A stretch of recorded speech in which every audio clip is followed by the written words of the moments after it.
Hello, good morning. I start by apologize this small delay, but I think that it's preferable to start with a greater or bigger audience than that we had before. Anyway, in name of Isaac, the Lisbon School of Economics and Management, I want to start this session by welcoming Andreas Gebhardt, co-founder and CEO of Republica, Dr. Anna Loerman, Minister of State for Europe and Climate Germany, and Mr.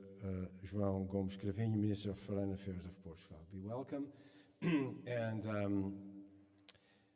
as a kickoff, I'd welcome to this session and to tell you that in the name of Isaac, we are very proud and honored to welcome you.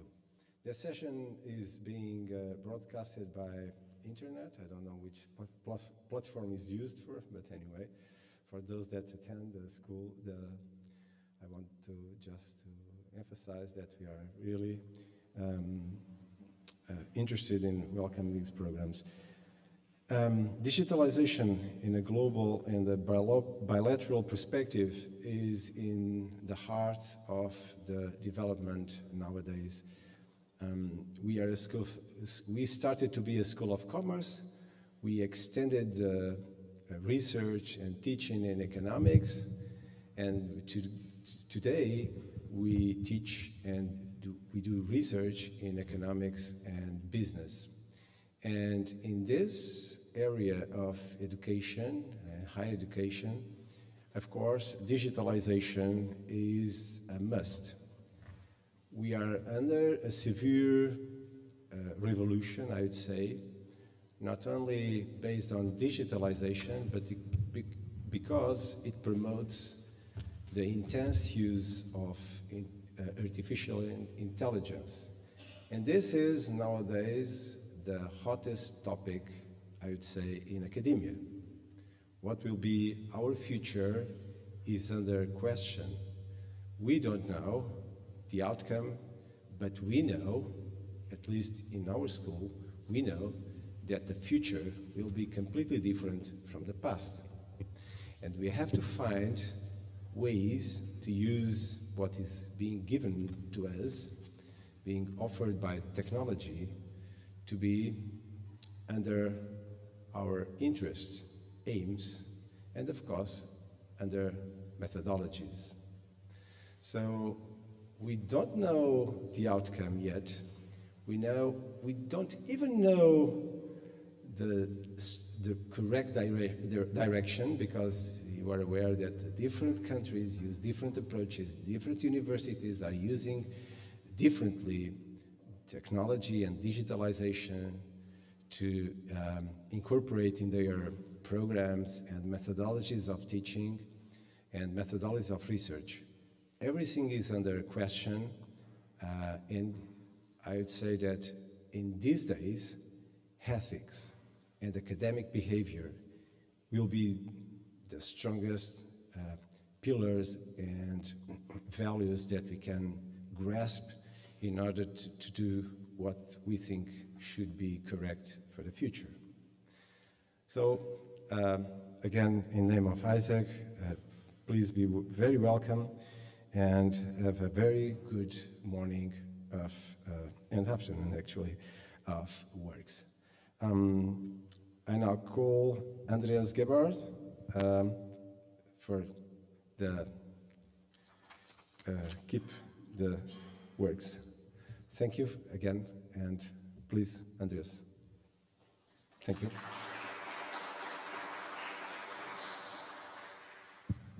Thank you very much. Indeed, Isaac and Republica are the two institutional partners of this year's event and have been working together with the Ministries of Foreign Affairs of Portugal and Germany for the past months to deliver it to you. So, please welcome the co-founder and CEO of the German institutional partner Republica, Andreas Gebhardt. Hello. Good morning, everybody. I'm very happy and proud to be here in Lisbon with you. But first thing first, good morning, Mr. Joao Duque, as the president of the Isaac University. Good morning, Ambassador Mrs. Monar. Good morning, Anna Lührmann from the Federal Foreign Ministry of Germany. And of course, good morning, Joan Gomez Gravedon from the Federal Foreign Office of Portugal. Me, Andreas, you can call me Andreas if we talk over the day, over the topics of the digital society, what I'm focusing on with my team and the organization Republica. For the Portuguese community, we have to a little bit figure out why we are named Republica, because the word Republica in Portuguese language is a very common used thing for the republic.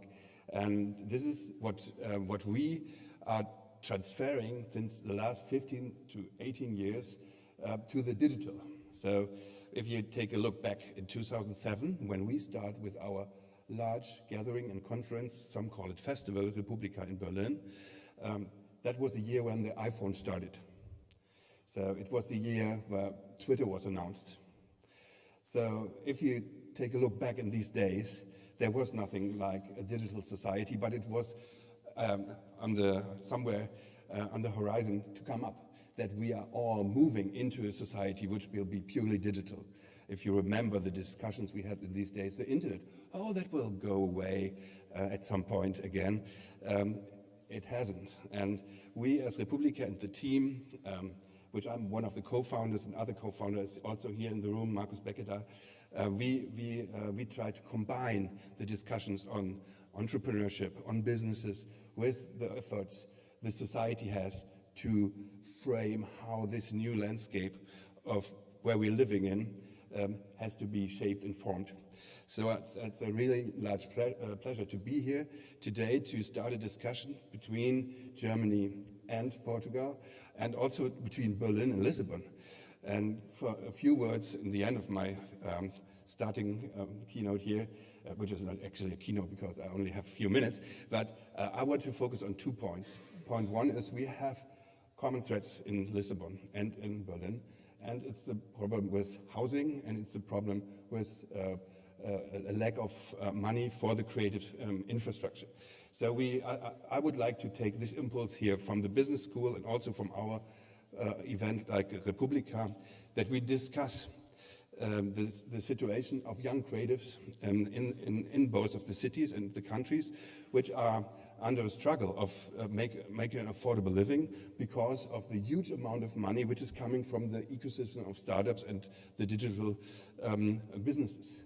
So we have to also see the society impact of the question of digitalization, but where is maybe a little bit darker discussion, there's also a lot of light, and I want to focus on that also, that I'm very happy that there's a huge German-speaking community of creatives and innovators from the digital sector here in Portugal and Lisbon, which I would like to focus in the next month and years to events I will join, and I hope maybe you will join also in the beginning of June this year. We will have our next annual Republica in Berlin, so hopefully you could be our guest, and of course we try to be back to large events like the Web Summit in November here in Lisbon. So we are here for an open and fruitful discussion. Thank you for coming. Thank you very much. I now invite to the stage the Minister of State for Europe and Climate of Germany, Anna Lührmann.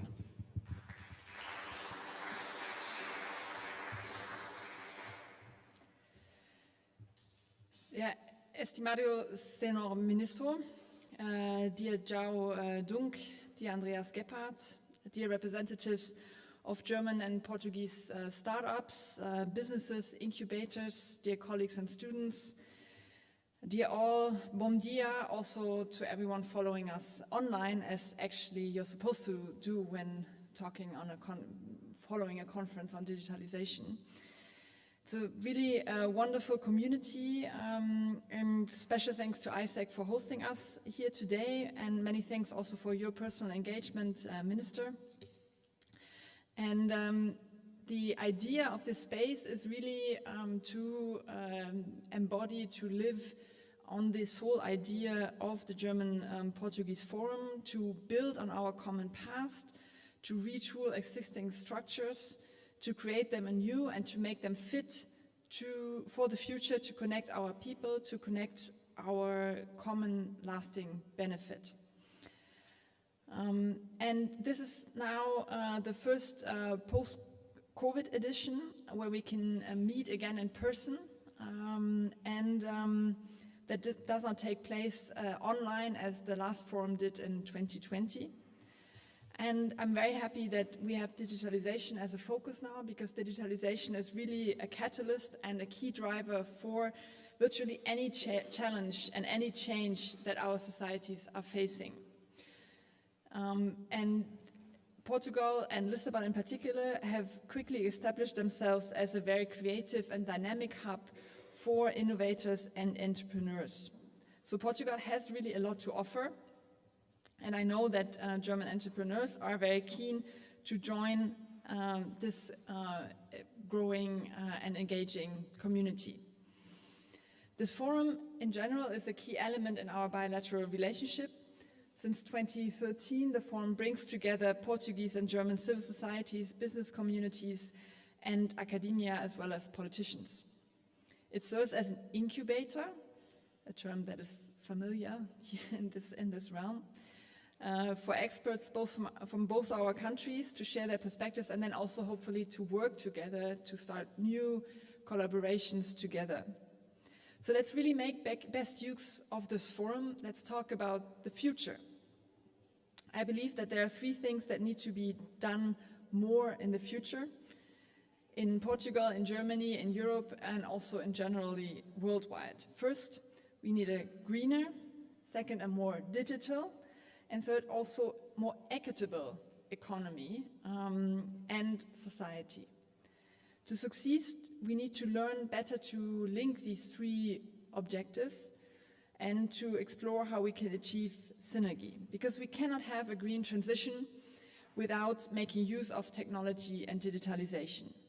We cannot develop the necessary technologies without a continuing drive to innovate and to venture.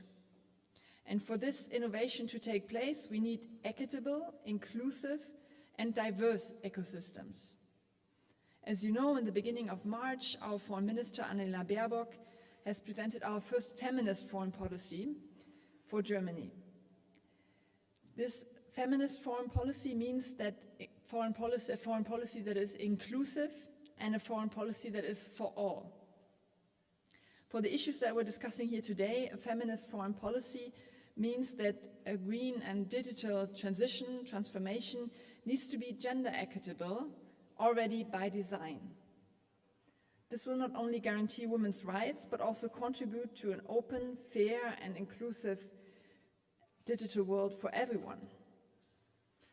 And I'm not only happy to join you here at the forum, I'm also very optimistic and confident that we will here gather new ideas, make lasting connections, and also find sustainable and these equitable solutions also for everyone. It is really an ambitious agenda, how to translate and innovate into business models, how to transfer the ideas of scientists into real-world solutions. It's an area that I've been working on for a long time before going back to politics.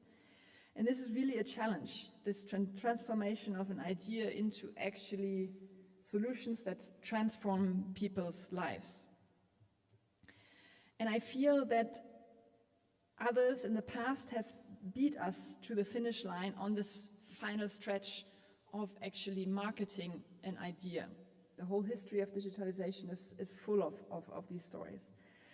And I think if Portugal and Germany work together here, we can really strengthen the capacities of Europe really to innovate. So to come from a solution to actually, from an idea to actually a solution that benefits society. So why is this important?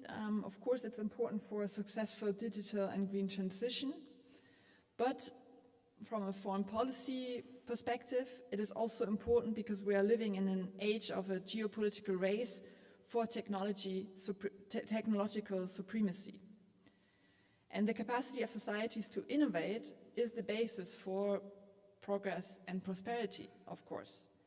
But the capacity to innovate is also becoming a factor in the systemic competition between the liberal and the authoritarian systems. And we see this with a view to China, of course.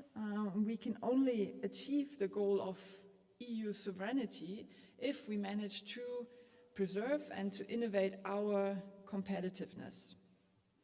Digital technologies can make an important contribution towards achieving the 17 Sustainable Development Goals. Most of them will be impossible to achieve without more digitalization. And I'm happy that this event provides a space to jointly explore solutions.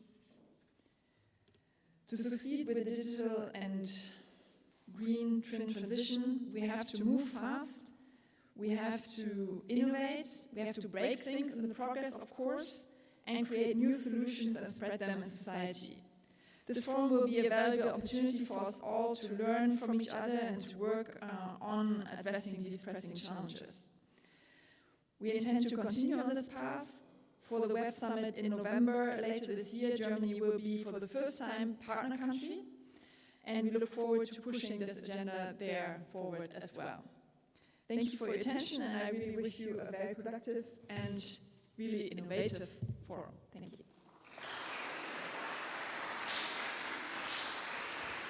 Thank you very much, Minister of State Ana Luhrmann.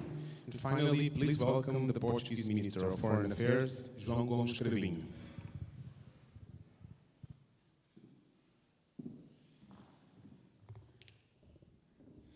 Good morning to all. In particular, very happy to welcome Ana Luhrmann coming to join us from Germany, and of course our German partners, ambassadors, ladies and gentlemen who are with us here and who are with us online. Thank you very much for joining us. I want to say that we attribute a lot of importance to this event. We attribute a lot of importance to Portugal and Germany coming together on some of the most pressing issues of our time as our societies transform.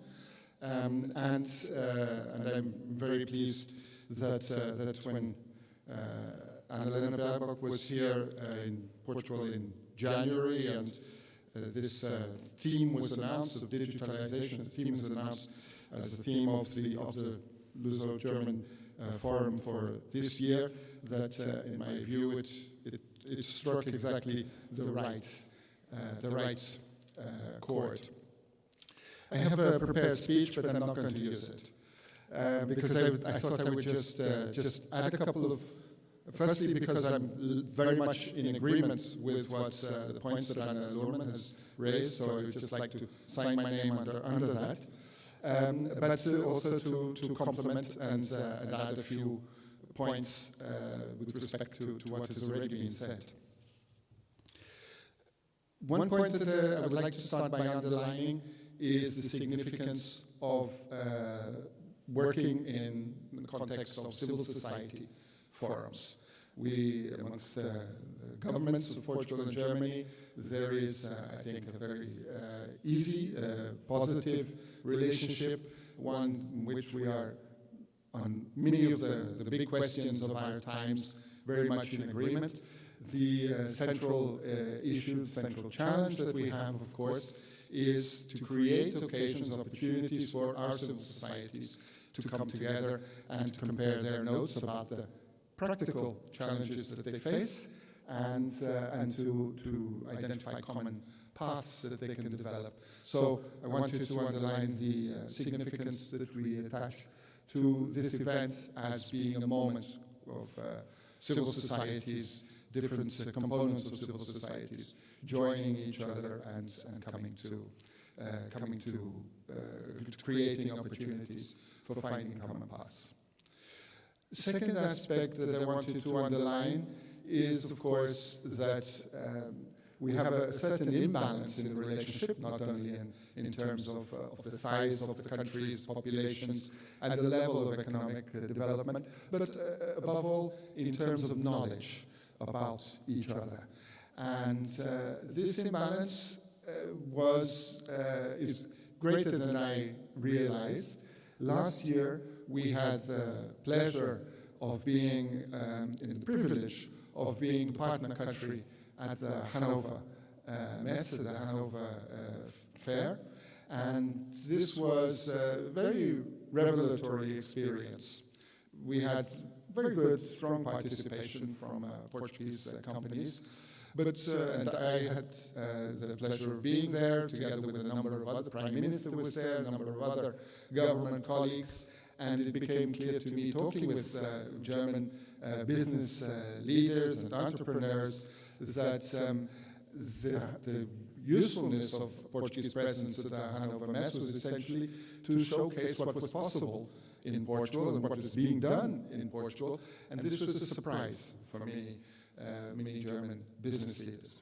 So we have a way to go in terms of demonstrating the realities of Portugal. I'm not even talking of the potentialities, I'm talking about the realities of Portugal. As our Prime Minister said at the beginning of the Hanover Messe last year, that we're not talking about things that are made in Portugal, we're talking about things that are created in Portugal. And the digitalization has brought an immense number of new opportunities for creation in Portugal. The fact that we hold the Web Summit here every year has helped showcase this, and we're looking forward to this year's event in which Germany will be the partner country, because I think that will really consolidate the visibility of created in Portugal for German companies, and of course that is an essential ingredient for further connection between our countries. In this respect, I wanted to point out the relevance of what is happening in CNIS. CNIS just last year established for the first time a direct cable link between Europe and South America. Before this, all digital communication between Europe and South America would go via Miami. And now there is a powerful direct cable link, which of course allows for those who work, especially in big data, to be able to work more closely together. But CNIS is also the anchoring point for connections to other continents, and connections some that already exist, others that are in the pipeline for the near future. Anchoring point is fine, but it's not very relevant in itself if we're just talking about the landing stations. What is important is the development of CNIS now as a major location for data centers, and that is happening at a very rapid pace. So the notion of created in Portugal with respect to the digital world is gaining pace, gaining speed very rapidly, and I hope that it will be possible during this Civil Society Forum and in other contexts to be working closely with German partners with respect to the rapid change in CNIS. Anna Luhrmann mentioned, and I think it's a very important point, the link between the green transition and the digital transition. And again, CNIS is very relevant for that. CNIS is all about digital and energy. And it's the place where we are building the possibilities of receiving green hydrogen, which is the energy of the future, coming from different parts of the world, from the Americas, from West Africa, and transporting it into European heartlands. But this link of the green transition and the digital transition brings a new challenge to our societies, a significant challenge to our societies that should not be underestimated. And I think in both, all three of the speakers before me hinted in different ways at the challenges that come with digitalization. Some challenges are evident, even if very complex, like the challenge of artificial intelligence and all its ramifications, many of which we're still failing to see, even though they're just over the horizon. The horizon is getting closer and closer, but we still can't see what is over the horizon. So the advent of artificial intelligence is opening up an enormous number of new possibilities, but it's opening up also many difficult challenges. Challenges, for example, with the kind of challenge that have led Italian authorities to ban ChatGPT or to suspend it. They raise important issues that we will all have to confront in one way or another. From the perspective of government, the major challenge is with respect to inclusivity.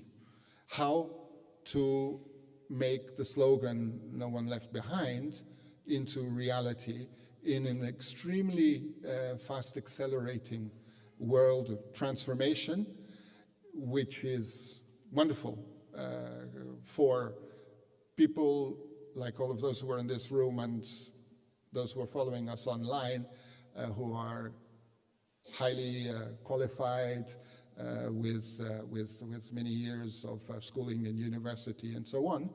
That's wonderful. And what about all the rest? In what manner do the social challenges that arise with digitalization find answers in our public policies? This being a civil society forum, it's of course an excellent context in which to reflect upon it, but these are responsibilities that us as governments will have to assume, and I think that we are only just touching the tip of the iceberg with respect to our responsibilities in this respect.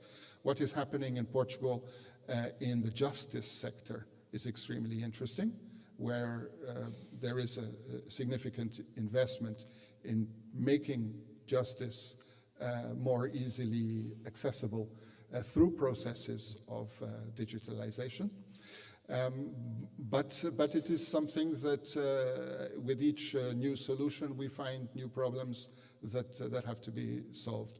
Above all, what is essential here is to have clear conviction, clear understanding that we are just beginning to understand this realm of new possibilities, and that we have to, as societies, ensure our cohesion at the same time as creating possibilities for those that are most advanced in all sectors of life to be able to move forward together at full speed and be competitive in European terms against competitors in all parts of the world.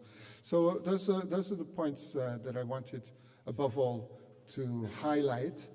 The opportunities that come from occasions such as this and from digitalization for Portuguese and Germans to know each other better and therefore to work more closely together. The challenges that arise for our societies, and my conviction that this subject matter should be part of permanent dialogue, precisely because the landscape is transforming so rapidly. Permanent dialogue between countries that are close friends and yet can do so much more together. So thank you very much, and I wish everybody a happy day's work. Thank you.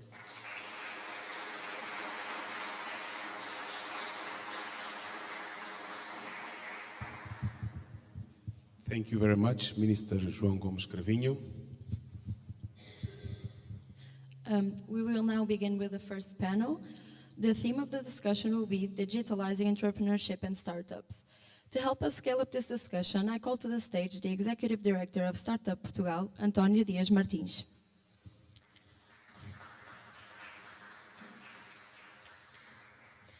Please also welcome the Vice President of Investors Portugal, Pedro Falcão.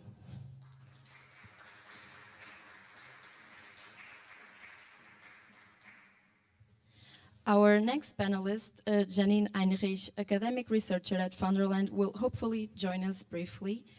And finally, joining us remotely, Journey's Director of Global Affairs, Ida Kiemer.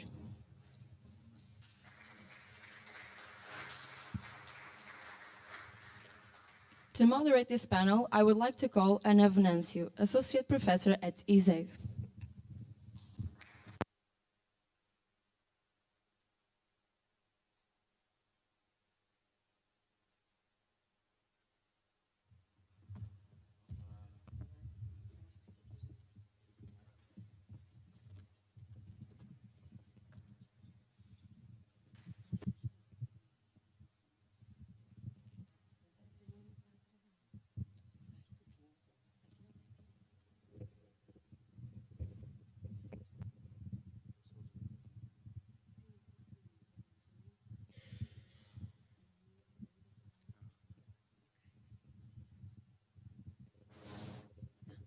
Hello, good morning, guten Morgen, for those that are German speaking.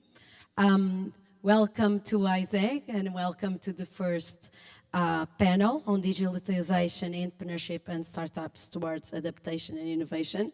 First of all, I would like to thank the organizers for putting up this event. This is really important topic, especially this panel. I also want to thank the speakers for taking the time to on their busy schedule to come and talk about this important issue and also their contribution.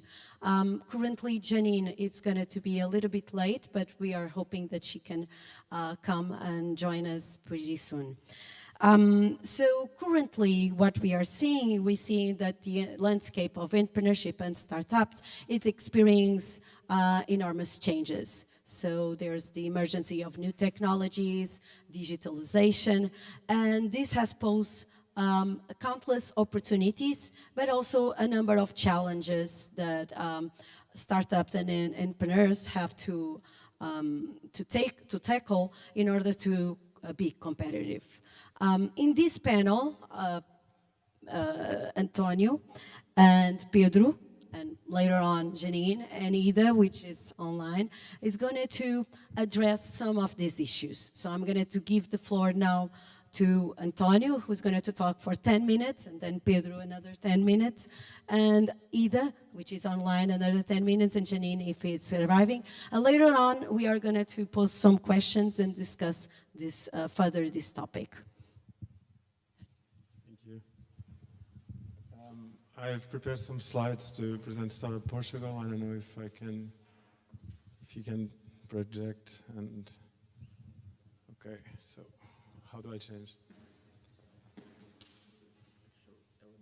Okay, thank you. So I'm going to talk to you a little bit about Startup Portugal. No,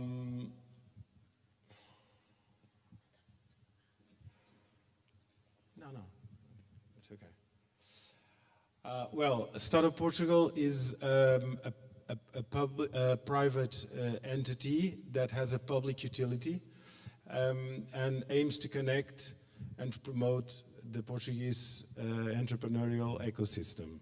So our goal and our strategy is to position Portugal as an international hub for startups and entrepreneurship, and to work on several programs and projects and initiatives in order to make it easier for starting and scaling a venture and a project in Portugal. We currently in Portugal have several active programs and initiatives coming from the public policies that help entrepreneurs to start and develop a business in our country. In this page and in this table, I can show you some of them that are organized by stages of life cycle of the companies. So we have several initiatives that go from the pre-seed stage until the scale-up stage. And the message here is that in Portugal, we are heavily investing in creating conditions to easily start and grow a business, namely a tech business or innovative business. We have measures like the vouchers for startups and incubators recently launched. We have initiatives to scale and to internationalize startups abroad, like the Business Abroad missions organized by Startup Portugal.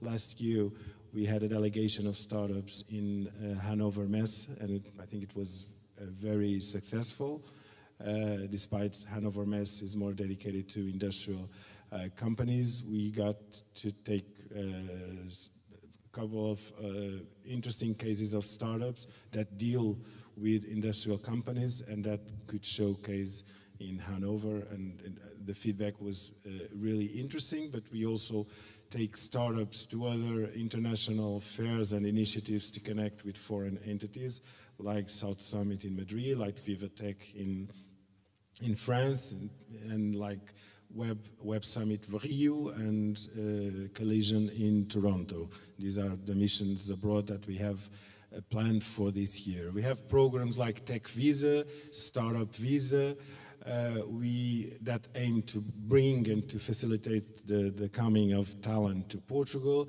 We have Empreende 21, we have Road to Web Summit, which prepares every year about 100 Portuguese startups to exhibit and to take the most out of this important conference that takes place in Lisbon every November.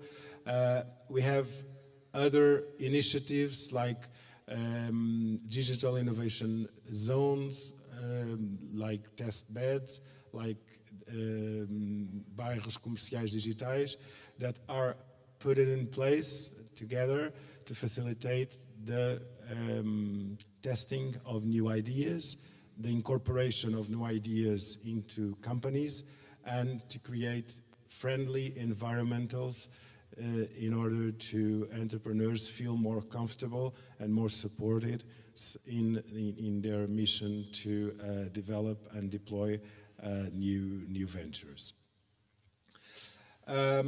So we work in several areas. I would emphasize also the public and policy area. We help the government to create new legislative and fiscal initiatives that also create better conditions to startups and entrepreneurs in Portugal. Recently, it was approved a new startup law that is an important step to this end, creates a new fiscal regime for stock options in Portugal, much more favorable than the previous one, and creates also a legal frame and a legal definition for startups and scale-ups in Portugal, which will allow further public policies to be designed and deployed to this end. We have a strategic council that represents all stakeholders of entrepreneurship and startups in Portugal, incubators, investors, startups, unicorns, universities, tech companies, consultants. Well, it's very important for us to be supported by what the field and what the specialists and who deals with the problems on a day-to-day basis thinks about the gaps and the challenges that we have to solve and to address. And so this strategic council that is headed by Manuel Caldeira Cabral is a very important advisory and strategic body to help Startup Portugal in order to define and design strategic plans for the entrepreneurship in Portugal. I would also stress and point out more two issues inside the time that I have to do this presentation. We have several programs to gather the ecosystem. I would point out the Above and Beyond Hangouts, which occur every month, last Wednesdays, in simultaneously from Lisbon and from Oporto, and these are hangout events that want to gather the whole community, and we see a lot of foreigners, entrepreneurials that that want to meet the ecosystem and use these hangouts in order to do it and to be more inside of what is happening and to do some networking. We also discuss in the first part of each hangout, we discuss a theme that it's important for the ecosystem. So I strongly recommend you, if you want to be more aware of what is happening in the Portuguese entrepreneurial ecosystem, to participate in these hangouts that occur every month, last Wednesdays from 6 p.m. on. All the information is in our site, Startup Portugal's site, so it's easy to access. We also have the responsibility to map the Portuguese entrepreneurial ecosystem. Every year we do a study that identifies the relevant entities that participate in this ecosystem, either investors, startups, public policy makers, universities, incubators, accelerators, tech companies. We presented publicly annually through this study, and on online basis, every moment you can accede to Deal Room, which is a platform that presents this ecosystem mapping, and that has been used as a good help in order to, let's say, to have a more easy frame to also to foreigners that want to start businesses in Portugal. Well, I would like to point out also that Portugal has been very vibrant in the last years regarding startups and entrepreneurship. We have currently 7 Portuguese founded unicorns, which in proportion it's much more than we have in other European countries like Spain, France, even Germany. So it's a relevant weight that this type of companies represent already in Portugal. That makes us closer to UK and the United States than from other profiles of European countries.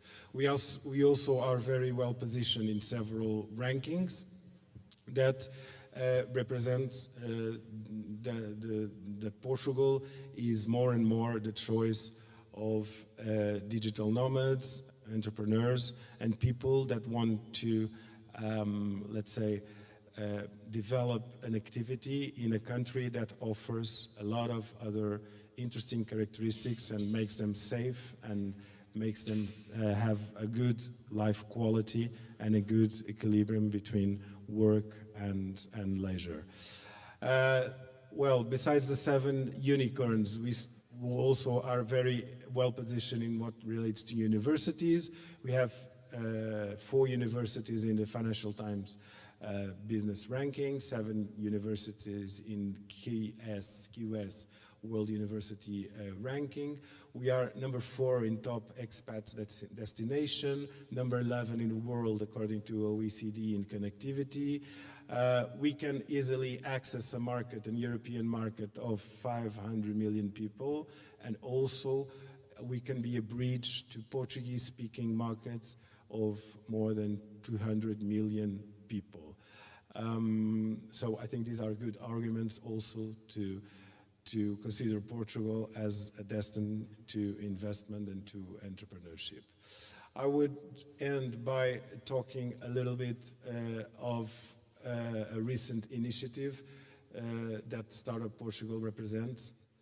In Portugal, that is ESNA, Europe Startup Nations Alliance, that is an initiative, European-wide initiative, subscribed by 27 countries, and that aims to do through all Europe what agencies like Startup Portugal are doing in their own country in order to make Europe a more easy, unique market for starting and scaling a business, not needing to go abroad for the United States or for Asia to that growth to happen.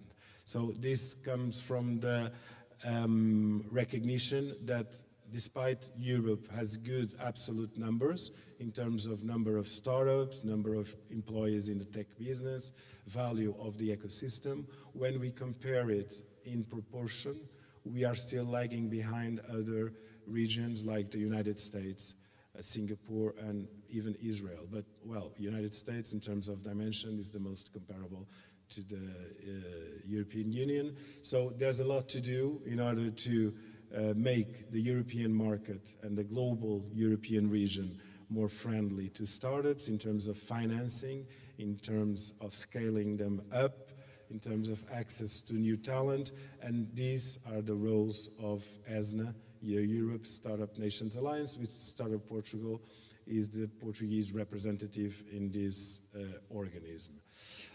Well, thank you very much. I think I'm done with my initial presentation, and thank you for being here and for the invitation. It's a real pleasure to talk about these matters in front of you. Thank you. Thank you for the introduction. I'm going to pass the floor to Pedro, who's going to also talk about and briefly about him. Thank you. Good morning.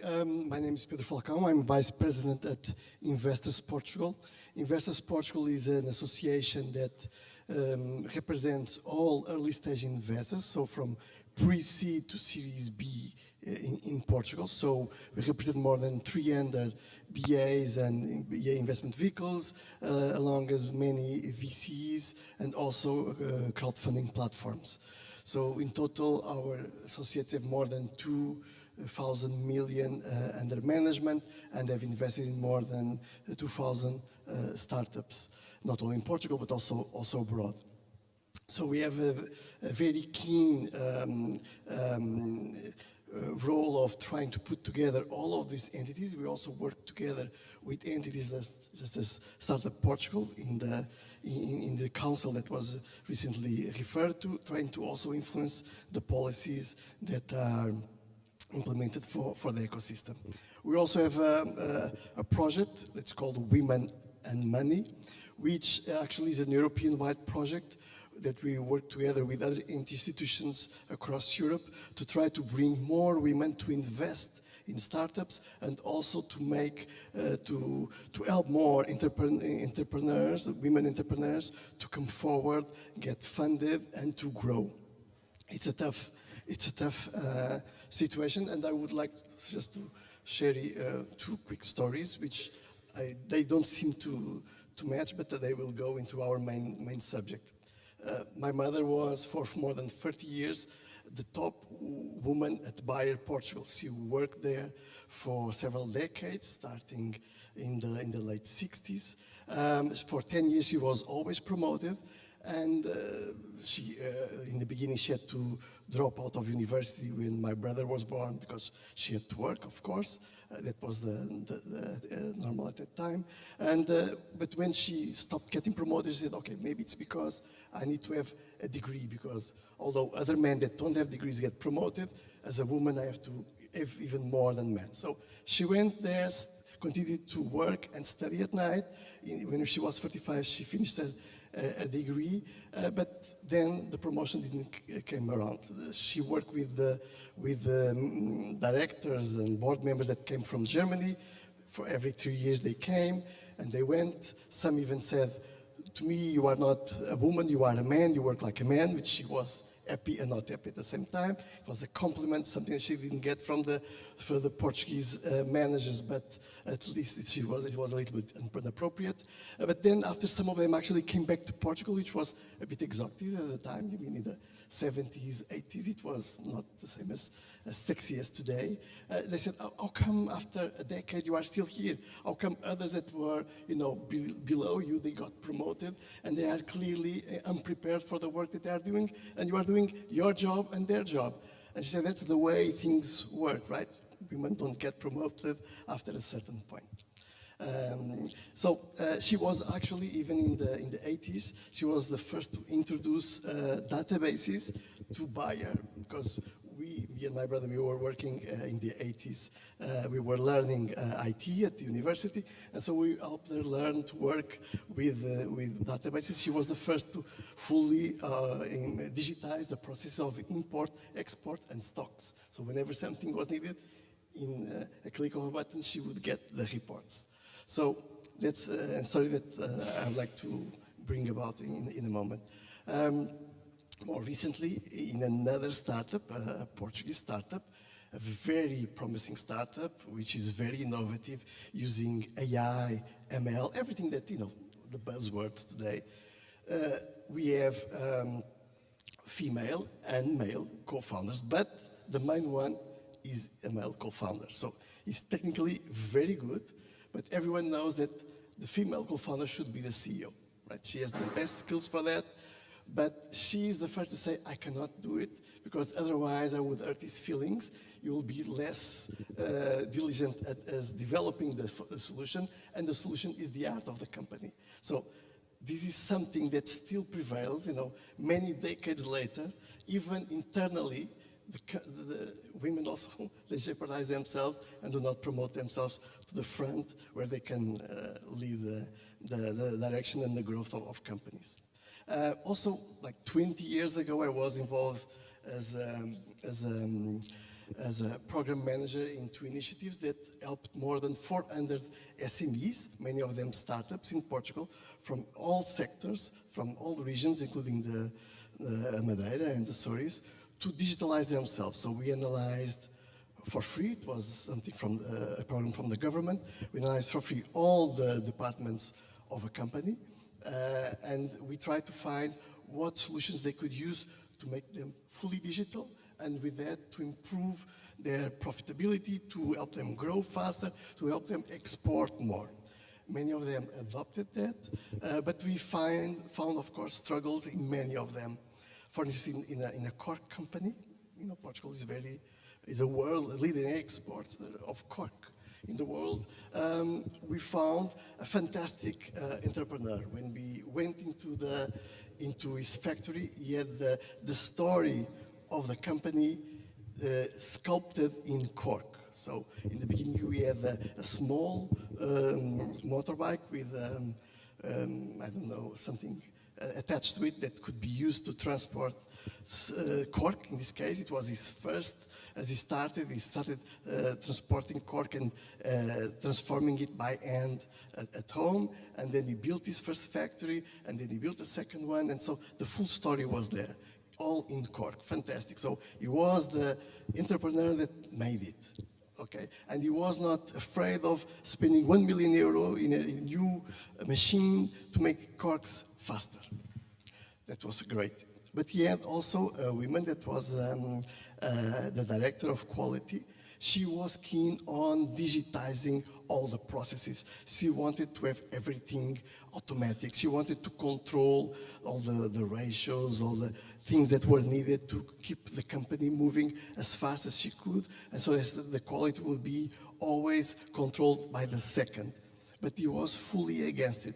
He was still one that he didn't understand anything about IT. So all the checks had to be signed by hand so that he would know where each euro was being spent. So he was very against anything that he wouldn't understand, and so was not allowing it or the company to be fully digitized at the time, even if that signified increasing 3 times or 4 times the revenue. Moving forward to startups, we actually, at least me, I have more than 100 startups invested. Some of them are 2 unicorns even, but the same problems exist. The problems are always people, not technology, always people. So again, in another company that incidentally also uses AI, ML, it's difficult not to use those things nowadays, right? We also have an entrepreneur, very advanced. He thinks in everything, in very complex things for the product, but he also is not keen on releasing control, right? So things like project management and using tools for that, things regarding using some platforms where also that would mean relinquishing this control to other managers in the company, regardless if they were men or women. That's something that also prevails. So these founders, the one with the cork and this one with the startup now, they are all mimicking the same problems. They want to control things, and by doing that, they don't allow the company to progress, and they don't allow the projects to be digitized. And that is something that we must address, and that we also, as an association, we try to address. We know that the main issues are people, and so we try to make them understand, especially nowadays, if in the 80s, in the 90s, you would be able to have, let's say, not so well performing company, but you will still survive. Nowadays, especially with startups, if you are not in the cutting edge, if you are not moving fast enough, you will quickly be overthrown by the next competitor. So we are trying to do that and try to change mentalities, but it's difficult, and because we are always talking about people, and the problems are always essentially the same. Thank you, Pedro.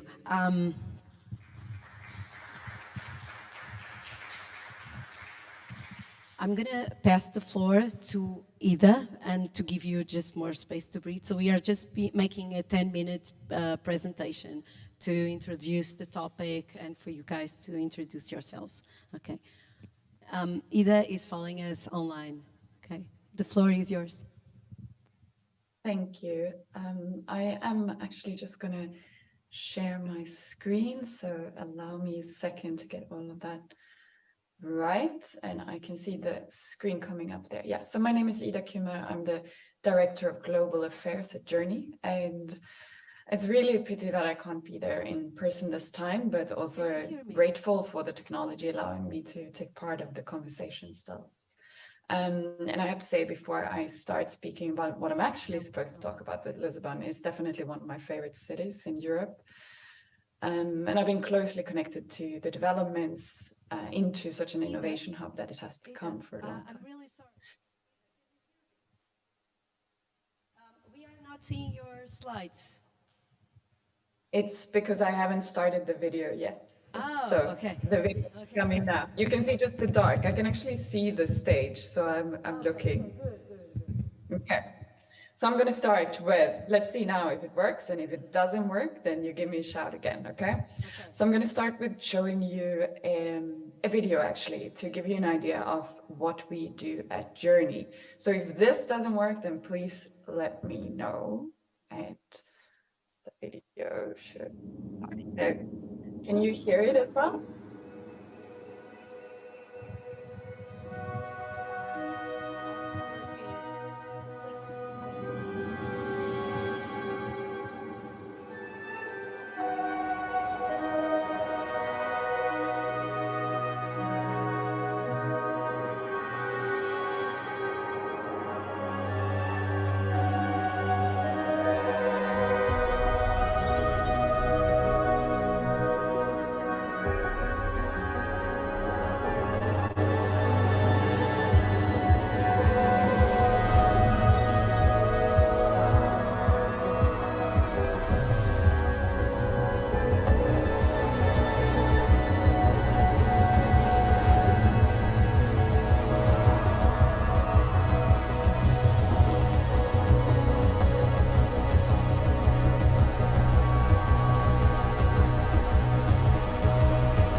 Okay.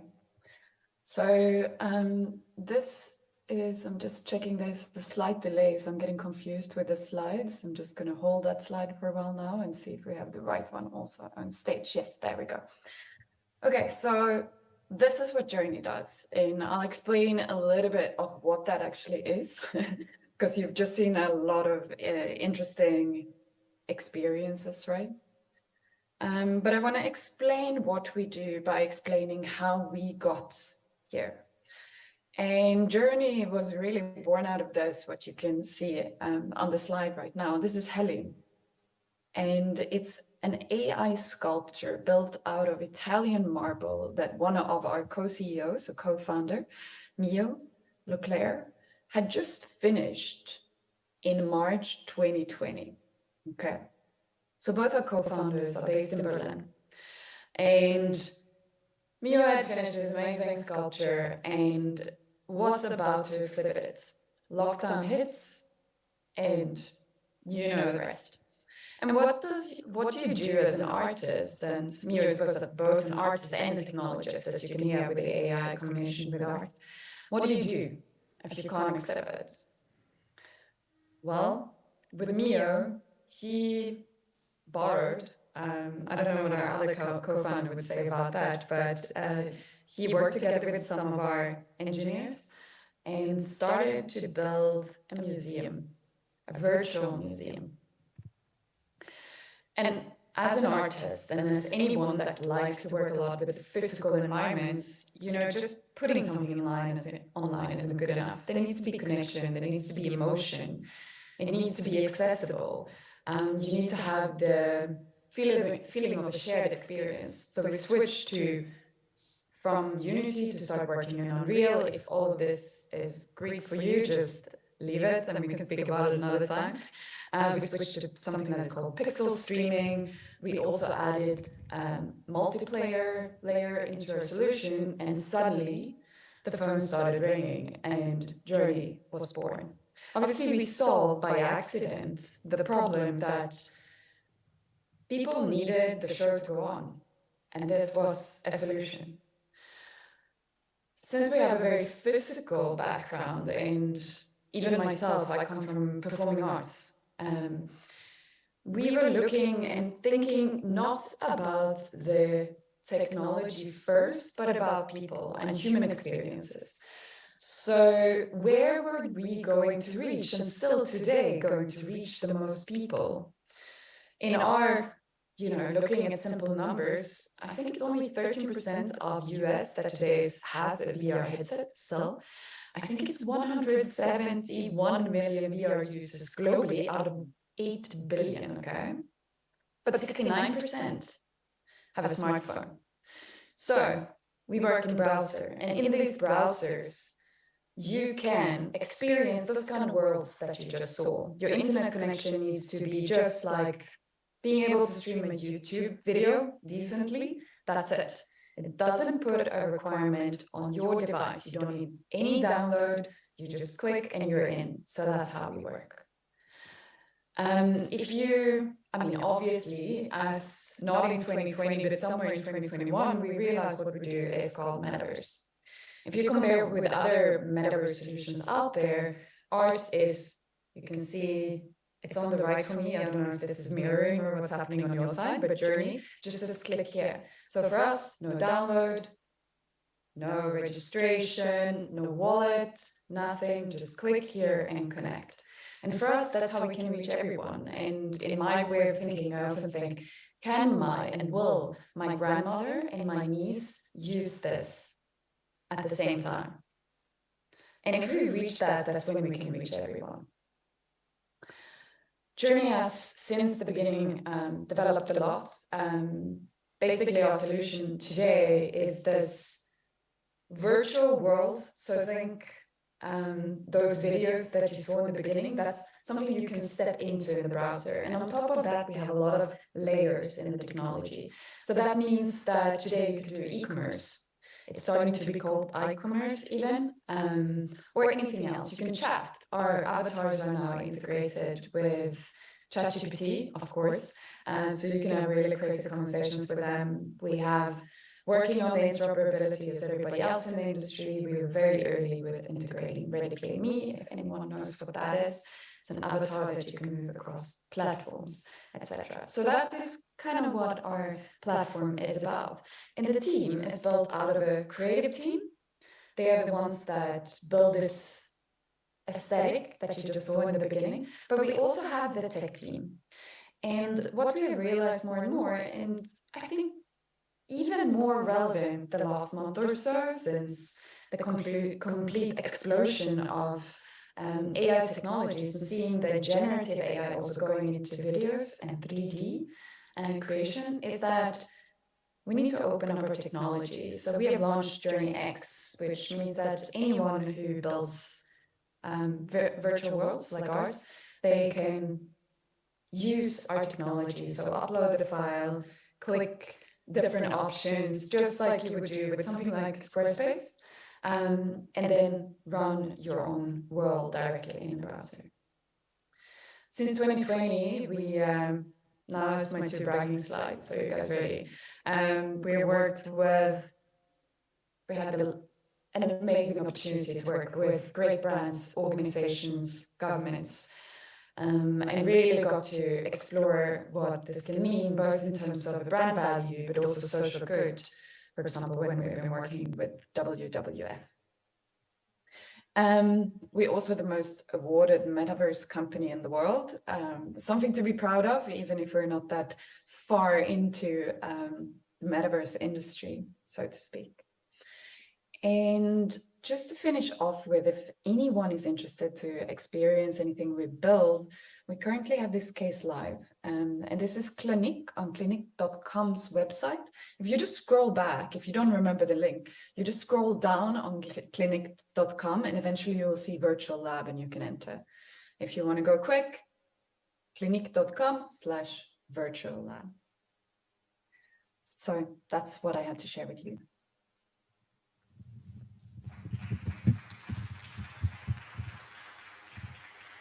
Thank you, Ida. And now I'm going to pass the floor to Janine to talk a little bit more about your Founders Land and diversity, which is an important topic here too. First of all, good morning, everyone, and apologies for arriving late. This was one of those mornings where if it could go wrong, it did go wrong. So apologies for that, but yes. So my name is Janine, and I'm an academic researcher at Founderland. And Founderland is a nonprofit organization that's focused on building a new, inclusive, and intersectional entrepreneurial landscape. I'm looking at your faces, you're like, what does that even mean? What do I mean by intersectional? So to help you all understand that a little bit, I'll start off with asking a couple of questions. So first of all, how many of you here have a migrant background in the country that you're living in? You can raise your hand really quickly. Don't be shy, it's okay, I'm not judging, it's just for the example, okay? How many of you grew up in a two-parent household, for example? Exactly. So basically, the concept of intersectionality talks about how the different aspects of our background loan us certain levels of privilege and disadvantage in society, which means that we all have a different starting line when we get started in life, but also you see this very clearly in the entrepreneurial ecosystem. So at Founderland, for example, what we see, for example, in Europe is that since 2018, the amount of funding that went to all women-founded teams has decreased from 3% to 1%. Now, it was already abysmal at 3%, now we're at 1%.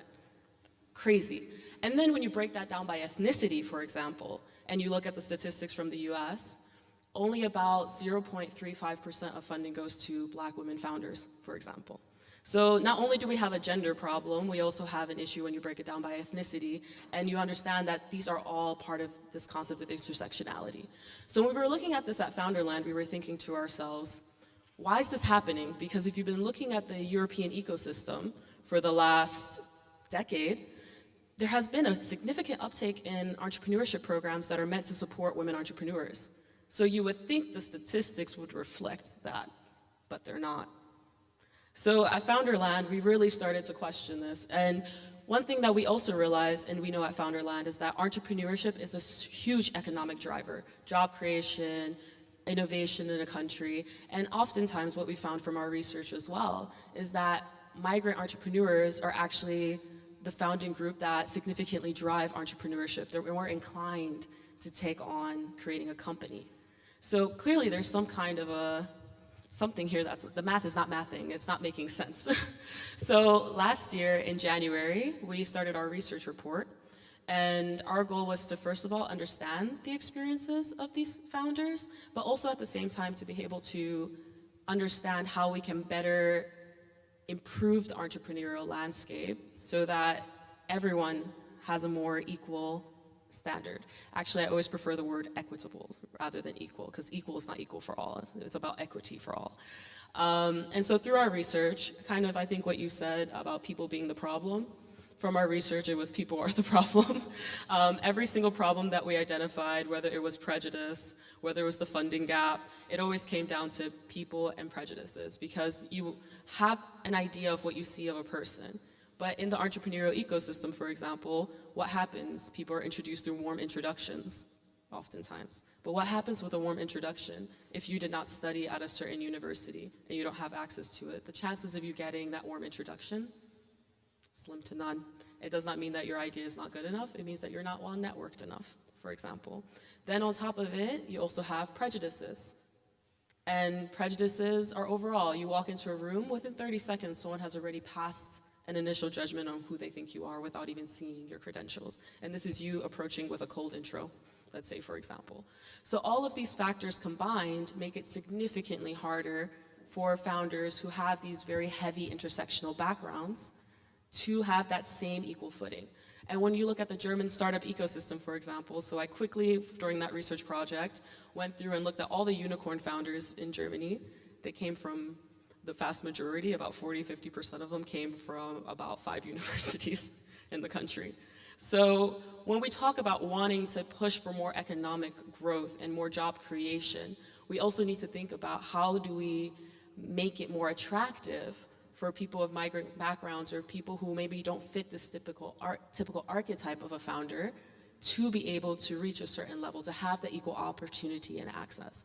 And so at Founderland, that's been the main thing that we're working on with our research, and that's why we are very much focused on this specific demographic of entrepreneurs, because we realize that they are the ones who are typically the ones who face the most challenges. And I can even give an example from my personal background. I was previously working on a venture concept, and it was very much focused on products that people from my community would need, that we just don't have access to. So for example, in Germany, very simple, I cannot go into any drugstore and buy makeup in my skin tone. It's not available. And I have very curly hair, which requires a lot of moisture. I cannot walk into any, whatever your drugstore here is in Portugal, ours would be DM in Germany. I can't walk into DM and find many products that would fit. Maybe there's one that's specifically for curly hair. And if I'm lucky, it'll mesh with my hair. And I remember at the time working with VCs and trying to tell them about this problem, and they were like, yeah, but is there even a market? Is it even a problem? And what we realized is there's always this cognitive bias about a problem, because oftentimes the people who are there giving the money can only understand problems that they themselves can identify with. So how are we supposed to create businesses that create more jobs for people who need them and create products and services for groups that are being overlooked if the founder themselves are already having that initial challenge of getting the support for the products that or for their business? And so that's essentially what we're working on at Founderland, and the main goal. And what we found from our research is there's a lot of opportunities there as well. So one thing we see, for example, in Germany is that becoming a founder, the visa situation gets a little complicated as compared to other countries. Like if you were to look at France, for example, it's a bit easier as a foreigner to become a founder there. Yeah, so one of the things that we recommend, for example, is the bureaucratic system in Germany, to see if there's a way to make it a bit more malleable and more attractive. Because even within the country itself, you see a lot of brain drain, where a lot of Germany's smartest, most entrepreneurial people, they leave and they go to Silicon Valley. Yeah? So what can we do in general? And that's why solving this problem is not specifically solving a problem for just this demographic, it's solving a problem for the entire entrepreneurial ecosystem. And if we want to reach those economic growth goals that we have, That's it. So long story short, that's what Founderland is. That's what I've been working on. If you're interested, please read our research report, and happy to chat more about it. Thank you. Thank you. I'm just going to now raise a couple of questions, and the first question I'm going to direct to Antonio. You presented Startup Portugal, and you mentioned there was a lot of programs that currently entrepreneurs could address. So my question would be, how can Startup Portugal and governments and policymakers support the digitalization of entrepreneurship and startups? Is there any particularly one topic that you think that it would be worthwhile pursuing, and what are the main constraints that might constrain these type of policies? Okay. Well, policymakers have the responsibility to create the basic conditions in order to this type of business to set up and grow easily. I think, well, we know from history that policymakers were present in the beginning of several important entrepreneurial and startup ecosystems all over the world. You can see that, for instance, in Silicon Valley when it started back in the 1930s. It was very important that the public sector helped those companies to set up and to have their first clients that were namely in the defense industry that helped them to go ahead and to growth. Well, in Singapore, also in Israel, so we have very good examples of the importance of the policymakers to help to create the conditions. And this is very important in cases where we have gaps and where the private sector isn't able to solve things by itself. That's where I think it's very important for the public to come in and to create additional conditions. And that's the role that I think entities like Startup Portugal have, and that's an important role to connect the difficulties from the field and to translate them into a language that public policymakers can transform into policies to solve gaps in a most practical way. I think that's the importance. Well, the digitalization comes often and most frequently from startups, entrepreneurs, and small tech companies. They help big and more installed companies to go and do their way towards digitalizations. So if public policies help startups to thrive and to have more conditions to develop, they are helping the process of digitalization of the whole community, of the whole economy. So it's very important, this topic of connecting startups and corporates, because corporates sometimes by their own, the big corporates aren't able to disrupt and to implement different digitalization process and different technologies, and they have to rely on smaller companies and on entrepreneurs that are ahead, that investigate, that know what is new, and that are not afraid to fail and try and fail again. And that is a big help to more installed companies to go and do their way towards digitalization. So coming back to public policy, if you create towards the government and public initiatives good conditions for startups and for entrepreneurs, you are helping the digitalization of the whole economy. Thank you. I'm now going to turn to Pedro, and I'm going to follow exactly the same presentations. And I'm going to go from the perspective of the investors, like you're the Vice President of Investors Portugal. So I'm going to ask you, what are the main challenges, as you see, as the group of investors have, using and seeing startups with digital models?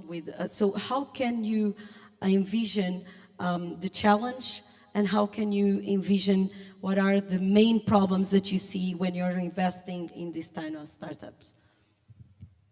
Well, from the point of investors, of course, companies that have products or services that help digitalize processes for other customers in the market, those are typically the ones that we like to invest, especially in Portugal where we don't have that much capital available, so we invest in software as a service a lot, many software companies, so other things that require more capital, we try to naturally avoid. That said, crises are always good moments, right? It's when the large companies try to reduce costs, optimize their processes, reduce personnel, and so they often look to innovative solutions, namely the ones that are provided by startups, and those are the moments where we see the startups growing faster or have more potential to grow. So now it's always a good moment. We always should invest in moments of crisis, so we are happy that this is a good moment to invest. That said, again, in startups themselves, even if we have startups in the AR, VR, AI, ML, even some, only a few in hardware sector, but in all of them, we see the same internal process digitalization needs, and it's a struggle because first they are focused on developing their main product, the rest as the saying goes, something is done a little bit not structured, a bit more chaotic, and using not the best tools. So it's difficult for them to, and especially because many of the founders, many of them didn't have a previous business experience, right? Some went from academia directly to create their own startup. Others were not managers, they didn't manage teams, they were not in large multinationals where they had some more structure into the processes. So they all lack those things. And that impacts also in the digitalization of their own processes and in a certain way, in the way they pass it on to their customers. So it's a challenge. But of course, regarding the question before of the policies, for us as investors, it's important for the policies to be stable, right? Everything to be predictable, not only for local investors, but also for foreign investors that want to invest in local companies. And sometimes it's best to leave things be instead of trying to change. And sometimes, especially here in Portugal, we do not keep things stable. It's a huge problem. And the government should leave some of the decisions more to entities like Startup Portugal. I don't hear them enough. And I know that they struggle a lot to pass on some messages even to legislation, and it doesn't go through because there's a gap also. It's always about people, right? They don't fully understand what needs to be done. But if they don't know, it's better to leave it be than to do things that sometimes can be detrimental and bring confusion to foreign investors, mainly. Thank you, Pedro. I'm going to direct now one question to Ida. And you mentioned a lot of technologies, and you show us some of the journey portfolio. And what I wanted to ask you is, what are the major trends that you envision for the future, and what kind of opportunities will startups have of using digitalization and these new technologies? That's a very big question. So I'm going to try to answer it from a journey perspective, right? And from the industry that we are in. So the way that we see it is that we are in a transition of the internet. The internet is trying to move away from something that we weren't very happy that we built, this social media, click-through rate, attention economy. We're tired of it. We want something new. It didn't really work.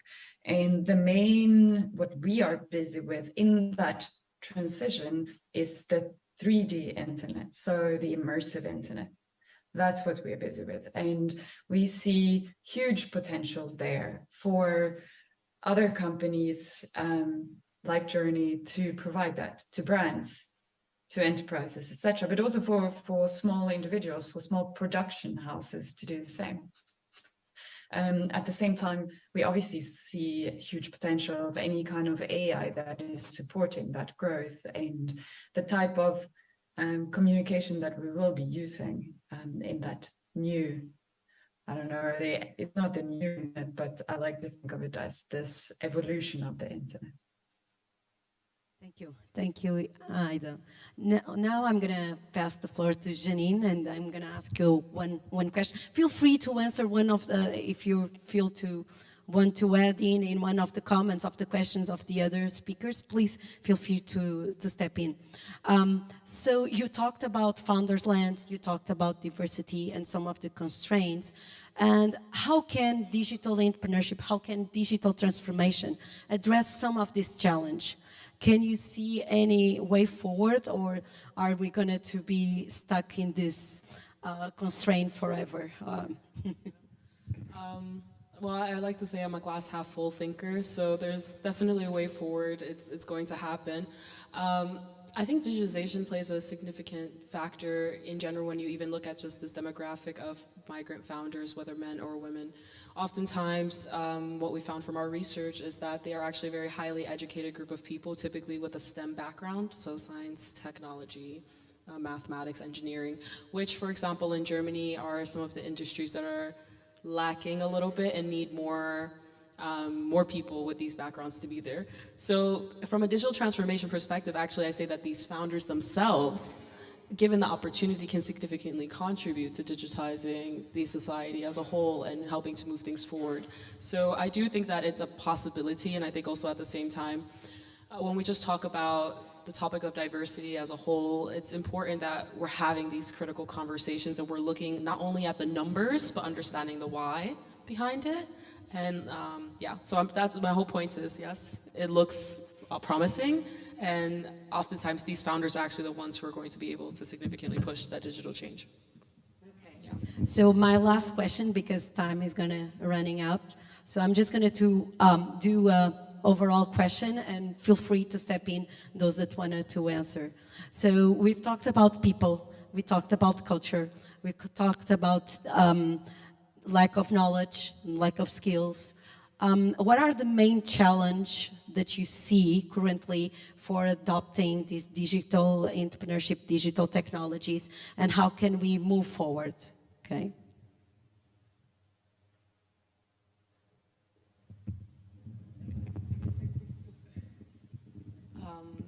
You said the biggest challenge, or? Biggest challenge. Yeah, I would say biggest challenge is oftentimes mindset and mentality. Oftentimes when you see it.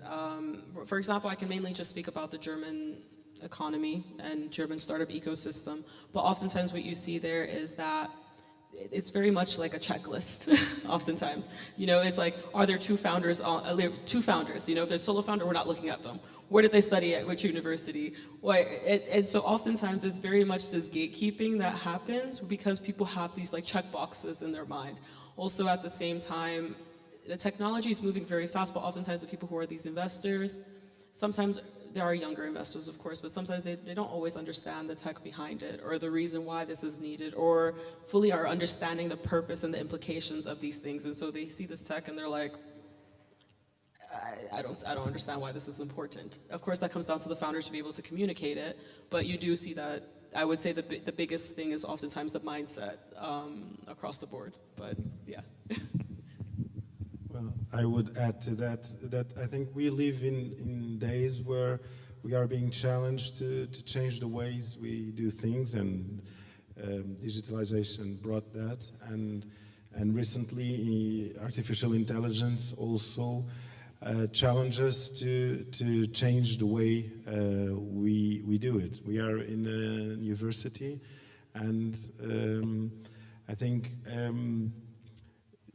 we have, for instance, a big challenge in what relates to teaching with tools like digital artificial intelligence frames and programs and applications like ChatGPT. So that's one of the big issues that I think we have to deal with, is that digitalization often comes with mental resistance, and not only from the early adopters, because they are the easiest ones to convince, but mainly from the established institutions that at first look at this with some defensive looks and with some difficulty to adopt these new ways of doing. and we have to overcome that. Obviously, that we have to have some certainties about the way that these digital processes help us, and if they are rigorous, if they are accurate, and if they end up giving us the right answers. But it's a process, and we have currently several startups that are working towards that in order to make us more sure about what comes from tools like that. And we have to be open to that evolution, and that's the message that I would like to leave. Yes, actually, that remind me of a couple of companies that work with chats like ChatGPT, but transactional ones, the ones that do actual bank transactions, or that book appointments for clinics or things like that. They already provide 1 million of those transactions per year. But even the decision makers in many of the top companies that use them, because they used to run large operations or in call centers, etc., they don't want to reduce their internal power that they have. So before they had 300 people under my watch, right? But right now I can reduce it to like 10, and the rest will be done by a chatbot. I'm afraid of that. So there are always resistance in transferring things to these new technologies, which actually provide faster, better service, 24 hours, and it's a challenge. It's a challenge again, people. I don't know if you want to add anything or. Yeah, there's a lot of really good thoughts there on stage already, but I thought I could just add what I watched from working very closely to big brands and enterprises in putting forward their strategies. And I always, or last year or so, it's changing now, but then I would be speaking with somebody who was head of innovation. Those teams are now something like head of Web3, or, you know, it all changed the last year.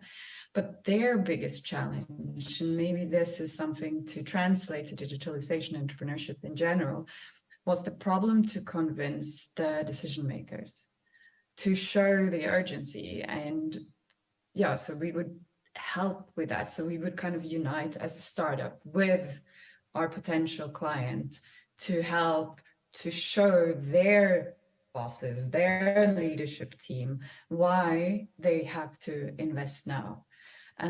Yeah, I don't know. I hope that added something to the conversation. Okay, so that's it for the first panel. Thank you so much, speakers, for coming and for giving your opinion. Feel free to discuss these topics in the coffee break that we are going to have pretty soon. Okay, thank you.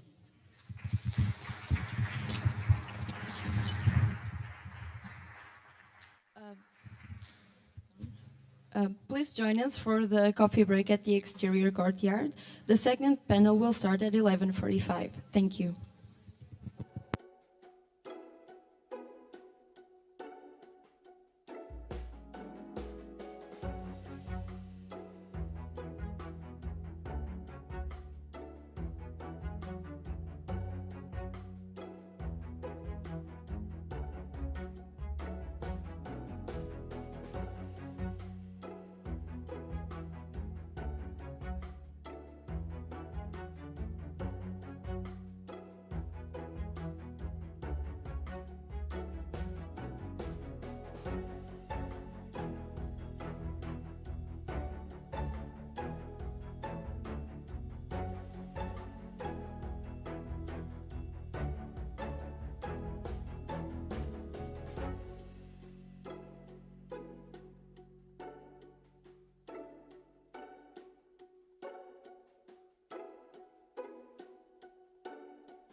Welcome back.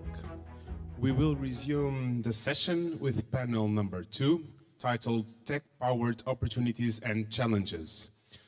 To address this topic, I invite to the stage the Director of ISEG Executive Education, Joana Santos Silva. Joining us remotely will be the founder and CEO of Didimo, Veronica Orvalho. From SkySeed, please welcome the co-founder, Ole Seidenberg, and the forest scientist, Dr. Eva Bebre. Finally, the founder of Gifted and co-founder of Green Tech Alliance, Anna Kominga. To moderate this panel, please welcome the journalist Tilu Wagner.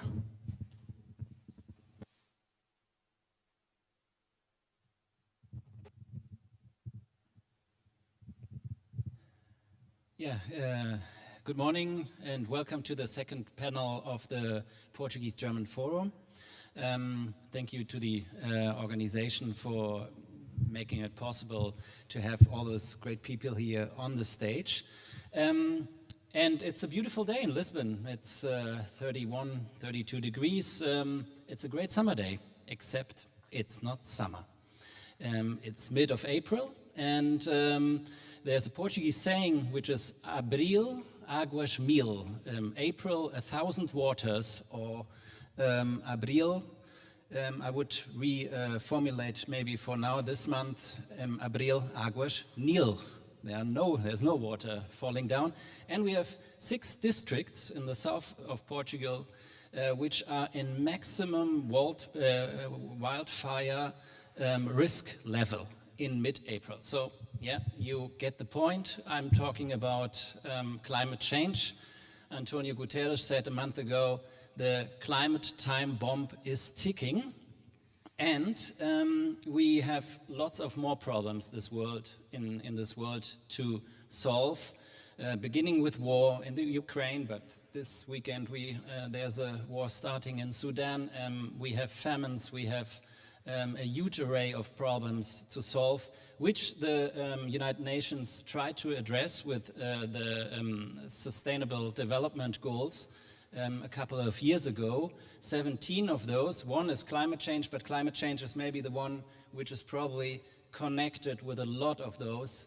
And we are going to try to put all this in a discussion which should not be pessimistic. And so, because I mean, we cannot agonize and just think, okay, the end of the world is coming. We should act, and we have 5 brilliant people here on the stage who, with their projects and their ideas, are showing that it's possible to change and that technology can do its part in this game-changing method that we will try to discuss. So first of all, I would like to address or like to ask Veronica, who is over here, to give us a short presentation of her project, which, as we will see, is not directly connected to sustainable development, but maybe she has some ideas about that as well. Sorry, I was muted. Hi, everyone. Thank you. I'm delighted to be joining you virtually. So sorry, it cannot be in person. So my name is Veronica. I'm the CEO and founder of Didimo. We create digital characters. That's the core of our business. We create digital humans, digital cartoons, digital creatures, you name them. And I'm really happy you mentioned the UN 17 development goals, because the company was founded with a very strong mission, which is to bring pretty much education to everyone and everywhere in the world.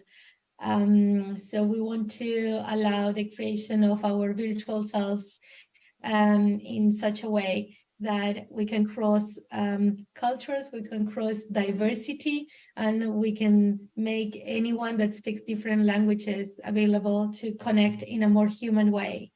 So that's the whole long-term mission that we have at Didimo. Of course, today you have to start by building the fundamental essence of the problem, which is how we can represent ourselves on the virtual world. And that's a technological problem that can also help other industries. For instance, fashion. How can we improve the creation of virtual try-on experiences without actually creating the digital assets themselves, right? So that should give you a little bit of an idea on how we can save in terms of manufacturing, in shipping, in transportation. So I still believe we're a little bit far away from that actually being a direct impact, but we got to start somewhere, and we're innovating in the area of creating digital characters to pretty much make the digital world more human and connect everyone online. So I'll stay short, hopefully, and we can discuss more when you ask more questions. Yeah, I heard that you have to leave the panel at 12:30, around there. Yeah, I had it in my agenda that it was until 12:30, so I'm really sorry. I won't be able to stay until the end. So hopefully I can do my contribution. Maybe I would suggest that Joanna gives a short perspective about education and what education can do, and in your presentation, and then we can maybe try to connect the two of you first before you go, so that we have some more input, and then we come to you a little bit later. Thank you, that's really kind. Thank you.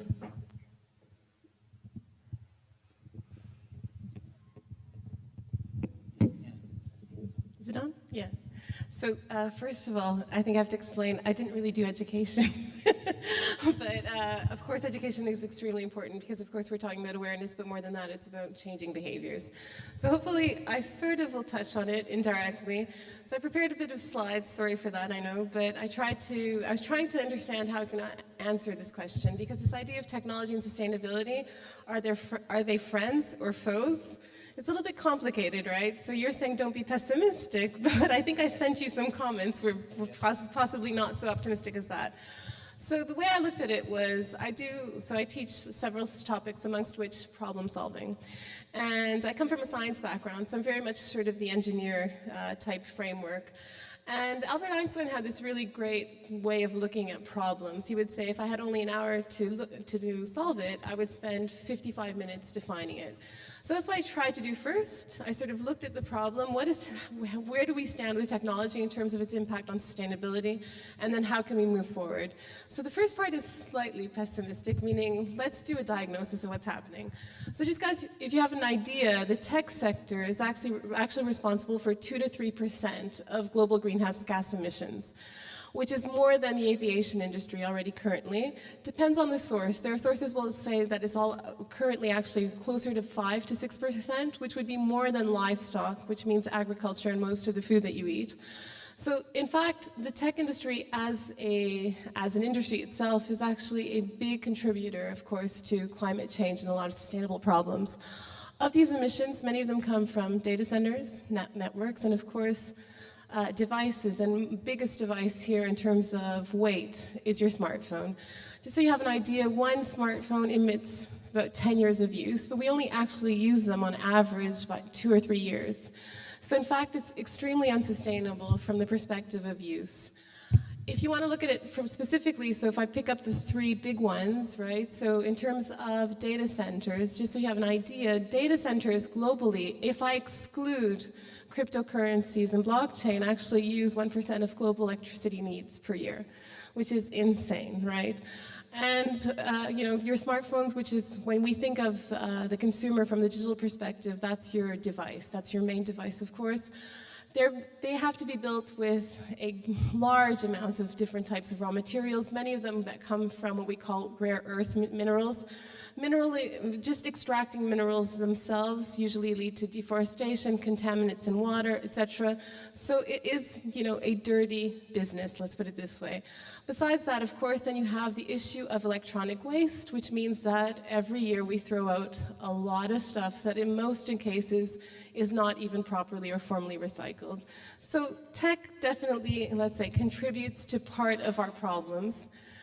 And I wanted to bring it more to a closer perspective because it's not just the big businesses that are involved, it's us as users as well. So a lot of the changes, of course, that we have to introduce have to do with behaviors.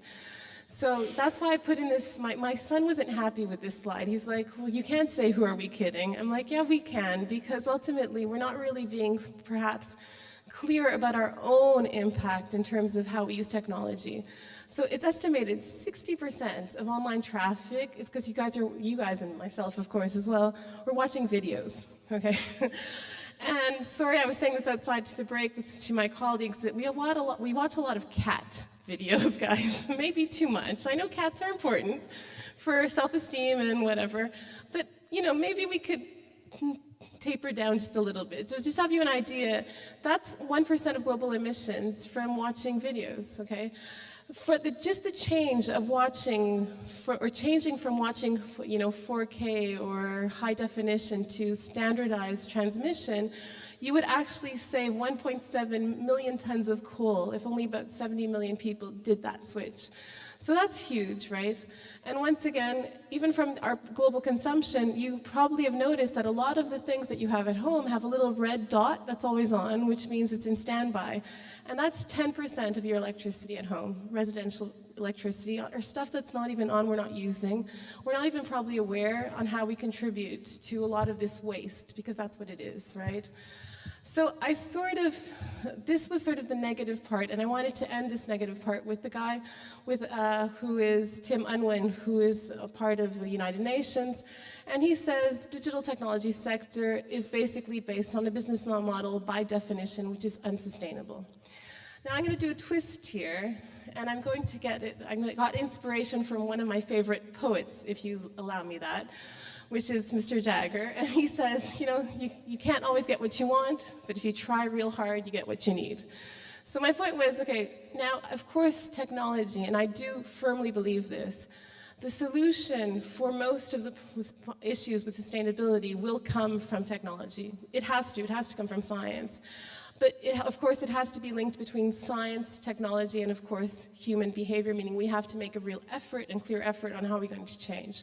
But having said that, so I wanted to show you some ideas on how tech can actually save the planet, or heal the planet, if you prefer. This is a framework that was presented by PricewaterhouseCoopers at Davos, and it very much, they focused a lot, almost exclusively on artificial intelligence. Of course, that is not the only tech that you can use in terms of climate change and sustainability. But they have proposals specifically for solutions that are AI-driven on all of these, let's say, the main priority issues that are linked to sustainability. I didn't want to be too exclusive to AI, so I brought you just 2 or 3 or a little bit more examples on tech for good, is how I called it.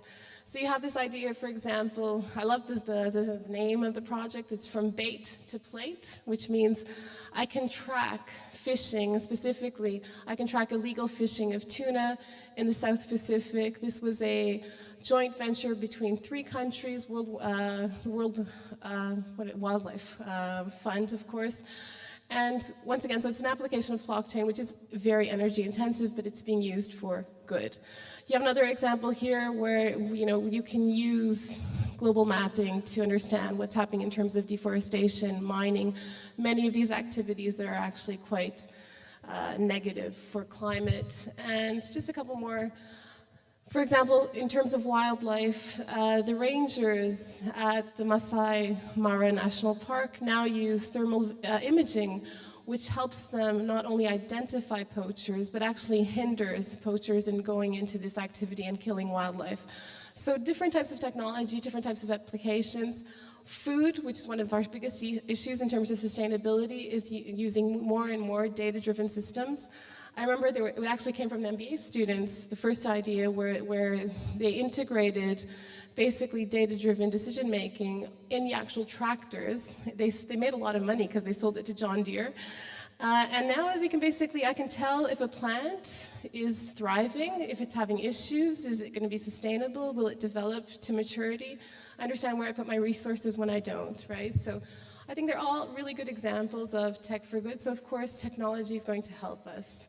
So I did a switch, another person from the UN who says, in fact, only digital technology has the ability to bring in the change that we will need to solve this problem within the next 10 years. So I do firmly believe this. So I do believe that the big part of the solution will come from technology.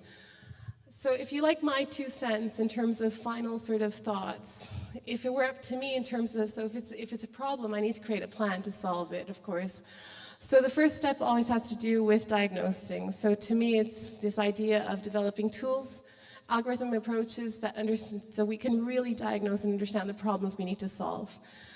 We actually can get a lot of inspiration on what I call nature's technology, which means nature has a really good way of creating equilibriums, right, whenever it goes off kilter. So understanding how nature solves and heals itself is probably a good source of inspiration on how we can adapt that. And of course, that means applying these tech tools to hack into nature's own way of solving it. And I said, we need to create priorities because this is an issue which is too big, right? So where should we act? What are the most important ones? What are the ones that are going to have either quick wins or really structural changes? And I call this needs plus seeds, right? So if I identify the right needs, if I plant the correct seeds, I usually create value. And then finally, produce stuff that we need, that will make us healthy, that will make us, let's say, comfortable or wealthy if you prefer, but without being crazy, right? Humans have had too much of a voracious appetite. We have put our comfort always as a priority. We can be comfortable without using as many things, right, I would say. And if we don't sort of change our perspective, we're not gonna solve this problem. So my final slide, I started with Einstein, I'm gonna end up with him.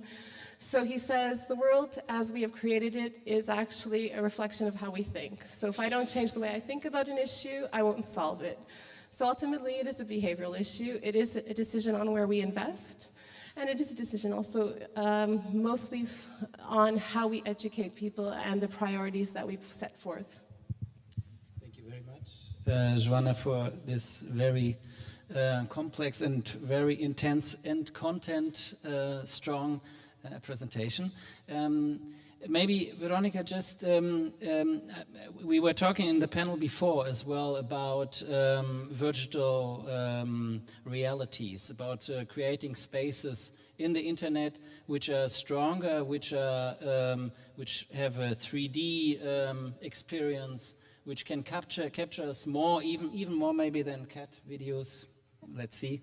And you're working on this, and your company is working on this.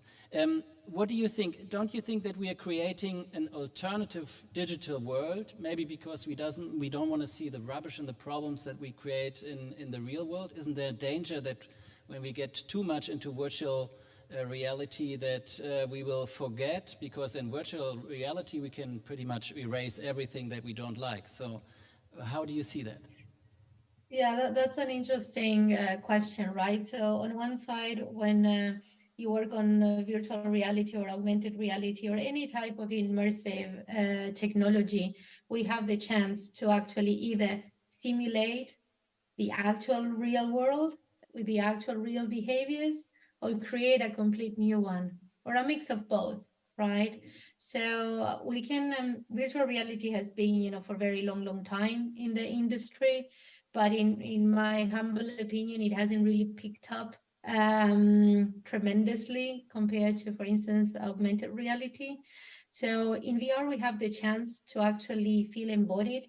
So I worked for 5 years in a very, very cool European project where we wanted to solve the problem of helping people that suffer from domestic violence and how they can increase or improve their empathy and hopefully decrease their level of aggression, right? So in VR, what we can try to do is bring complex topic into a more simple way of interacting and go from setting up a virtual meeting that otherwise people can have to take planes and travel and spend a lot of time, while they could actually have it on a VR space. The big challenge still is how can we build real strong connections? right? And not forget what happens when you get out of that VR space, which is, you know, the topic that you were raising. I believe that with VR and AR technology, we can actually solve in decreasing the creation of accessories, garments, as I mentioned before, because we can actually try them virtually before manufacturing them. We can speed onboarding processes of people when you hire them. So a good example would be like these very big stores. It could be like a chain like 7-Eleven, and they will need to train a lot of people over the same topic. And that would require transportation and traveling to different locations. If you build a mix of AR with artificial intelligence by understanding how the different stores are set up, you can onboard people to work at that stores faster. So definitely AR on top of VR, I would say, but VR would really help in everything that's got to do with immersive experiences, like the one I've explained of the European project we did. Yeah. Well, thank you very much. When you had your last, or not the last, the previous, before the last slide on here up, I was nearly thinking of not asking Veronica, because it was the perfect introduction to your project, Ole and Jeva, because it's all about seeds, and and it's all about trying to help nature or copy nature. You know, isn't that what your project is about? Maybe you can start with your presentation. Hello? Yes, it works. So sorry for that. I'm Ole, one of the co-founders of SkySeed. That's Jeva, my colleague, a forest scientist. Yes, we actually use heavy lifting drones to drop seeds, which we pelletize as well. So we protect them from birds and snails and other animals to be eaten straight away. And as you just said, we kind of try to mimic nature's way of healing or regenerating plots that have been degraded. There are lots of these plots or lands in Portugal and Germany as well. More and more of them. In Germany alone, we now count above 600,000 hectares that are just completely vast and cut off trees. And nature is not capable any longer to heal itself as it was, because there's only the same monoculture around that place, and the seed bank is very poor in the ground, but also because these vast parts of land are completely without protection. So there's a lot of heat, a lot of drought coming in, a lot of wind coming in. And so if seeds are dropped by nature itself, they usually just, dry out. So that's where we come in. I can also show some slides if that's not the moment, but yeah.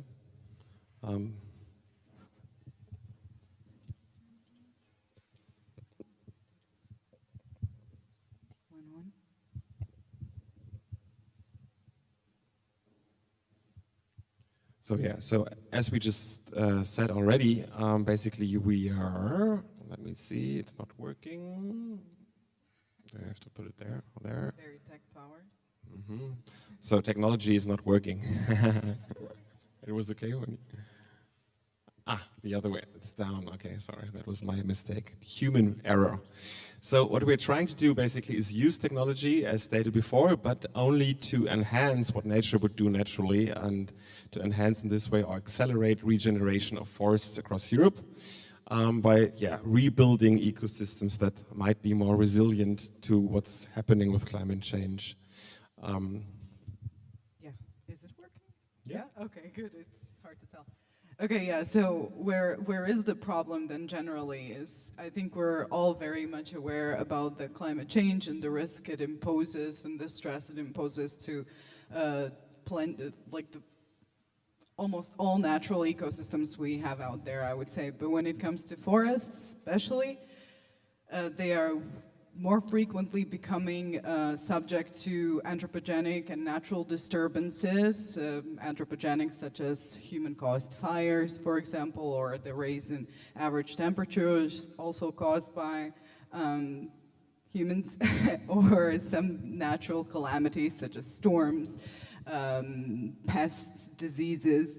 And this causes forest and forest ecosystem loss on a larger and larger scale every day, leads to additional CO2 emissions that could be, at least to an extent, avoidable, and also lead to soil degradation.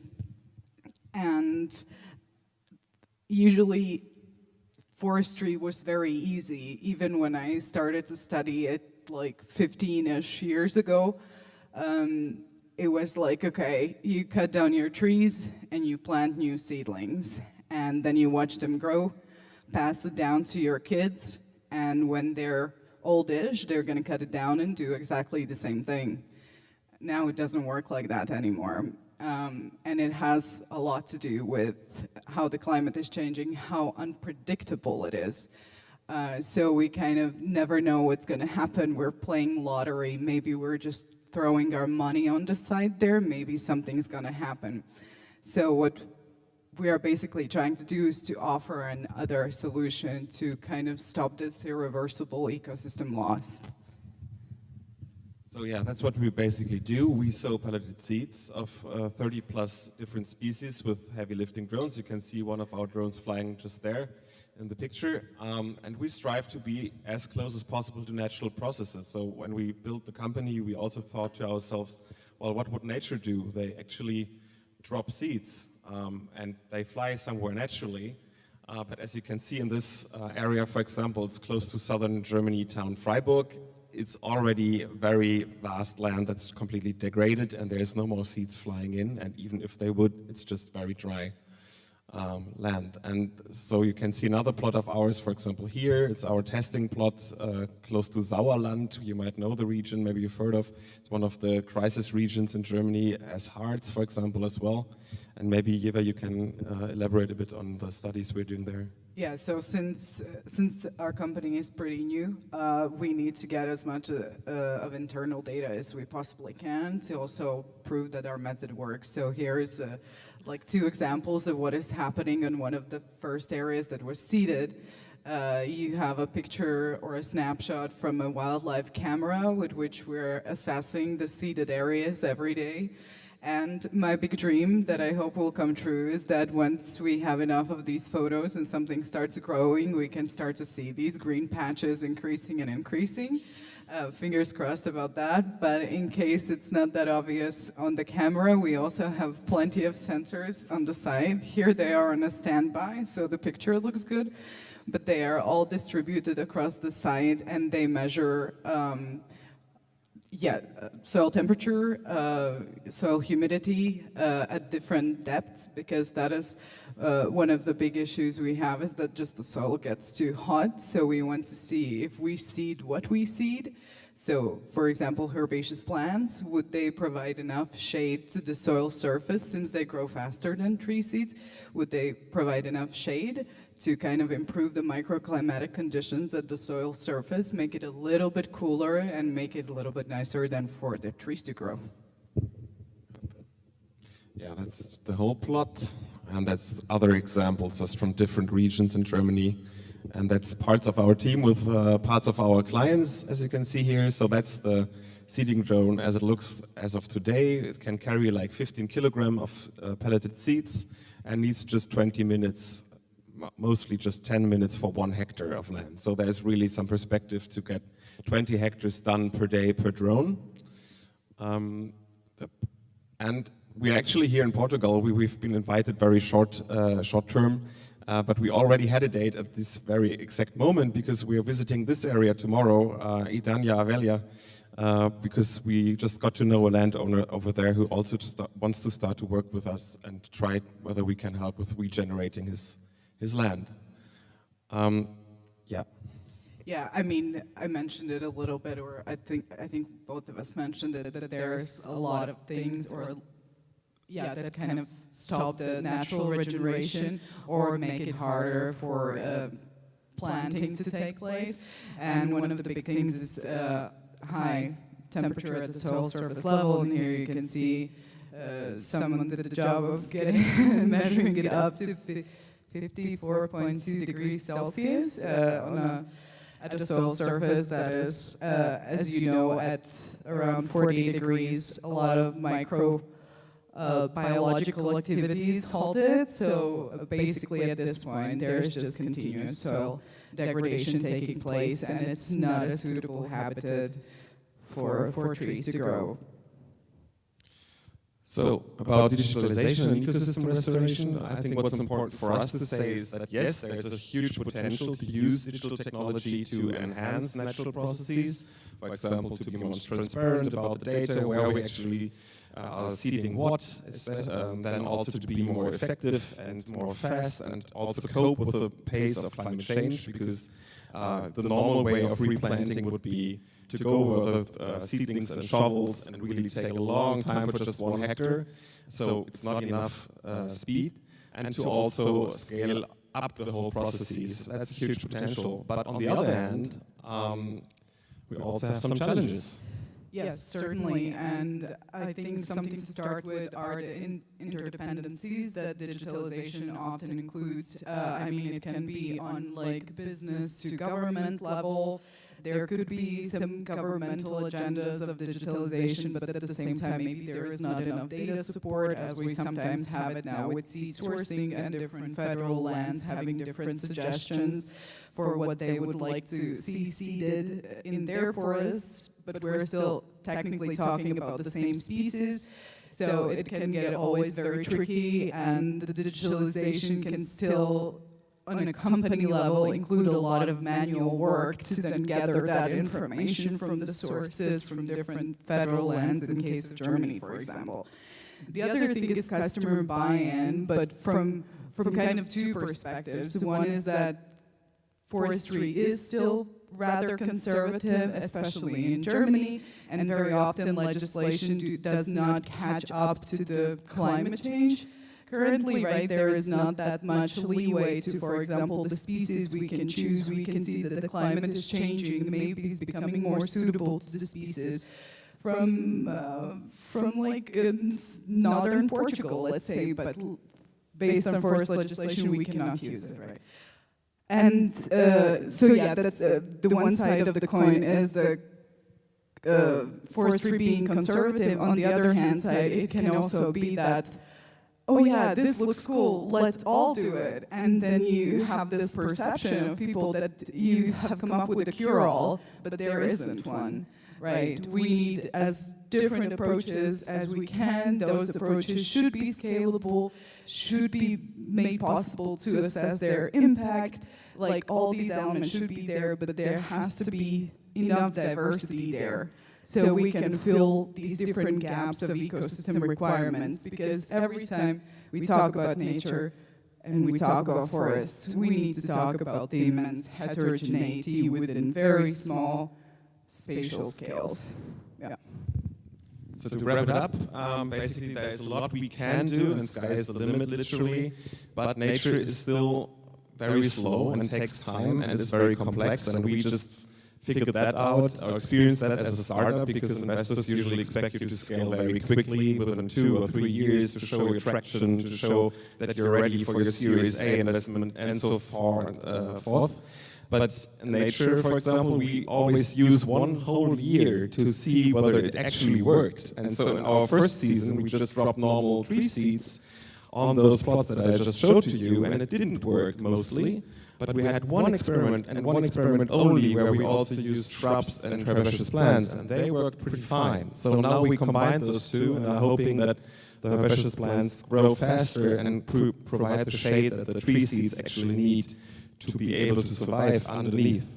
And that's something which took us 2 years to experience. And now we can come up with a different solution, but investors' patience is stretched, let's put it like that.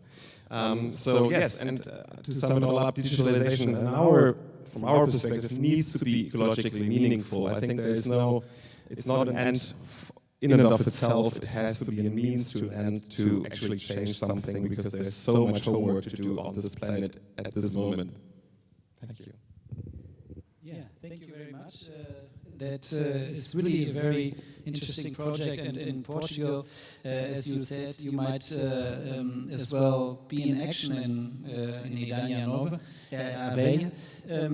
I think if you look at Portugal and about this concept that you developed, there I would add one more thing to the discussion, which is the forests need to be cared by people, and they can use technology, as we see, in a way which we couldn't imagine decades ago, which is really amazing, and we should really take care of that and use it.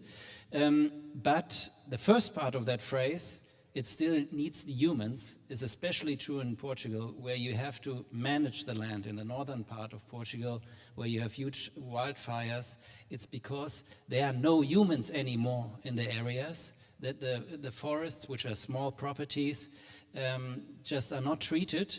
And in that way, you have wildfires which can expand, and in a way that would probably not be possible. So I think I just wanted to add that the human factor always has to be included and to create a solution which will be sustainable in the future. Maybe we can come now to Hannah, who wants to revolutionize the world, no? With a new concept, yeah. And maybe you can just give us a Yeah, sure. Thank you so much for having me. I loved all your presentations, very inspiring. So I'm the founder of Gifted. Gifted is a consumer-facing app where you can give clothing that you bought and you're not wearing, but you deem too hard to resell and still too good to donate. You can give it for free to friends and the wider community on the app. And we developed this concept because we, as a team, found out that gifting is actually the most frictionless process you can go through to pass on any goods. And just this category that we're addressing of clothes too hard to resell, too good to donate, actually makes up around 30% of people's wardrobes in the Western world. And this is a resource that is produced and stored in people's homes and not properly used by our society. And if you compare it in terms of CO2 emissions, we're looking at resources produced and not used that emit around 1 gigaton of CO2 annually. So that, to me, when I understood this, I was just like, this is insane. Of course, we should fly less, we should, not eat meat, etc. as consumers, but at least we gain some sort of benefit from those CO2 emitting problems we're creating. But producing clothing that isn't even worn, that has the same effect on the environment, I just thought we need a solution to address that. And so that just as a quick intro to Gifted. I'm also co-founder of the Green Tech Alliance, and I was curious, are you a member of the Green Tech Alliance? Then I hope you will be, because we're now globally the largest green tech startup network with more than 2,000 startups being part of the Alliance. And what we provide is a network that stretches amongst investors, product developers, universities, and of course all the founders. And what we try to provide for the space is really this network effect to make it grow and have impact faster.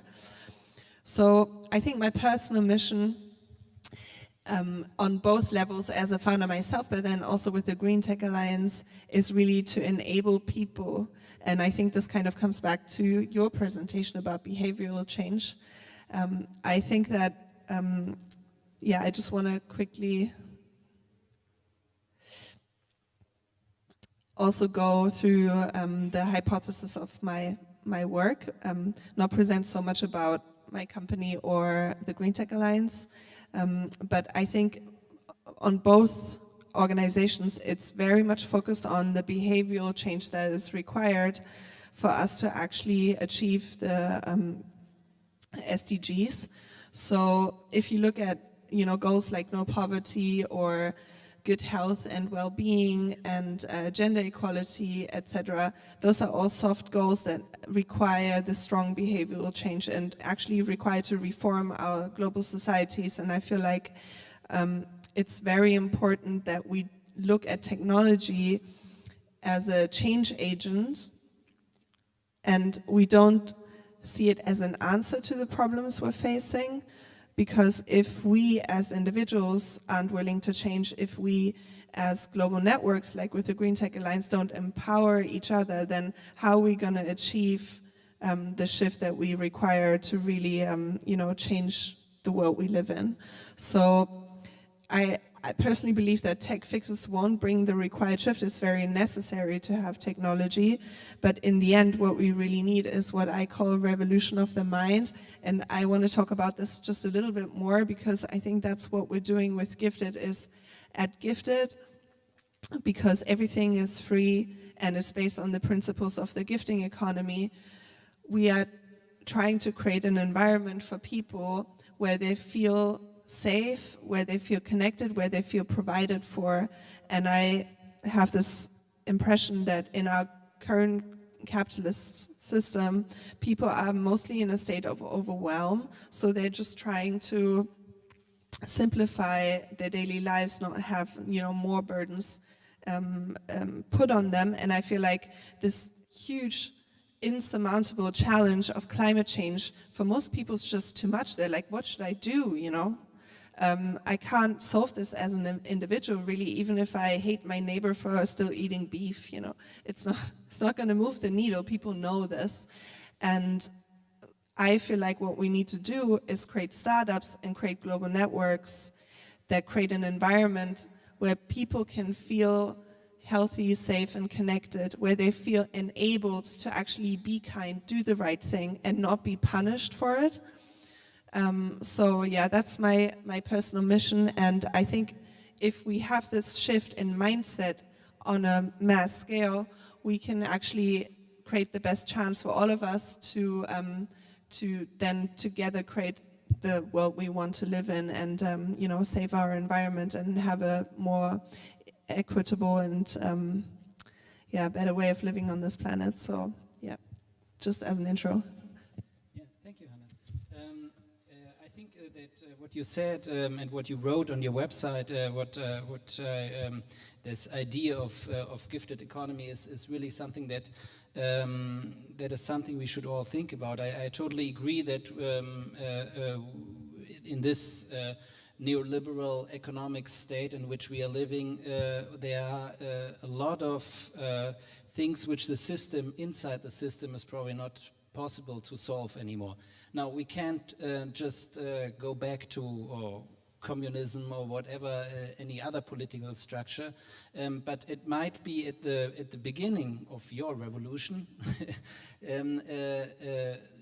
an add-on or something that you slowly get into the mood of the gifted economy. I mean, I don't know how investors are going to think about it, if they, where's the capital interest of gifted economy, but without getting too much into that idea, because it's a big question, I would still ask, is this app that you developed where people can share or give their items, their clothes to other people, is that maybe as well a way to make people change without them having to have the ideological background that you bring?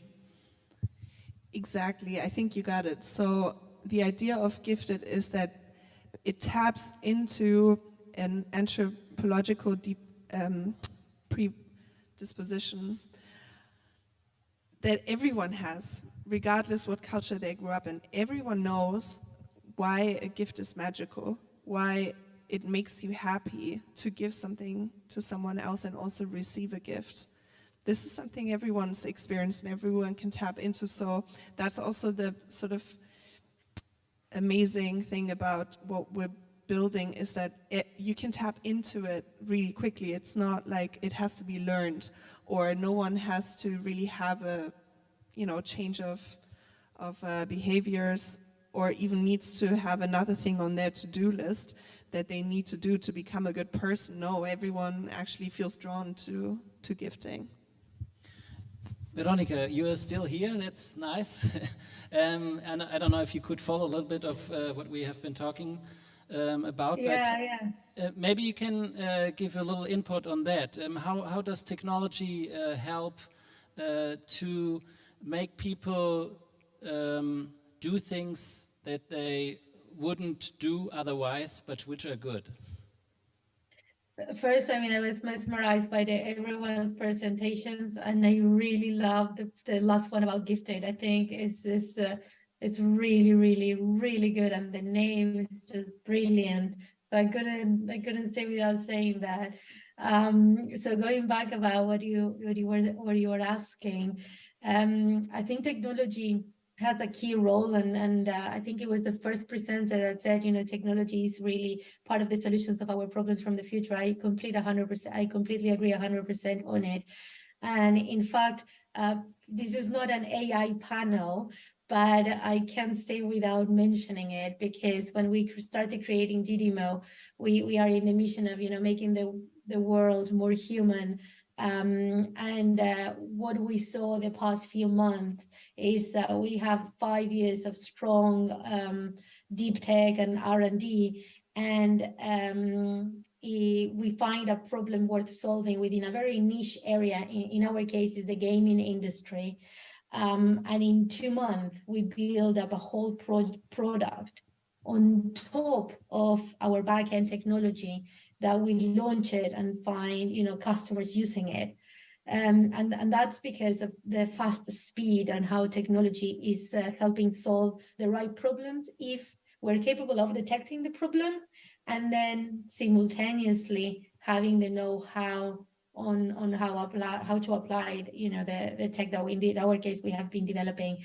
So I think a key message before I have to go is, I don't know how many people is on the audience and if this will be live stream anywhere else, but I guess it's especially dedicated to the younger generations or any creator and inventor in the room, which is, if we have the will to find a problem worth solving, there is going to be a technology that will help us speed the solution.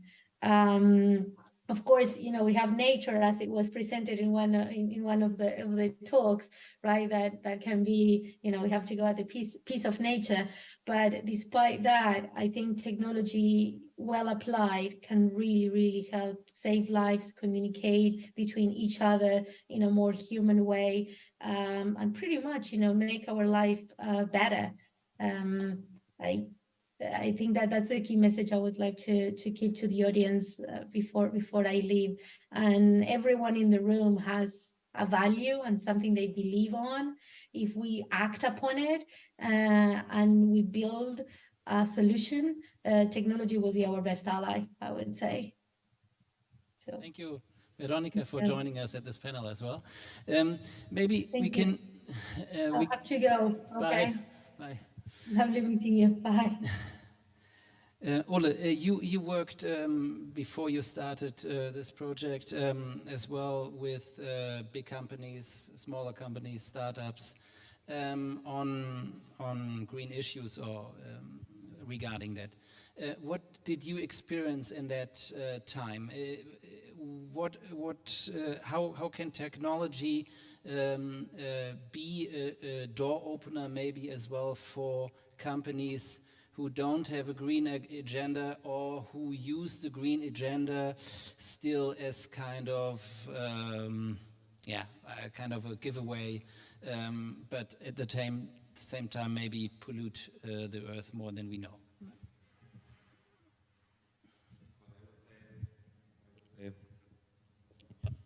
Hello? Yeah. I would say that it can't. It can't be a door opener in and of itself. I think there needs to be some right intentions first and foremost.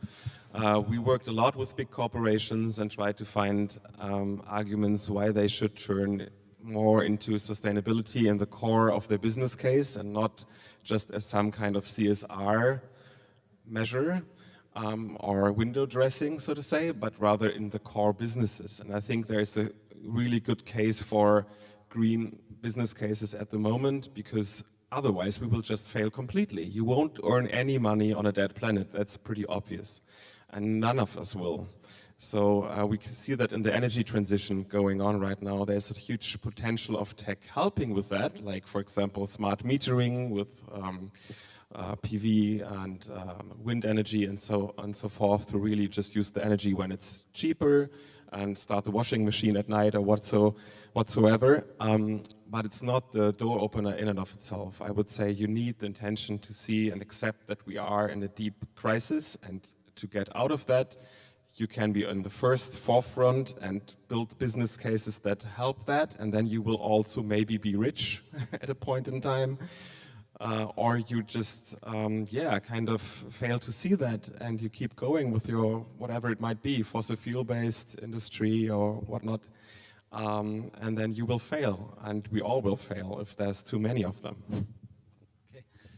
Joanna, I'm sorry if we were talking about panels in the first panel about prejudice. My prejudice towards you is that you are the education expert. Sorry about that. But I wanted to ask you in that sense, how do you think you can put this agenda of sustainable development goals in a way in your executive program at this ESEC school that the people don't even notice it? I think they do have to notice it, and I think that's the problem. It's the acknowledgement. I totally agree with what he's saying. I actually come from the technology side, right? So I've been teaching digital transformation for about 15 years, I think. So even before it was cool, I think. And I used to say a sentence, which was, I once read it in an article, I thought was really good, which was, digital is like acid. Once you start using it, it goes into everything, right?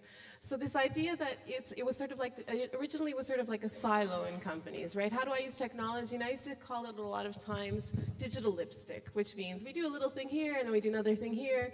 You're not really transforming anything in terms of technology, right? You're just doing little experiments. ESG right now, in particular, I feel is on the same path. So companies are creating, this agenda, they put it in the CSR, but it is basically, I'd say, green lipstick now, so if you allow me. So we're not looking at it from the purely business transformation perspective, and that's the agenda, right? The agenda is I have to look at everything from start to finish in a completely different way. If I just try to do small things, it's not going to happen. And I truly also believe that this is a mandate for business. You will not be sustainable from a financial perspective if you don't go down that route. Having said that, it's also up to us, and this is why I think it's really important with this behavioral issue, which is it's up to us as consumers and clients to also demand this from companies, right? And what we've seen is there's a lot of talk, but then there's really not a lot of consequence, which means we really don't hold the companies accountable. Unless, so of course now there's, we're going through the route of regulation, which is unfortunate, which means ultimately as society, we didn't show that we cared enough about this issue. But I mean, once again, if it's a financial perspective, which is what businesses care about, and that makes total sense, then the framework has to be financial. And you see big companies who have started to do this properly. I mean, you have, for example, Unilever with the entire agenda that was created by Paul Polman, who was the first person probably who's talking about purpose. But they changed the entire supply chain, right? And they had to look at the things completely differently, and it's a work in progress. And I think, I don't know if it was one of your slides that said, we don't have time to play, guys, right? So it's no longer about when should I do it, I have to do it. Because otherwise, sometimes I do crisis management scenarios where you put people in a room and you say, there's no more water in Portugal, right? There's limited water, etc. What's going to happen to your business? There is no single business where this is not affected. Is this a completely a fantastical situation? No, of course it can happen tomorrow. It can happen within the next couple of years. When you put managers in this position, they have to feel the pain, because otherwise they don't change, right? Well, I think that was a perfect round, what we just did. We started with a nice sunny weather and we ended with a nice sunny weather, which has consequences. Still, we're going to have the chance now to have lunch in the nice sunny weather, and I hope you will enjoy it. I think everybody, Hannah, you still want to say? I just wanted to ask, can I make one comment about what you just said? Yeah, I think for me, like really what stands out about what you're saying is that we need systems change. Because like I once watched this documentary about the people taking down the Amazon, and it's mostly poor families. They're just trying to, you know, like make money for an education for their children. They aren't educated themselves. They just like want to put food on the table. And the people who pay them, they live, you know, somewhere else in the world, and they're like really disconnected to the destruction they're causing. So I think it's this interconnected system of people, you know, like just trying to get by on all levels. So I think we need like, yeah, it's really systems change that we need. No, we still have time. I was a little early in... I mean, I'm going to be very blunt. We've been looking at it from a first world perspective, right? We have the advantage of creating some solutions where I can even, you know, let's say it's an investment because originally it is a cost. And we forget that in the big supply chains, you're talking about many cases, people who are very poor, who have access to absolutely nothing, and it's a survival issue. I think I sent you this comment, and it's inspired actually. Some years ago, the hardest question I ever had in a class on digital transformation were managers, they were actually C-levels from Angola, but they asked me the following. So the issue with digital is the digital divide, right? The equity, which you mentioned in the ESG goals, is the following. Some people have access, some people have no access or very limited access, not only to technology, but to resources. From the raw material perspective, from financial resources, you have still a very large part of the population in the world that cannot eat on in a regular way, healthy. So it's a little bit, once again, we're looking at it from a position of privilege, if you allow me. But that's exactly, you have to change. So it is a system issue, right? And in management we call it system thinking, which is you have to change the entire supply chain. It's really easy to say, the guys who do palm oil extraction, they do it unsustainably. Most of them have no other way. We haven't taught them, we haven't made it financially viable for them to do it differently. Yeah, this is, that point of the supply chain is something that actually the German legislator put up now, and there's a supply chain law which is a regulation. And why is the regulation? Because the government gave them a certain time to find their own way to do it without regulation, and they didn't. So this is the result. What we have is regulation, not legislation, and that is why people who say that we need, from an investor or investment part, I believe it's true. We need stability. We need to know what we need, what investors can do or not do. But at the same time, if the investors don't get the problem, and the companies as well, then the regulation comes. So they might be as well, they themselves, the cause why they need regulation.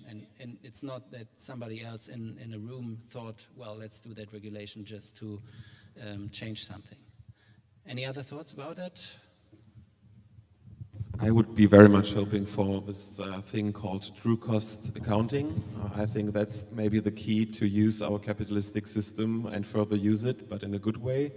If we would just put the environmental cost that things have into the equation, because then it's also easier for investors. If they see not on voluntarily basis, but just see in the numbers, this is not making sense in an economic way, they don't have to be, from an idealist perspective, motivated to save nature, which I understand that some are not. We are so disconnected to nature all over the place, so how would they?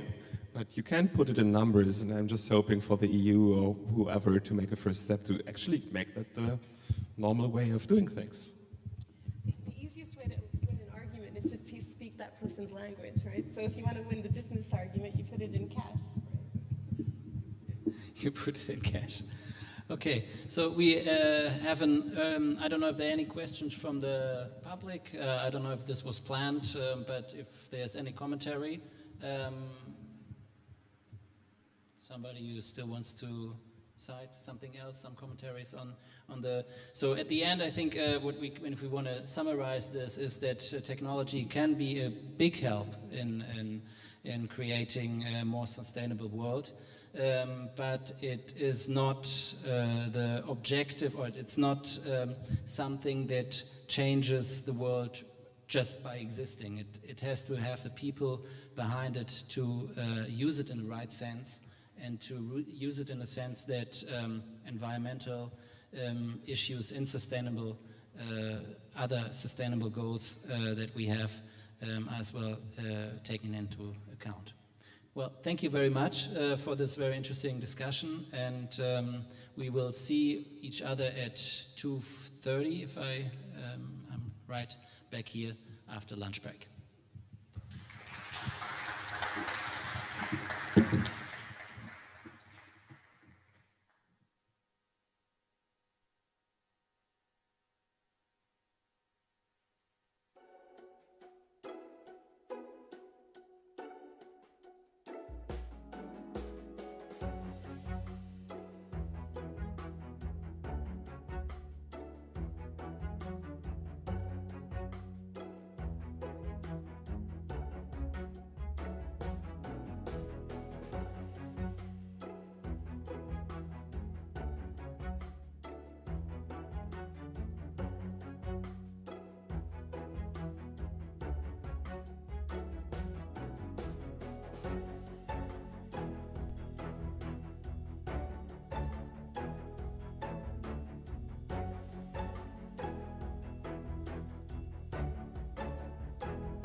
the idea now is to have an informal talk and to share experiences and analyze the challenges and search for solutions to these common challenges of the two countries. And we have an extraordinary panel here, which has been presented. Thank you so much. These are four very highly qualified people to be talking about the two countries, and most of them know the two countries very well and have lived in the two places.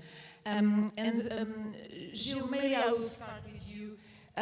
When we speak about digital ecosystems, digital ecosystems are made of suppliers, of customers, of trading partners, of applications, also of data service providers, all the technologies that go through this. So we'll be talking about all this.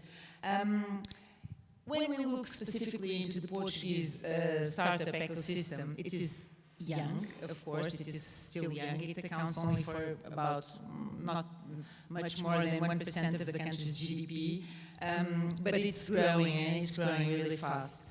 If we look into the German ecosystem, then we have a very mighty startup system. It's, of course, a worldwide reference. Germany is ranked as a top European country for startups for several years in succession. You know both of them. What are the main differences between the two ecosystems? Hello, good afternoon, and thank you also for being invited to be here.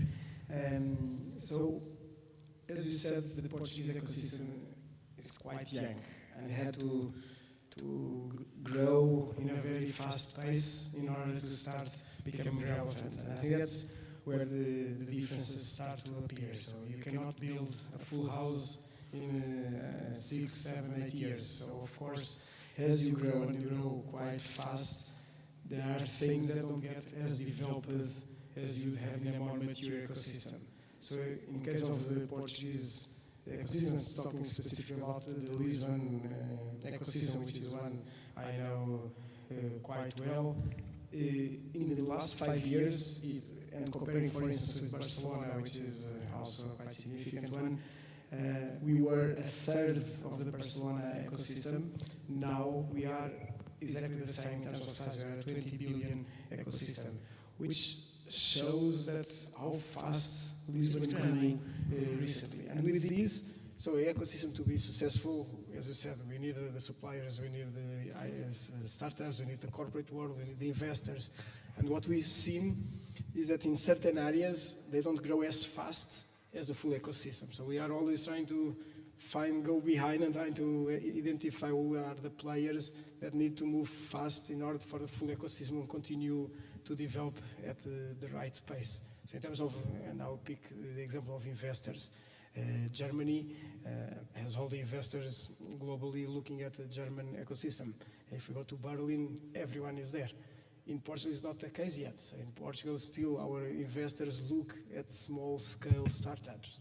So how can we start attracting the investors that look at the larger ticket sizes and at more mature startups? So this is the type of problems. So if you go again on the corporate world, we have obviously our Portuguese companies and the global companies like Microsoft, Google, and so on.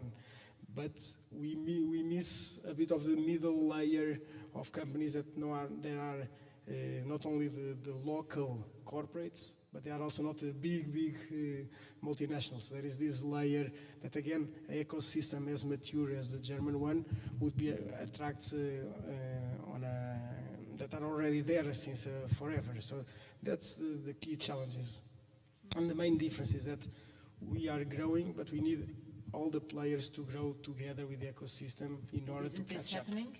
Sorry? And isn't this happening, the players growing together? It is. And that's why we have been able to grow at a quite fast pace. But if we still compare ourselves with the more mature ecosystems, which the German and Berlin in particular is super advanced ecosystem on the tech world, there are still gaps that we need to together with the other players, we need to be covering in order for us to also be seen as an international ecosystem to the dimension of these other ones, where I guess, again, the Berlin one is for us really a benchmark on how an ecosystem should evolve. But it started more than 20 years ago, actually more than 30 years ago for the German ecosystem. For the Portuguese, started 10 years ago. Yes. Yeah. Kathleen, you've facilitated investments in Berlin-based startups, so you know, of course, the German ecosystem really well. We were talking just shortly about Berlin and the wonderful city it is, and also a place to, well, make business. Germany has been placed in rankings at the top after Switzerland for being least arduous when it comes to regulations, governmental regulations, such as protocols and permits and all the reporting.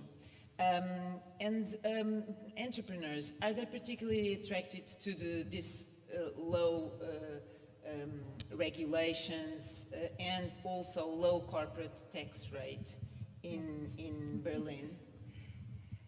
In Berlin or in Germany, Germany, specifically in Berlin as a huge hub? I'm not sure. Hello everyone, first of all.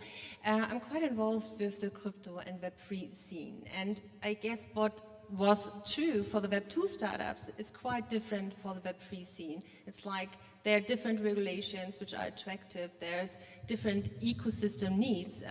Most of the companies are network native, so they have global workforce. Some of them sit in Germany, others sit in Portugal, and all of them have to deal with taxes, with finding an accountant. And it's really hard, of course. When I came to Lisbon, for example, I worked for a decentralized protocol which didn't even have a legal entity. So I was paid in crypto, some kind of magic money for some people, right? So I tried with this innovative technology environment where I truly had an income to make my way into the system. And it took me almost a year to have everything together, have a good bank account which understood there are companies which, don't have legal entities but still exist. And I think Germany recognizes this right now and say, okay, there's a whole new experiment going on. And they are getting really, really fast into this, working with decentralized autonomous organizations, which are network native organizations, trying to deal with that people are going to be paid in tokens. And I think to be at the forefront of innovation also means to adapt really fast with regulations. I do believe Portugal had a very attractive crypto tax. That's why a lot of Web3 people are here.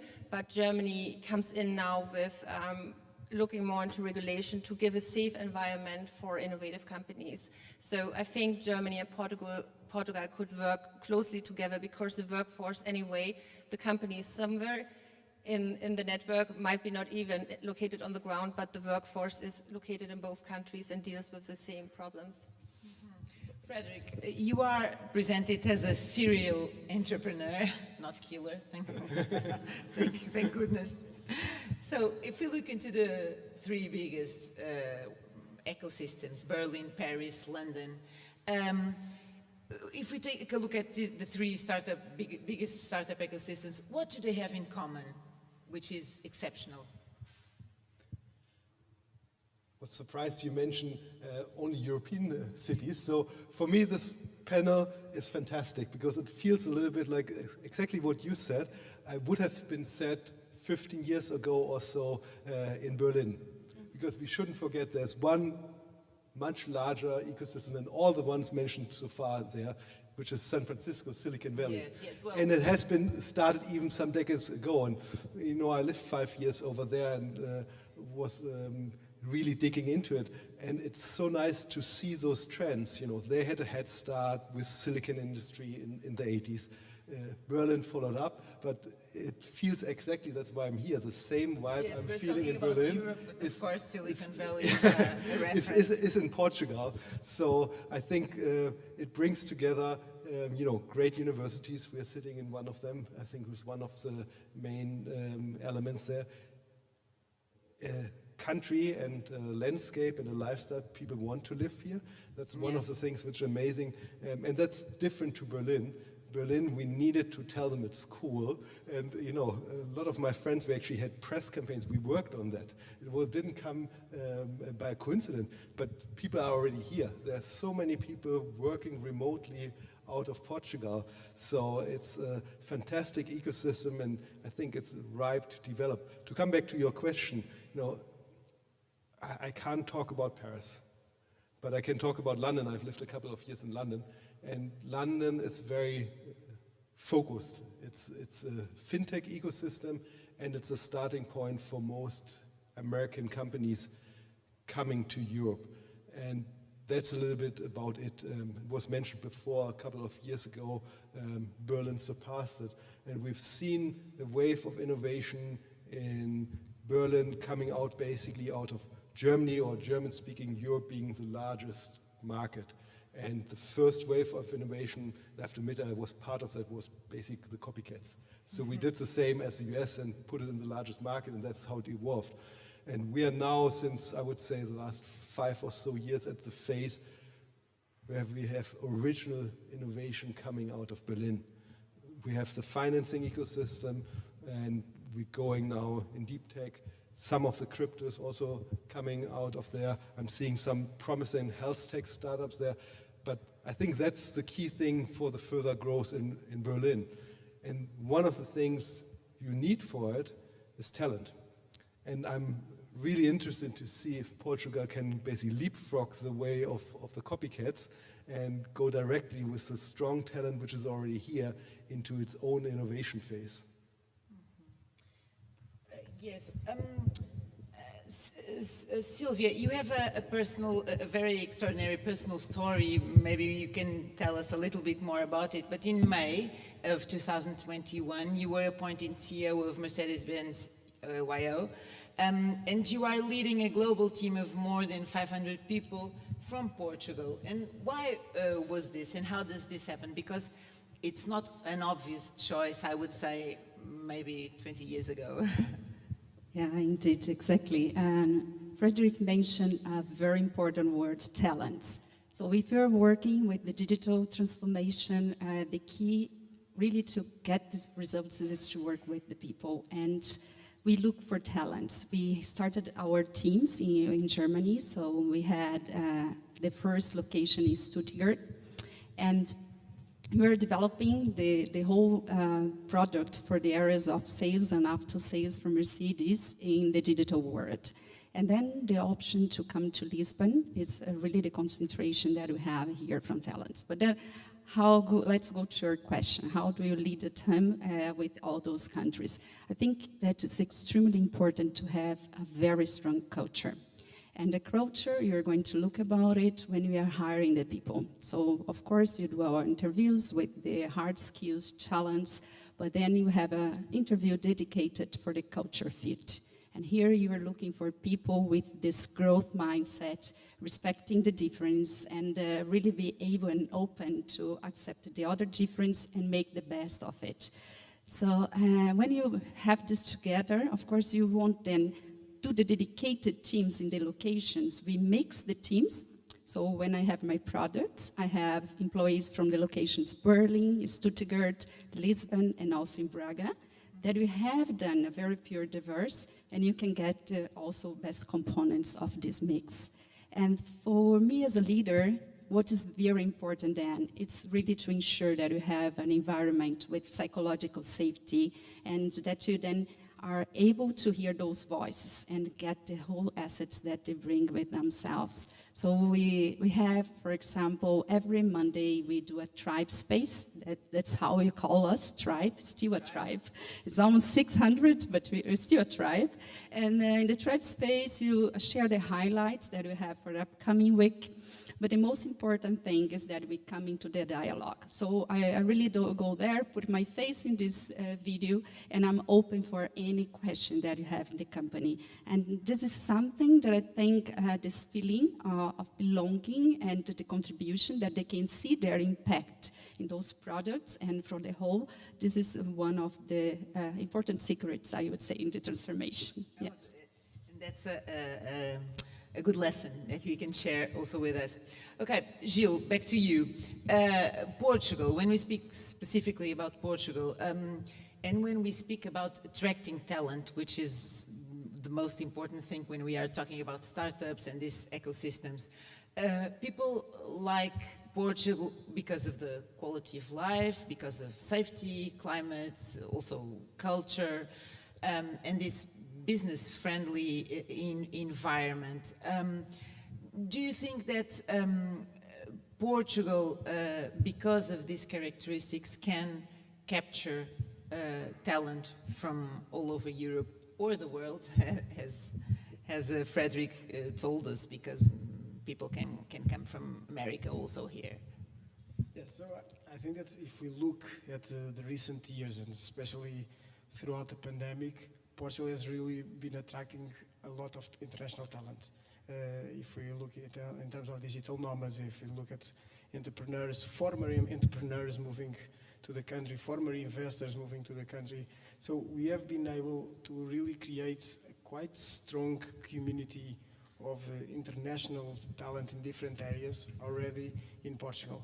Now, and again, what brought them here was, as you said, there's a number of intrinsic points that makes Portugal attractive in terms of, as you said, the climate, the people, the cost of living, and so on and so forth.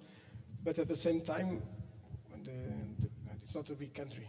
So now is how can we continue growing this community, offering without affecting what is attractive in Portugal. So, because all of this at the end of the day is a global market. So the talent will go where, in terms of the conditions, opportunities, and where the context is better, will go. So for the last 2-3 years, actually a bit more, Portugal has really been able to attract talent. I think we are reaching now a point where we need to understand how can we further develop ourselves in order to continue growing this community. Because at the end of the day, even, and talking again about the talent, it becomes scarce at some point in time, because if so many companies and startups and so on move to Portugal, the number of new engineers, the number of new technicians and so on starts becoming scarce. So we need to import those as well. But in order to import those, they also need to have a good quality of life. They also need to have houses. They also need to have places to stay. So of course, it's this trade-off that now we are getting into, that we need together as a society to solve in order to continue growing, because the conditions are here. Yeah, you are mentioning something really important when we talk, for instance, about the housing crisis, which is something that Visão has been addressing a lot. Is this also a problem when we think about attracting talent to Portugal? Of course. Houses really expensive, schools expensive, and so on. Yeah. If you it is the same problem as it would be for a resident. It happens at the end of the day, the number of houses available for rent, it's limited. So you cannot just keep growing without solving the housing issues that we have. And well, since the pandemic, the idea of working remotely, is this something that has changed, or people still need to move to a city in order to really create a good digital ecosystem? So it's a very good point, because as we move towards a more remote working experience, these problems should subdue. At the end of the day, Portugal is not just Lisbon and Porto. There's plenty of other cities and villages and so on to live with. But you are still in that process on becoming the norm rather than this hybrid model that we currently are in. I think most of the companies are still in this model that you work 3 days at the office and 2 days you can work remotely, or some sort of a hybrid arrangement, which still makes people have to live within the vicinities of the office. So as we move along, and I think the tech world is ahead of the rest of the corporate world, it will reduce that pressure, but for now it still exists. It still exists, yes. Kathleen, tell us, what's the most attracting factors in Berlin, and what are the main challenges now? Gilles was telling us that for Lisbon is to keep on attracting talent. And in Berlin, what are the main challenges now in the ecosystem? I mean, and now I lived 2 years in Lisbon, right? So there's a reason I also left because in Yes. Berlin it's quite a mature ecosystem. I've been living there for 20 years, and like many others like me after the pandemic, like were ready for change. And this is what I found in Lisbon, and everything was young and vibrant, and it kind of brought me back to where I started out with my love for technology, for entrepreneurship, and I think like to also like dive into what you mentioned. So what can we now do with the strong ecosystem which is about to grow here? How can we keep them? How can we nurture them? And what I found in Lisbon was like really going to the roots of the internet, like these Web3 network native companies which experimenting, which I mentioned before. And the thing is, these workers, like Germany has a big own market, national market. So of course for a lot of startups go there to first cater to their own market. Portugal is way too small. It had to be international right from the start. So it's kind of already ready to like really on-ramping these network native global companies and having workers on the ground. I think what is important for also the public players in Lisbon and Portugal at large to understand is that you can't grow them like Web2 startups. In Web2 we had a blueprint. We knew, like, you know how to build an e-commerce company. It's just straightforward. You have a serial entrepreneur which comes in and tells you exactly what to do to grow that thing. So Web3 is fairly different, and these startups coming already out of a community and are at the forefront of innovation. So coming in as a public player and saying, okay, I give you here a hub and I know exactly how you grow your company, probably not good. So, but a good idea is what I think is to come in to be part of that network as public player, to see, hey, where are these global networks? Where do they have local touch points? And there's, just to give an example, it's called DePIN, Decentralized Physical Infrastructure. It's too complex to go into it, but it's basically about locals getting incentivized to build physical infrastructure on the ground in tokens or revenue share, and they build kind of a really efficient machine to do that. So as a public player, I can now think about, hey, where do I have funds? Where do I want to kind of advance the the local infrastructure? And maybe I can work together with these Web3 players to build that and deploy these funds in a really efficient way, and in the end maybe hopefully have a better infrastructure on the ground. And I think this is just ways like to have a mind shift, change from just I'm here, I know it better, and I build your startup, or I help to build your startup, then becoming an actual value driver as part of the network, of a global network, and build this bridge from local to global. And I think this is where Lisbon and Portugal has a really, really good chance to excel. And we see that with Poolside Hub and CV Labs being built like in Avalat here, and the community comes together and brings this input. So I think there Portugal has a little bit of a head start over Berlin. But of course, like, we are working closely into ecosystems. So, Gilles, you want to add? Yes, I'll just add a point Kathleen mentioned about the Poolside Hub and the CV Labs, which are the two hubs that exist in Alvalade for Web3 in particular.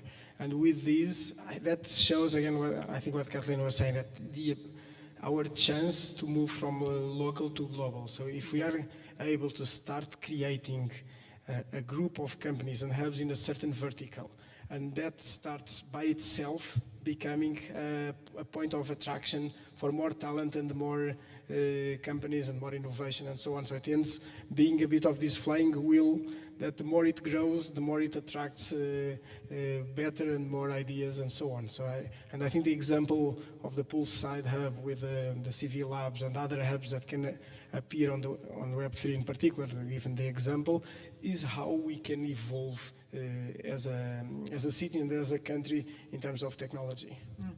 Forward, we will speak more about Web3, but thank you so much for the inputs. Okay, Frederick, when you start thinking about a new business or investing in a new business, what do you think, or what do you look into a country when you decide to invest or to promote a business? What is the things that you consider really important and that you can find in Berlin or in Lisbon? So I think we had it many times, but there are three investment factors. Number one, talent. Number two, talent. Number three, talent. Talent is the key. That's where every company. I always would invest in good talent with a mediocre idea rather than something which sounds great but has mediocre talent. Why is that? I've never seen a company from business plan being written to IPO in a straight line. There's always been challenges. You need to adapt to the market and be a speedboat at the beginning. And that's only what really good talent can do. It's even more important than the idea. It is more important than the idea. And you are also waving yes. Good talent will turn a mediocre idea into a good one. Yes. Because they don't stay with an idea exactly like that. I can understand. So, for example, my software testing company, when I founded it, was still web testing. And within 1 or 2 years, everything was mobile applications. And we were lucky enough, I had a great CTO, he was on the forefront of this development, and we adapted fast, and within a year or two, we had 80% mobile revenue. If we would have stayed on web, probably the company would have been gone. So good talent can always adjust fast. So good talent, and then the next question is about market. And you either have a large local market, and you can stay in it and build a good medium-sized business in it. That's actually one of the challenges we're having in Germany. We have a lot of medium-sized business. We don't have per capita so many unicorns in it because it's hard to build out of a medium-sized market a unicorn. You have to be in the US and you have a large market, or you are like Sweden, like say Skype or Spotify.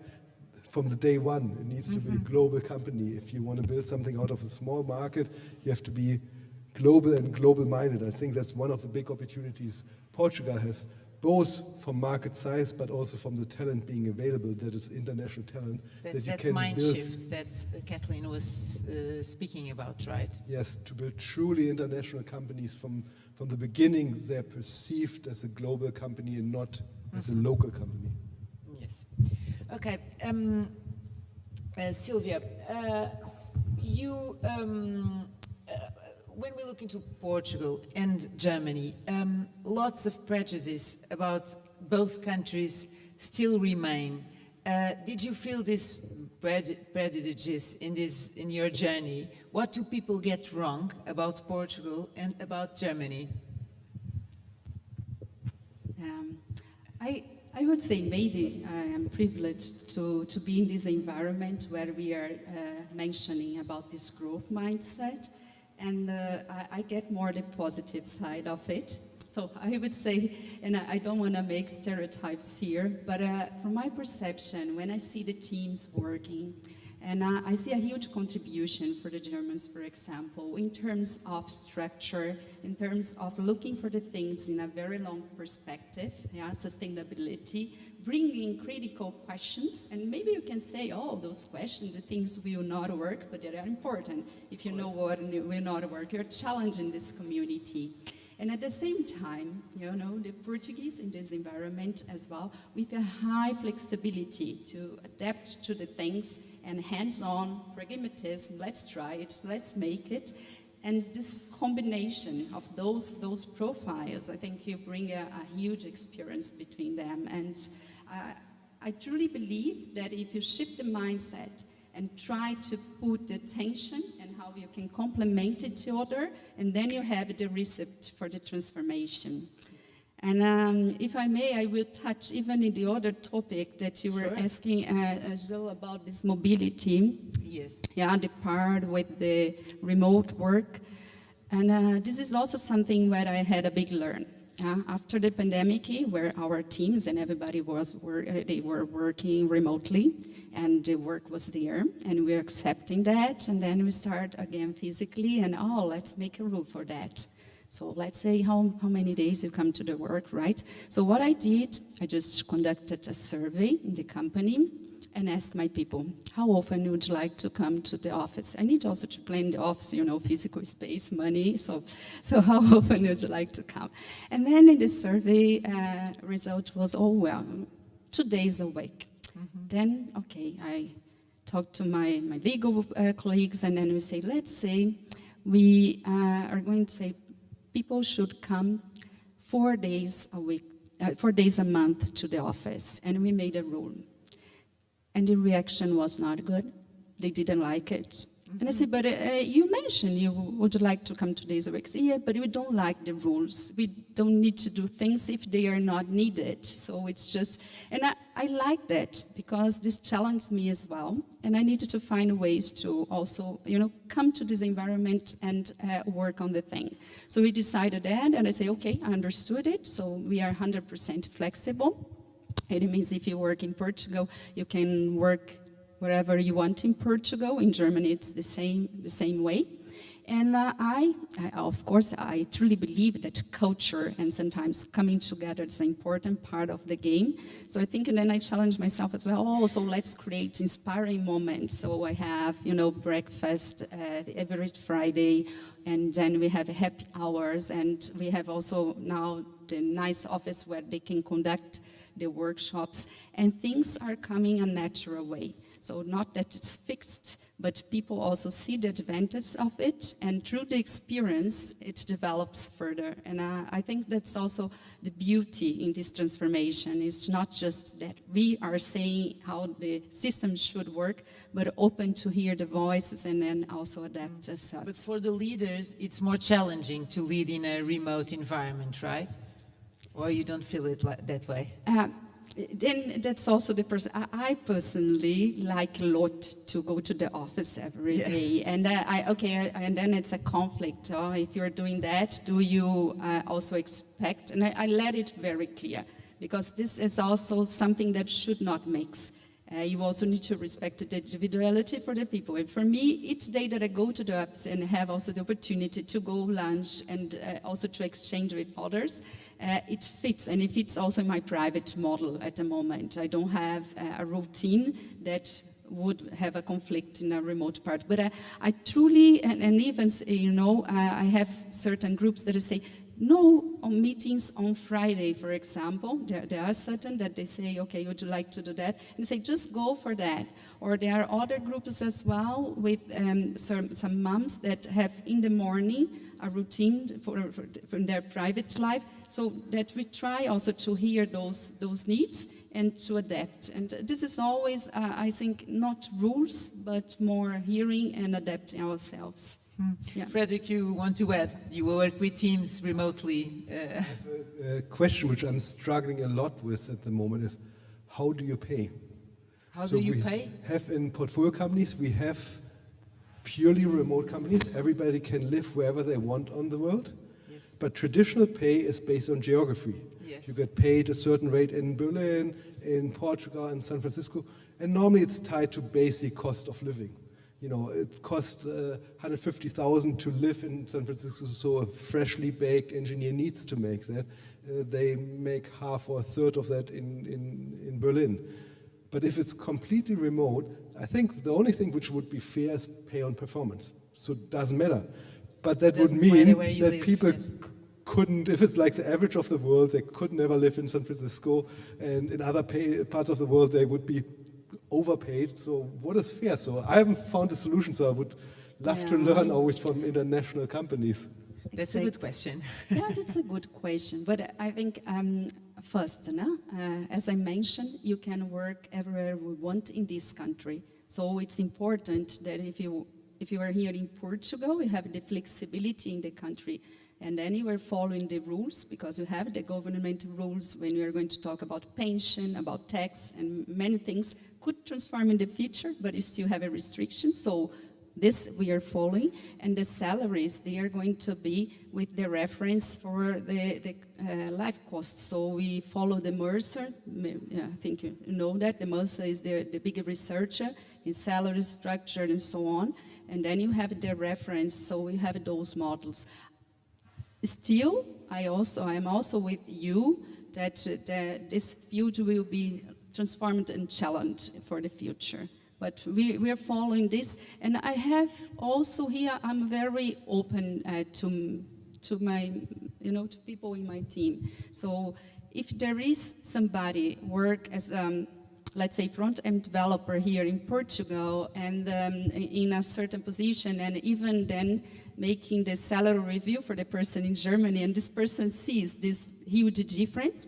So they are also able to move if they wanted to. So we don't have any restriction that somebody from here cannot switch to Germany. We even help in the reallocation. And I have cases who people decided to do this change, and it's not the biggest part of the community, but I have Germans here who decided to come to Portugal, even earning less, but they wanted maybe the beautiful sun or something else. And we have also people from here who decided to go to Berlin. I have recently 3 people who are working in Germany as well. And I also believe that those movements are good because we have the whole thing around the company, but there is much more to be explored when we are living also in another country. So this is way we are doing, yeah. Sharing experiences, of course, is very Indeed, important. yeah. Kathleen, what were your main challenges when you moved to Portugal? As I briefly mentioned, for me it was a bit of a special situation, which is because I switched from a traditional work environment with a real contract to working with more network native global organizations, and their payment is also like, of course, always an issue because you don't know, you work in your network with people from different countries and continents. So I think for me the main challenges first of all was to get into the system, to be able to pay my taxes on being a bit outside the norm, which will happen quite a lot in the future if you look into innovative companies and new organizational setups. So I would have wished, if I had a wish, that there would be kind of an official navigator which says, okay, these are the free accountants which are able to deal with people are paid in tokens. This is the bank which understands the needs of more remote workers, which have can't show a real company contract. So, and I think this is something which is not just a challenge in Portugal, but basically in almost every country, to have really in the public mindset, okay, we need someone who understands innovation and all the regulatory uncertainties which this brings it with. So, and we have a person who can maybe brings this knowledge to our onboard, sets up an onboarding program. But regulation was a problem here in Portugal, or not? I think it was a problem here in Portugal, like that, not finding people who understand what a token is. What is a token? Yes. And it's not magic money, and it actually have some people pay fiat me, so I have an income, and of course it took me a long time, and we have all these private Telegram groups where everyone is exchanging knowledge. Do you have an accountant? Do you know which bank are you using? And this doesn't have to be in secret channels somewhere, so this can be an open conversation. And I think this counts the same as from Germany, or coming the other way around. But otherwise, I think it was still a smooth landing when it comes to cultural context, because I think Berlin, and coming from Berlin and especially to Lisbon, there's already kind of a closeness from a cultural level, so that's easier to land probably than going from Berlin to Bavaria or somewhere.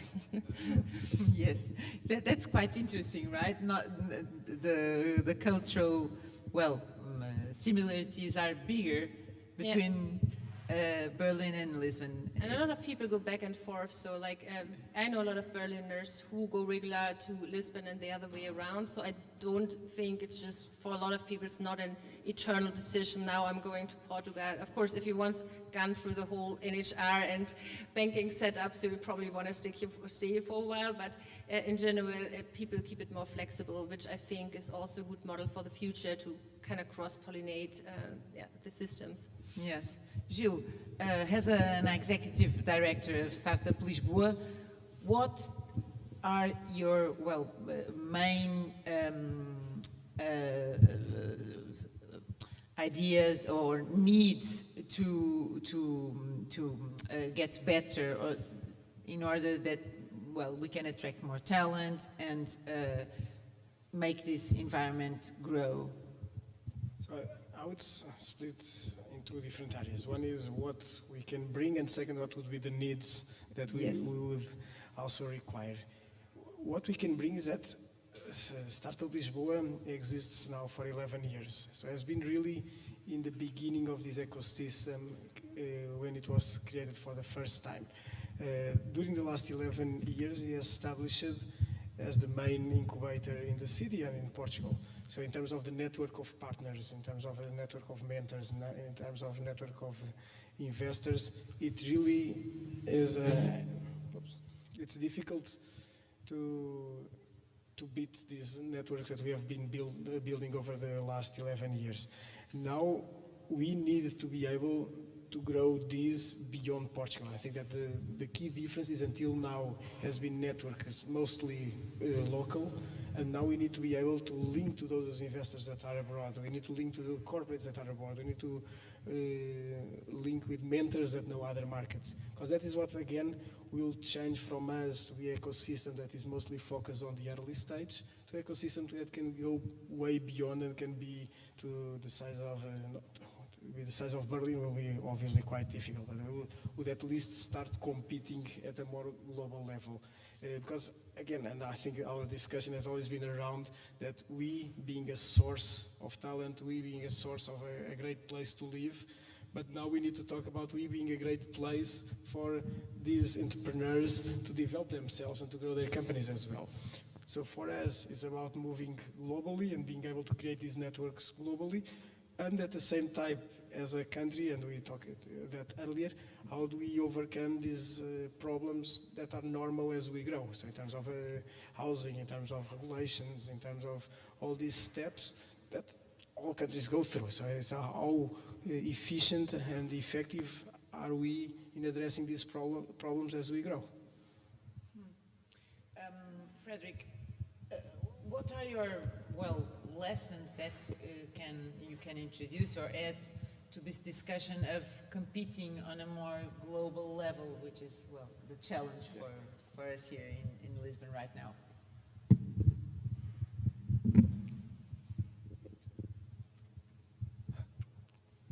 I don't want to say talent again, to not bore everybody. But I think you always have to see which market you are building. And I see it both in Germany and here. Normally it's still, 2 or 3 friends get together from university at a beer, come up with an idea, and obviously you start local.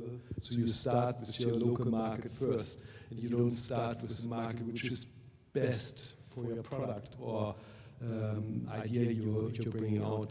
And this mix, bringing together a diverse group of people, international group of people, I think opens the mind for being global. So for example, when I was living in San Francisco, I mentored a class in Stanford, and they forced basically the teams had to form from the design school, from the engineering school, and from the business school. So it was an interdisciplinary team, so not only 3 MBA guys together, and fantastic companies came out of it. When I was over there, Trulia was just going IPO for a couple of billion, and the co-founder was rowing with his wife from San Francisco to Hawaii at the same time. I mean, fantastic people, fantastic mindset. So just the idea comes up to me right now. Can't we put together international teams, saying there's one Portuguese, one from another country, from 3 or 4 countries, and throw them together into ideation phases to create those global opportunities where we think global first and then come back and saying, okay, what is the location where we base it? It can be in Lisbon, acting in the German market, into French, Spanish, other markets, and I think then we really also live the European idea to have one common market, the same as the US is across the states. Sylvia, when we keep talking about talent and recruiting and all this, Portugal has the 3rd highest rate of engineering graduates in Europe. How are these engineers, Portuguese engineers, considered? For instance, in Mercedes, are they well respected? Do you think that the quality of our IT professionals is good, and is worldwide good? Yes, I think I definitely can confirm it. The most part of the tech that we have in the development, that's a big portion here in Portugal. So just giving some figures, we're almost 600 people, and our team in Berlin is 130 in Stuttgart, and Lisbon we're at 310, and Braga just launched it last year, and we're almost 80. So you see how big the proportion, and 50% of this whole community, they are the engineers. So we have the other part with the whole agility profiles, product owners, scrum masters, strategies, and so on, but 50% are engineers. And I believe this is already a confirmation for growing so fast. I started 1.5 years ago here, and the population we were, I think, around 200, so it's almost the double here in Portugal. And this is that it's working. We can see also in the results. Still there is a potential, and I would not say this is Portugal, Germany. In the whole world, we know the diversity in nationalities.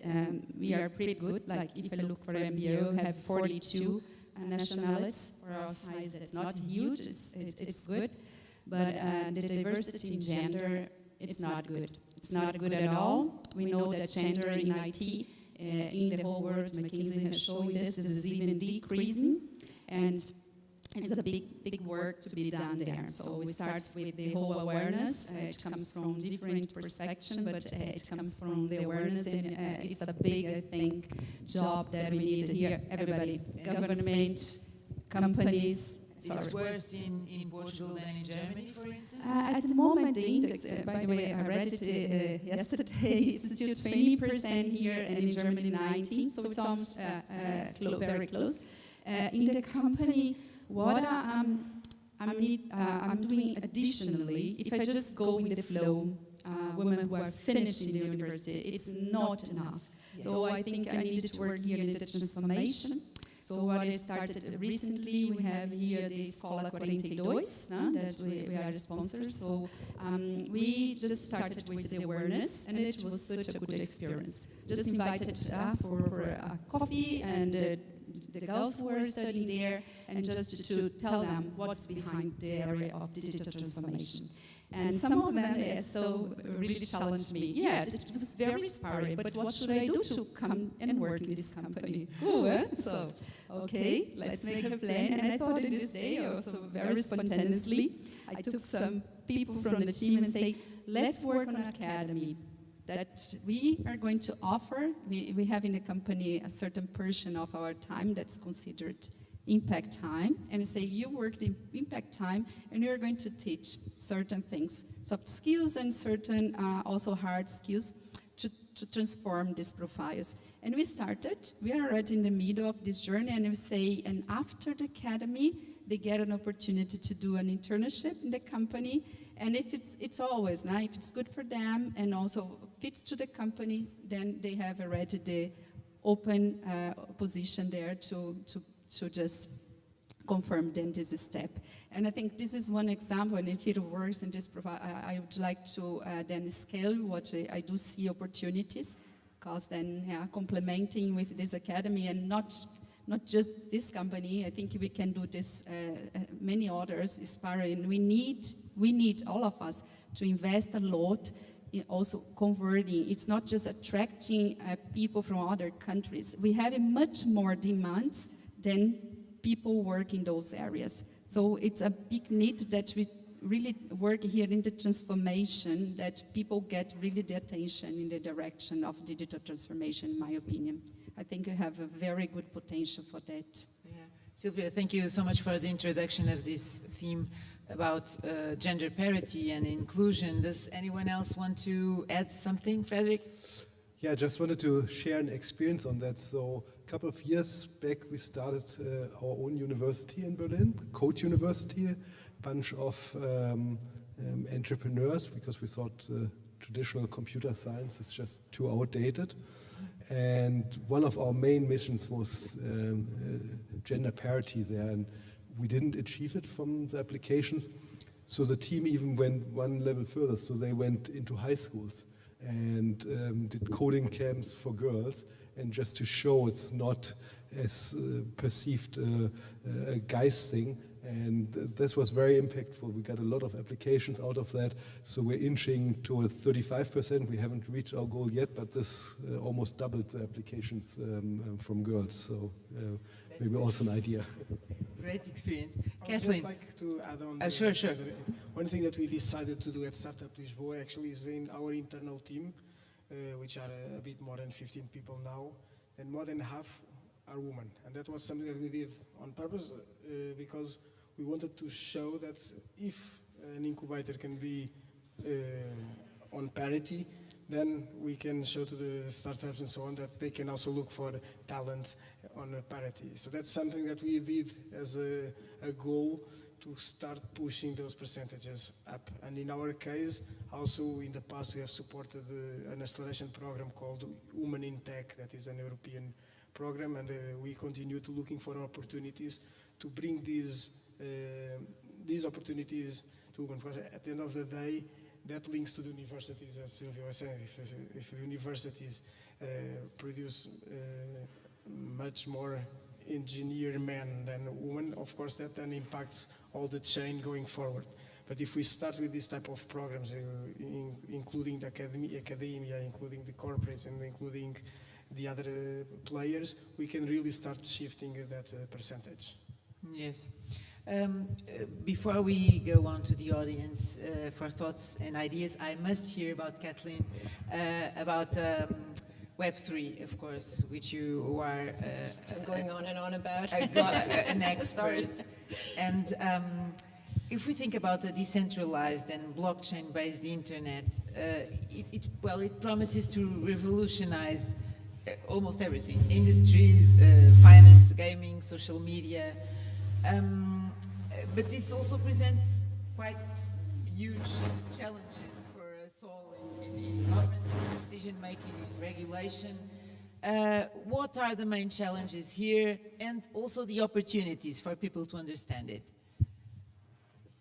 You could speak for 2 hours, I know, about this. I should try to keep it short, but in general, a couple of things are already mentioned. I do believe that Lisbon has this opportunity, as we have these internationals coming together here and already being part of these global networks. And of course, it's still an iteration. There's no product market fit, or like if there is one, it's really early. All these bigger protocols in Web3 are still iterating on the go. So taking part in this experimentation is of course risky. And of course, if you're a smaller country, maybe like Portugal, you can have some test beds or some parts in the regulation which are a bit more flexible. This would be definitely you would profit from being in contact with the Web3 ecosystem and with this, with the global network we were talking about, because how to bridge therein, it's probably not just to have physical connections or one-on-one collaborations, but being part of a bigger network which is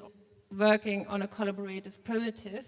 That's the way to go. And what we see now in Web3 is that you have these Web3 primitives of how, for example, to more efficiently deploy local infrastructures, of how to incentivize people in distributed large-scale networks. This will come and will be integrated in classical corporates like Daimler and new work environments. And being early on, being part of this experimentation and looking really where's the local component, saying, okay, I deploy some funds because I want to give you, you to take your infrastructure and build maybe parts of the, parts of the local infrastructure. So these kind of experiments would help a lot, I guess, to get your feet wet and to attract like also more web workers.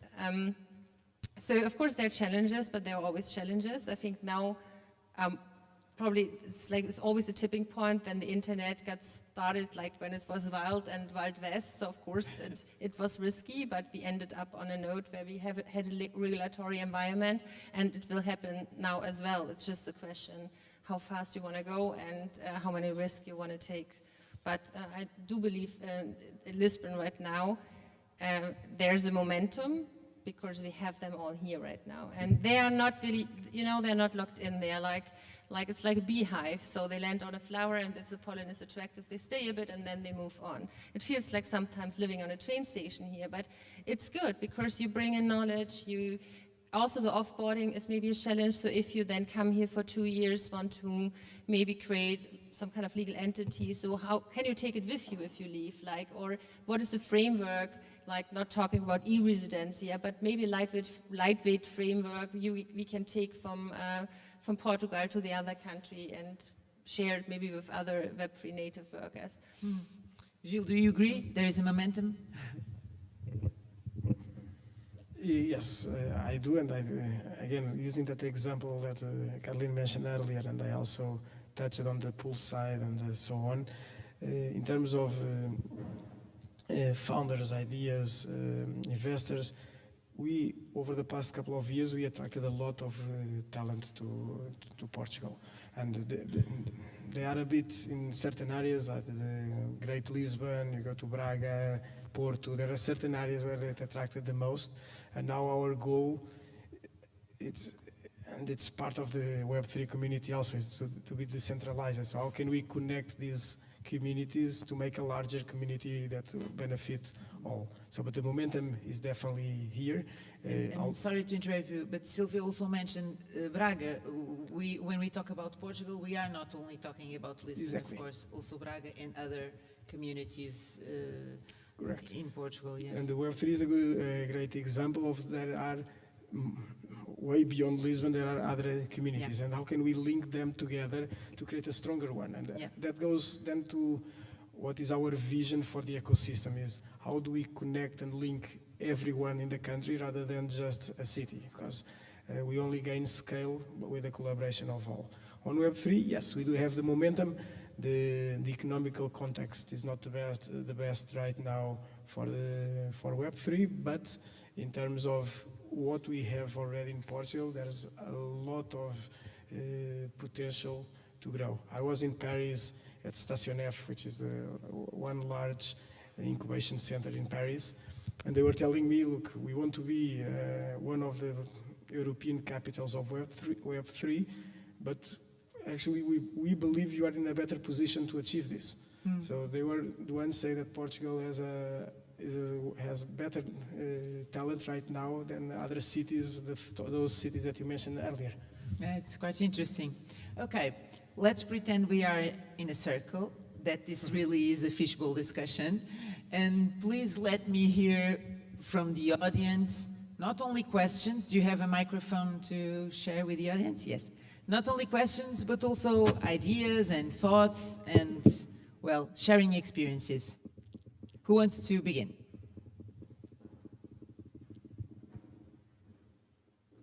Hello? It's on. Yes, yeah, okay. What I was missing a bit in the discussion is the topic of purpose or impactful startups, as you may imagine, because we are one.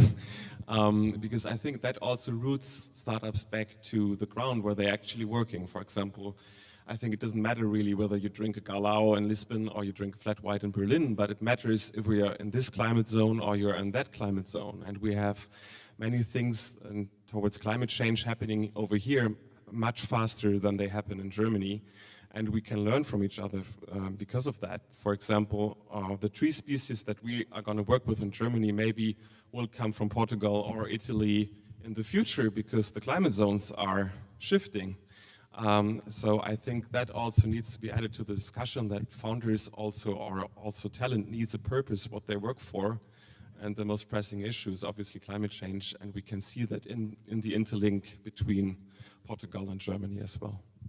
That's quite an interesting insight. Thank you so much. Because when we think about attracting talent, the younger generation is a purpose generation, in fact. So people want to contribute to help to, well, build a better world. Just want to add a note to that, because there is a really strong refi scene growing also in Lisbon, and which I really think it's like, it's like a magnet. So you have like the purpose-driven generation connecting to that. You have commercially interested companies and protocols connecting to that. So I think the refi scene always like a little bit seen as a hippies, you know, but now it becomes like one of the main, almost like economic drivers also in Web3. So it's like it's shifting, and there's also like a momentum. Yeah, so I think you are totally right. It shouldn't be forgotten. But when we speak, for instance, about ESG or, well, environmental issues, Germany has been for so long much, well, ahead of the pack.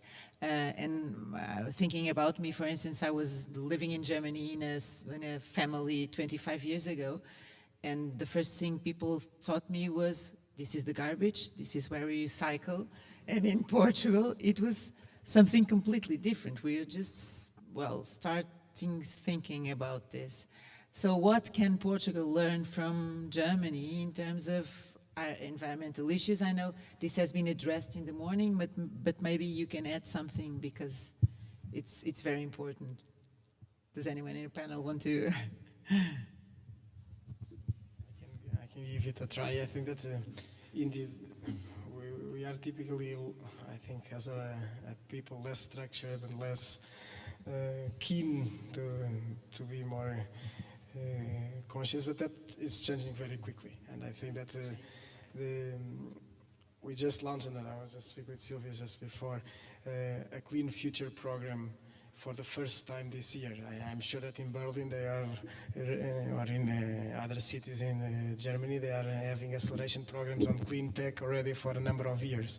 We are starting now, and the point, and as you said, with the younger generation, this is critical, and therefore we will likely, our ecosystem is catching up. I think on these we will also catch up very quickly, because it's where all the minds are focused on. So we started a program a couple of years ago in Berlin, but it's an international program, so everybody's already invited to join now. It's called Leaders for Climate Action. And why I was one of the founding members is because I think it starts with me, it starts with you. So it's always, what can the country do? And there's far removed, and we can always say, oh, we should do more. But this program starts, so first of all, the very first step is you CO2 neutralize yourself, ideally by reducing your consumption. You look at you first. First, as you as a person, so Yes. Frederick Fleck in this case.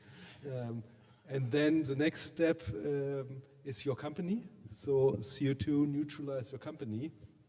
And then as the next steps, what can we do as impact investments? So for example, we have a group, I think about 50 VCs signed up by now. So every term sheet they write, part of is the company has to accept that they adhere to the UN Charter, and it's basically an ESG clause in there. So it goes basically like an onion you build from the inside out. And I think that's nice, because it's unrealistic that every company right away, but okay, if the leader of the company starts, you can inspire the next one.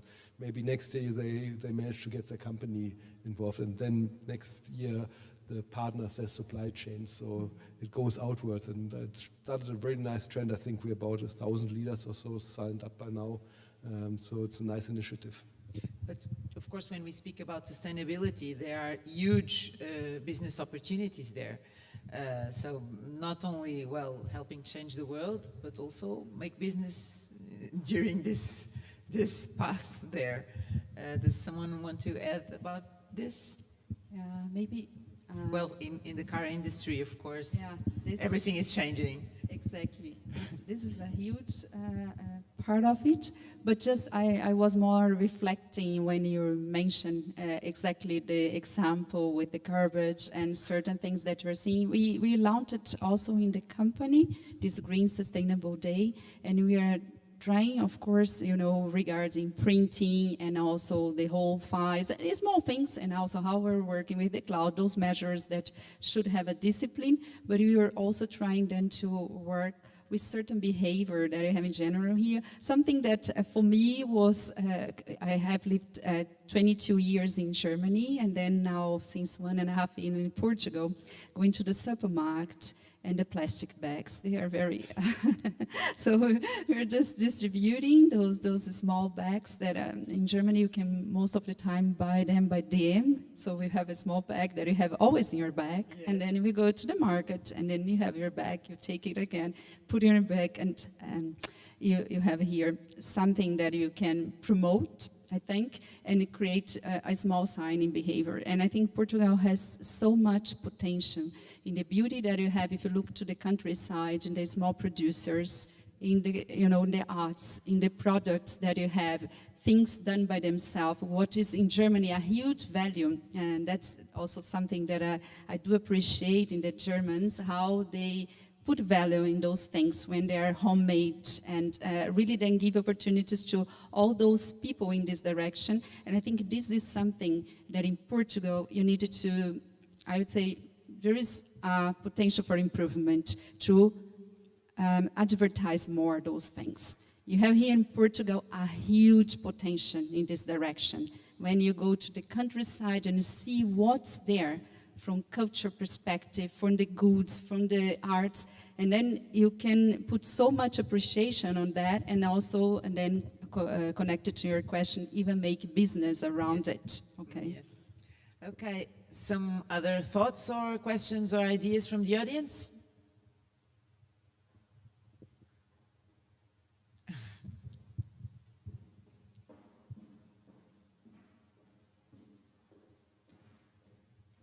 Yes, thank you very much. Hi, everybody. My name is Doreen, and I started at the Embassy of the Netherlands a couple of weeks ago, where I'm in the policy team and I'm focusing on startups in the tech sector in Portugal. So, first of all, very inspiring to be here today, and thank you for all the information. I was wondering, I think, Gilles, you touched on it very briefly. This is something that actually a Web3 startup from the Netherlands told me, is that a lot of talent, a lot of recently graduated young professionals in Portugal move abroad because there is a difference in working culture and the opportunities that you can get when you have very little experience in terms of your amount of working years. And I was wondering how you're viewing this, if there's a trend of that changing, because obviously you also said that we've been able to attract a lot of people to come to Lisbon, but then there's also a flux outwards. So I was wondering how you see this phenomenon, and if it's the challenges that it poses and how it's changing over time. Thanks. Does someone want to answer? So, myself, I went abroad in 2011 and returned after 10 years. I think that this international experience that we all can get, I think that's definitely a plus in anyone's experience. So I don't think we need to be too cautious or too concerned about people deciding to go abroad for getting some international experience. The same way we should be happy to have people coming to Portugal to gain experience as well and contribute as well. So I think at the end of the day, if we look at the number of people that go, there's always a number of people that will return as well. So I see this as something healthy that helps to become more global. So that I don't see as a concern, to be honest. More fluid, right? People now, go and come back, and this is happening much easier than it was, 10 or 15 years ago. It's the same basically in Berlin. People go to the US, come back. I think it enriches an ecosystem rather than seeing just a net effect, people coming, going. Why don't everybody stay where they are? It's just it enriches everybody and you learn from it. Bring new perspectives, of course. I don't know if someone wants to add something. Think about the question. I will ask another one because we didn't speak about financing. We spoke about talent, which is very important, but we didn't speak about financing. And for instance, when we think about the startup, scale-up is a very important phase of the growth of the company. Is scale-up easier in Germany because of a very much bigger and dynamic financial market than it is in Portugal? Kathleen? We see, And so, like, I think just knowing from the pure amount of how many VCs are on the ground and how much are the startups, so for sure. So Germany, being a scale up is probably easier in Germany, but so I think you also maybe have some numbers on that. If there's like. Yeah, I'm not sure where it impacts, because it's true there are so many more VCs in Berlin. Actually, but this is also relatively new trend. 15, 20 years ago, already after Series A, you had to go to the US or to London to get financing. And now you can stay in Europe. Now you can stay in Europe until like Series C or so, the really large one when you need 50 or 100 million plus. We still need a lot of cash there, but I'm not really sure if there's a disadvantage, because if you're at the scale-up stage, like really growing fast, then you have traction. So numbers speak for you, and it's an international market financing. It's more the challenge is the very early part of the ecosystem, the business angels, a very early Series A, because there it's still, I have a dream stage. I have to convince somebody. And that still works best in personal context. And that's a big benefit that we have events like this and many others in Lisbon, in Berlin, to give serendipity a chance, that you meet over a coffee the right person who understands your idea and follows along. So I think it's most important in the very early phase of the company growth and the ecosystem. And you gave me, well, the idea for another question. In Portugal, we say that talks are like cherries. We start eating them and then we can't stop. Another one and another one. So you gave me the idea for another question, which is about Web Summit. Are events like Web Summit, where Portugal is investing a lot of money, important for this, well, serendipity and face-to-face meeting, and or not really? And you can say it, nobody's hearing. I think it was a fantastic move to get Web Summit. I think from last time I was there, before it was here, is in Dublin. So I think the three things, the Golden Visa, the NHR, and the Web Summit, did so much for the ecosystem. You know, well, people Golden coming Visa here. is ending, you know, but but still Web Summit goes on. And I still believe, even though we have a housing challenge, has brought a lot of fantastic talent to here and get this ecosystem also started.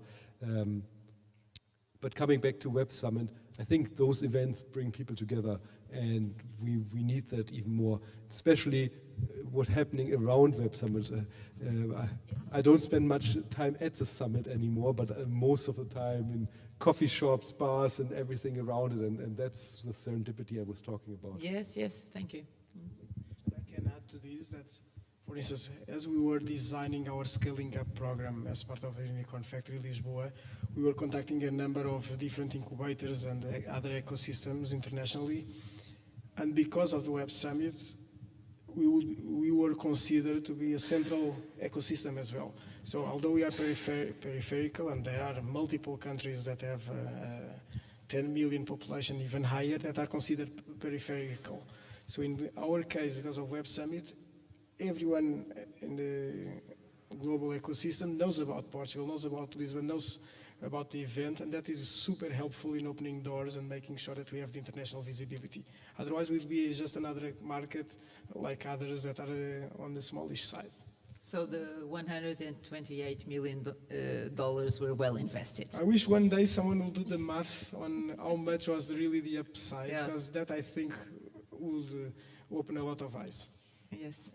Just to add on that, I also think Web Summit, of course, created this really rich ecosystem. Now you have like a lot of conferences around before and afterwards, and I think you have with Web Summit this kind of light tower, but it's of course way too expensive. Maybe there's a way to still keep it some kind of central focus point, like there's something happening, but the ecosystem around and all the events happening, I think in total are way richer and really populating the whole city and integrating also local venues much more and putting all the organizational effort in a more, and again, like a more decentralized and a distributed way, I think would eventually add to the quality, because people like me, I get like a ticket every year because I'm a woman in tech, so now everyone, all the women should come, which I think in general is a good initiative, but honestly, after 2 or 3 hours, I'm gone, because I you know, it's like sales talk after sales talk. It's like the same. It's so loud. It's like, and everyone you meet has the same kind of opinion. So it's like rare. Even the people who have the booths are not really happy about it, or they don't even show up, the startups, to the booths. A lot of booths are empty meanwhile. So I can speak openly because I'm not involved. But I do believe it has a really, it's kind of has a really big impact on what's happening around, and that should be nurtured and fostered in the future. And yeah, maybe a little bit of redistribution of financials would be suitable for that. Oh, thank you. Someone else? Someone back there, please.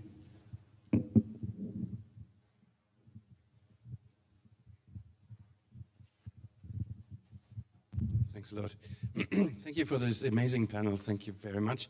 I'm Andreas. When you've been here from the beginning of the session today, I'm from Republika, from Berlin, from the Digital Society Conference, and just want to add an experience about Web Summit we had when we produced a show in Dublin years ago.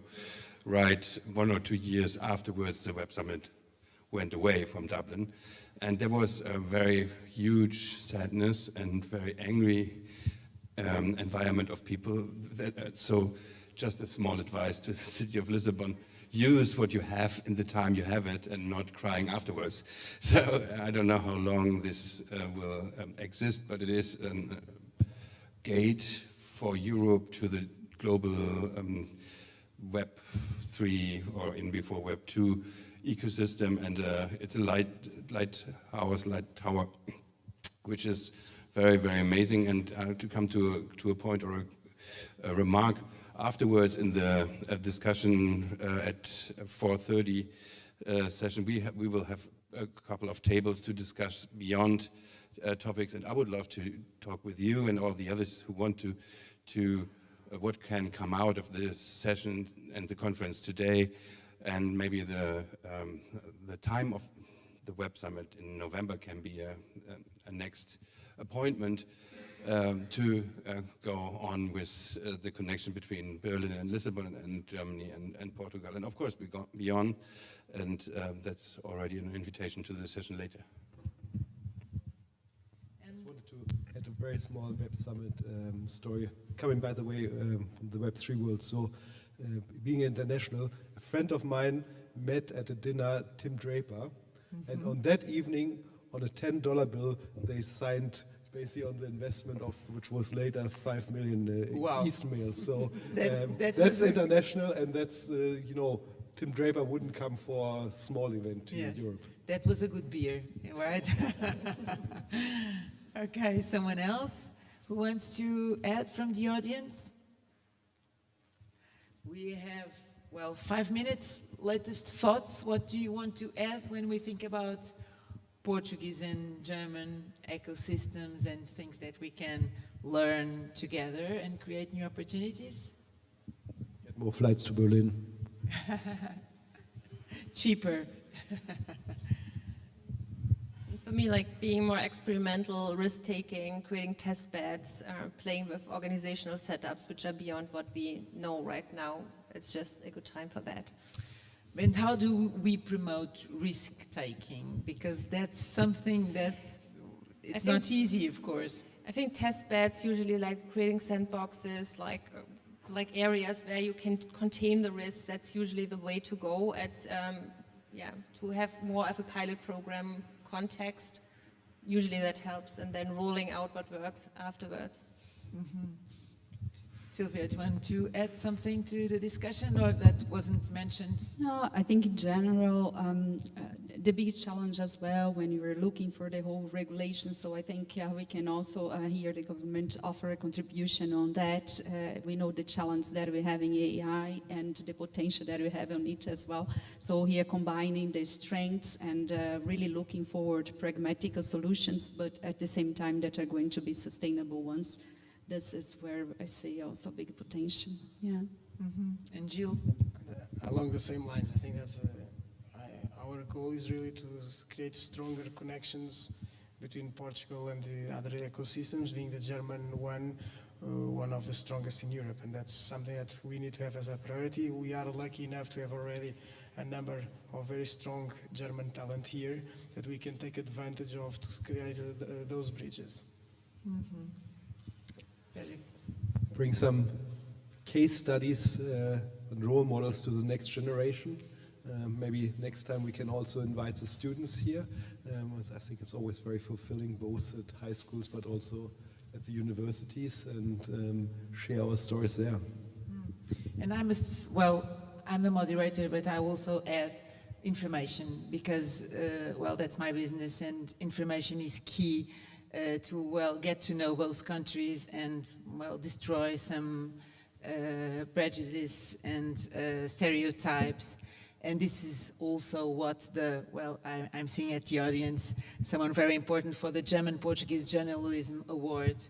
This also contributes to getting to know both countries better, getting to know each other better, and, well, doing business better together. Thank you so much for your contributions. It was a really great panel, and thank you also for the questions of the audience. They were really good. Thank you.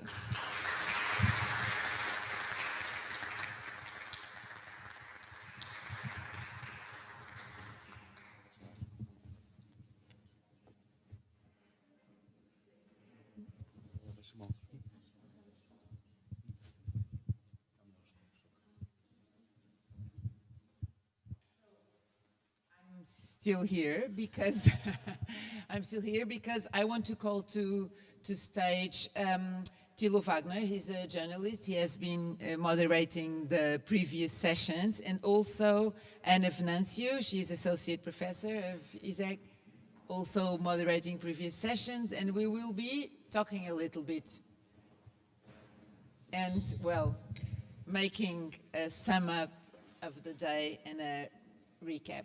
Hello? So I've been speaking a lot, now you speak. Anna, do you want to start? Is it working? Yeah, yes. It's working. I've been speaking a lot today too because I've been teaching at the same time. So, but in the first panel that we had in this forum, we discussed and explored ways in which digitalization is transforming the world of entrepreneurship and startups. So we delve into the benefits of new technologies and the challenge of adopting these digital tools, and discuss how business and the constraints of the different kinds, namely in terms of people, in terms of mentalities, and some of the constraints regarding using new technologies. We also explore public policy, how policies could be promoted in order to foster digitalization and help startups. We also cover some topics regarding diversity and how startups could be more inclusive and how digitalization can help in this process. So it was very enlightening panel, and with that, I think we were able to cover a deep understanding of the different ways in which digitalization is transforming entrepreneurship as a whole. Yeah, we had the second panel and a different array of very different ideas and projects that we presented, and we managed to talk from different viewpoints about sustainability and what role technology plays to build a better world. And we had Veronica Orvalho, the founder of CEO of Dididom, who talked about the chance we have to use virtual reality as a tool to get messages in the world from people or from contexts that otherwise would be difficult to transmit it. We had Ola Seidenberg and Eva Bebre on stage, who presented their project Sky Seeds, which is basically a drone dropping seeds into the forest and helping the regeneration and reforestation of forests in Europe, which is crucial, of course, in the fight against climate change. We had Joana Santos Silva, the Director of Innovation at ESEC Executive Education that gave an enlightening presentation about the costs and benefits that technology has, that digitalization has, regarding environment, because technology has and digitalization has a really big carbon footprint that we shouldn't forget exists, and in that way as well, being conscious of this carbon footprint, try to use the technology in the most efficient way to build a more sustainable world. And finally, we had Hanna Krominge from Green Tech Alliance in Berlin, who has her own project that she calls Gift Economy, and that can help not only fix market economy, which has, as we noticed, serious failures regarding development in terms of environment, but as well tackling poverty or other issues around the world. She believes that making a gift to somebody is not only a way to contribute to market economy in a positive sense, but also a way that helps yourself feel better in the world, because giving a gift to somebody is something that we all enjoy. So overall, the idea was that digitalization is a tool that we should use to build a more sustainable world. But it was really clear on stage that technology will not save us from the climate crisis or other dramatic developments in the world. And all of us, consumers, workers, entrepreneurs, we all, as humans, have to really want to make a change. And this is the key to then use digitalization as a tool for the purpose of creating a better world. For us in this panel, we compared both Portugal and German digital ecosystems, and we could think that since Portugal is a young ecosystem, there would be lots of differences when you compare it with a huge, very, very strong German ecosystem, that there will be big differences. And what we have seen in this panel is that, we have similar challenges, and we have also similar opportunities in certain areas. The main challenge that I felt in this panel was the question of talent, and attracting talent, and keeping talent, and, making the best out of talent. And, of course, geography is important, what the city or the country has to offer, and also smaller factors like what was mentioned for Gilles, of course the weather, but also housing is important. All the factors are important when you think about recruiting talent. Also something really important that Frederick mentioned, which is how do you pay talent when talent lives, remotely, because in other parts of Europe or also the world.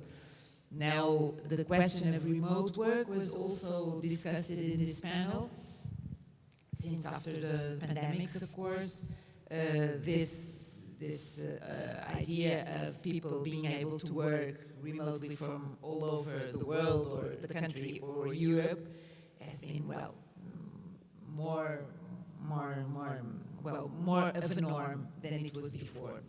And since then, how do you pay these people when they are working in completely different environments? This is something that we need to think about. Then other key thoughts that I got from this panel, and I've just finished it, so I'm not being able to think a lot about it, was that Gilles mentioned a very interesting sentence. He said, there is a momentum in Lisbon right now. And that in the last couple of years, Lisbon attracted a lot of talent, a lot of interesting people with great ideas, not only in Lisbon, also outside Lisbon, Braga, other Portuguese cities. And what we need now to do is to bring these smaller ecosystems together in order to promote and create a bigger, stronger Portuguese ecosystem. Something that I got, a sentence that I got that for me was quite interesting, it was from Kathleen. She said that actually there are more similarities between Berlin and Lisbon than, for instance, Berlin and Bavaria. And I think that's interesting because, well, Lisbon, although it's a small city, it's being considered as a very bubbling city in Europe in terms of digital ecosystem. And not to go on so much and to end, I think it was interesting the idea that everybody agreed that Web Summit is something really important for Portugal and for the Portugal digital ecosystem. And this is interesting because if you think about the media, for instance, when Web Summit began, everybody was really focused on that. Nobody thought about anything else for, well, at least 15 days. The days before, the days during Web Summit, it was crazy. And what I personally feel, and I know it's happening all in other newsrooms in Portugal, is that in the last years, people aren't really looking into it. And it's interesting to know and to get to know from the people who actually are in the market that Web Summit is still something really important for the, for Lisbon, for Portugal, and maybe the media should continue to look into it really strongly. Something else you want to add? So I can briefly go through the different speakers that we had in the panel. So António Martins, he discussed the several programs that currently Portugal has in place regarding startups, and he has also mentioned the new law for startups, which is something that he mentioned. And Pedro Falcão, I remember that he had a very important, he said that laws should not change, should be constant. It's better not to change it so often, leave it as it is if you don't understand what you're doing. So, and this is something that resonates in my head, so that it's important to change, but leave it for a while so that investors will know how to counter it. Janine also presented a very interesting topic. So she talked about Founderland, which is a startup that tries to evaluate and try to diminish diversity, and especially regarding black women, and how can they help to be able to get them to invest more on this particular type of entrepreneurs. And either made a huge a very nice presentation regarding the new trends in terms of technology, digitalization, and metaverse and avatars, and also discussed some kinds of things regarding technology. And we still have some time, I was mentioned, so we can continue speaking. I would want to ask you about universities and the role of universities. I know maybe that wasn't mentioned in your panel, but as a professor of an institution like, well, this one, which is, of course, very, very well considered, how can universities contribute to promote a bigger and stronger digital ecosystem? There are different ways that we are doing and implementing a digital ecosystem. First one, and is using new technologies. We are using new technologies in class. For example, I'm using ChatGPT for them to discuss topics and notice, and it's important for them to notice what are the advantage and disadvantage of using these kind of technologies, because they are going to see that they have limitations, that some of information is not correct. And it's important for them, and I usually don't put any constraints. So we are also using different new technologies in terms of we had COVID, which obliged us to move directly to virtual classes, and this was done very quickly. So in terms of using technology, I think we are doing some roles. And in terms of entrepreneurship, I think that the universities are able to bring some seeds in the minds of our students. So we have students doing their projects. The problem is that they have they have other options available in the market, so they will not be able. So entrepreneurship is concurrent with, it's competing with other job opportunities. And in the end, the other job opportunities prevail. They are easier, right? They are They there. are easier, but we also have cases of success. And you have the question of gender, which was also addressed in my panel. The question of gender and parity and inclusion, how do you work with those aspects here in university? So in terms of gender, this is a hard question because I'm well, we can look at your faculty. So most of our faculty is female, and I think we need some female examples and female role models, so for our students to see that it's possible, that is important. For example, I'm bringing a business angel, a female business angel, for them to see that this is possible, this is a way role models, right? Role models. I would think that this is important. And also I always try to bring some female entrepreneurs to class for them to be able to see that there is this possibility. But more than gender issues, I think it's a question of diversity.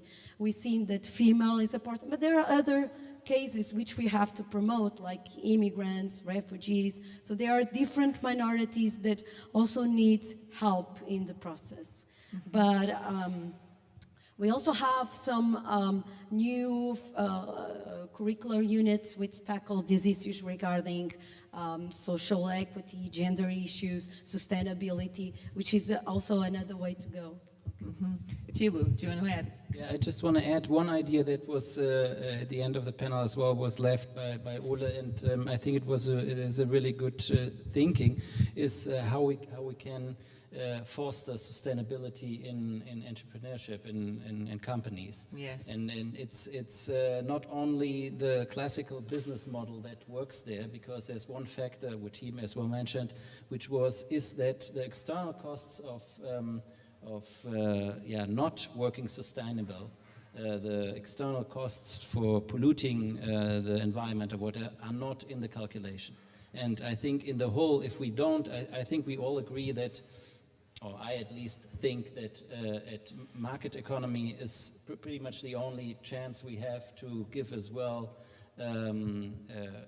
distribution of chances as well to other parts of the world. I think that the last years as well showed there was some progress in reducing poverty, for example, in Africa and in other countries, and usually it's due to market economy, because at least it gives the person itself a chance to work on its same fate, as long as they have as well the same tools. They don't, and so I think this is a very fair way as well to create a more global market, which includes the idea that we have to be more sustainable, because if the entrepreneur sees that he has a certain cost when he is doing this and this, which is not good for the environment, then he will calculate it differently. Mm-hmm. Well, I want to add something that Frederick mentioned in the panel, which is he was mentioning a program that he implemented. And that it all begins with us. Everything must begin with oneself, and the idea that we first have to look into ourselves, the way we live. Well, the fact that we don't have, for instance, these things hanging on our necks that, well, is garbage and you don't really need it. This is something good. We have to evolve on that. And that then we start looking into our organizations, and we start looking into our houses, and then we build something which is bigger and bigger. And that, I think we can learn a lot from Germany, because there are wonderful examples of, well, progress being made in the sustainability area in Germany, of course. We still have some minutes, or we can finish. Well, but now I want some minutes more, just 2 or 3, because you know Thilo, he has a very interesting experience in informing Germany about what's happening here in Portugal, and also informing in Portugal of what's happening in Germany. And is this important for the two countries, to get together, to get to know each other better? Because what I feel, and for me, I've been, of course, always close to Germany because of the fact that I've been raised in a German school, and I've always tried to be, informed about it. But what I feel and what other people feel in Portugal and in the market is that there is not really so many information about what's happening in Germany, and also what's happening in Portugal in Germany. Why is this so, and what can we do to make more information flowing, besides of the wars that have been promoted and that are really important? It's a good topic. I would say that the interest in Portugal has been growing in the last years. It has to do as well with, for example, Web Summit, or the whole startup culture. And not only bad news, because No. sometimes, not so much ago, we were only talking about bad news coming from Germany. And of course, there are wonderful news that we can use. It's true. No, and I mean, 10 or 15 years ago, we had the financial crisis, and then it was just about bad news. You know? Yes. The only news you could sell from Portugal was bad news. And we had some time when maybe the bad news from Germany, when we had crisis of right-wing terrorism or extremism in Germany, that was maybe a topic that would sell in the outside of Germany. But I think that in the total, it's really difficult to get a spot in Portugal, or for Germany to get a spot in Portugal, or for Portugal to get a spot in the German media, just from the simple fact that we are a global community and we are looking everywhere. So what we need is stories. You need the story. You need something. You need people. You need interesting things. And from my experience, I can say that there are good stories in both sides of the country. And great examples that we can, look into. Yes. Okay, so do you want to add something more? Just regarding the relationship with Germany, we see like here at the university, we see that there is a huge interest from German students to come to visit us, not only in terms of exchange programs, but also really to enroll in the university. So we are seeing a growing number of this, which might resonate with what you're saying, the increase of interest in Portugal, and most of it because of the location, but also by the quality of the education that we provide. Okay, well, there are for sure great stories in Portugal and in Germany that we can hear about. Thank you so much for your attendance. Thank you for this resume. Thanks, bye-bye.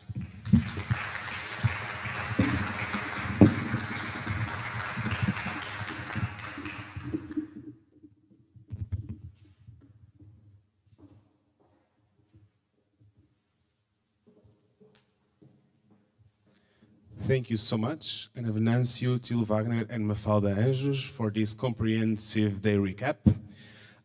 We are reaching a finale, so for the closing remarks, please welcome the Ambassador of Germany in Portugal, Ambassador Julia Monar.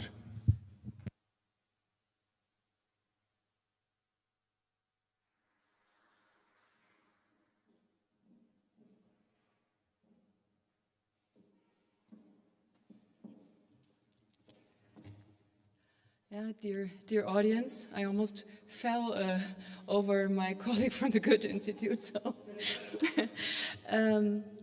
thanks you so much for all the organizers, all the speakers, all the moderators.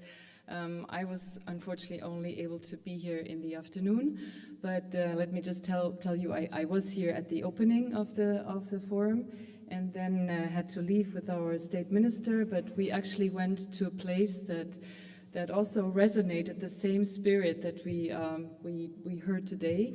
We went to Casa do Impacto, and the minister was, the state minister and Secretary of State Tiago Antunes, they were actually greeted by 10 startups, and I was, they all made this famous 1-minute pitch. They all managed to say in 1 minute what their business that they had started was all about. And I thought that maybe we diplomats could take them as a model, because often we are not able to say something in 1 minute.